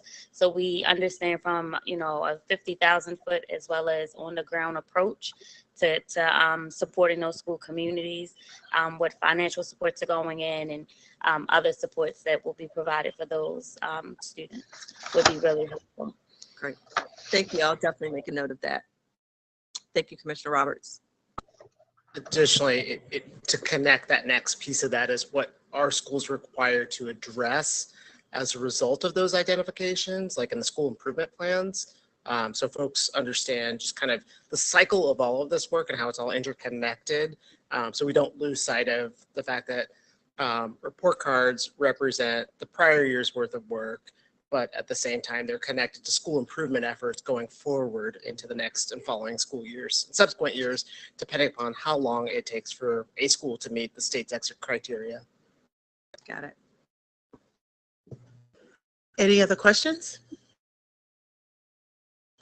I know that was a lot in a very short amount of time, so I want to thank you for indulging me and allowing me to share this evening, simply because of the timing of all of this happening. Right. We wanted to make sure we had the ability to share what we know when we know it, so thank you for that. We appreciate that too, so thank you, Chief Jones. I just want to make some announcements about our upcoming meetings. We have our work session for operator renewal on this Thursday, the 16th at 6:30 p.m. That right now is a virtual meeting.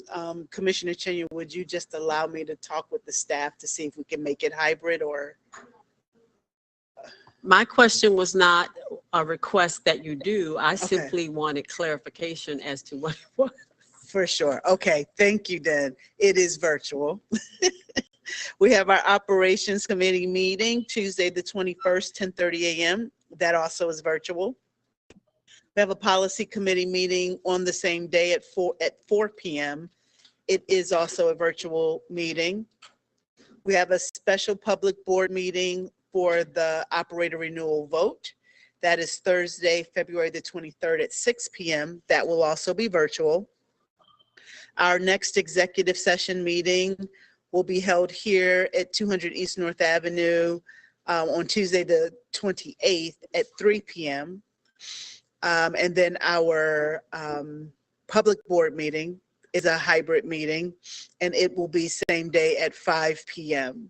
Then lastly, our Teaching and Learning Committee meeting is a virtual meeting on Tuesday, March the 7th at 3:30 p.m. Is there a motion to adjourn? Moved by Commissioner Kenyatta Bay. I did recognize the voice without looking up. Is there a second? Second, Esposito. Let's give it to Esposito again. All in favor signify by saying aye. Aye. Okay, that was unanimous. Thank you all. Have a lovely evening, and I'll see you all again soon. Bye. Bye.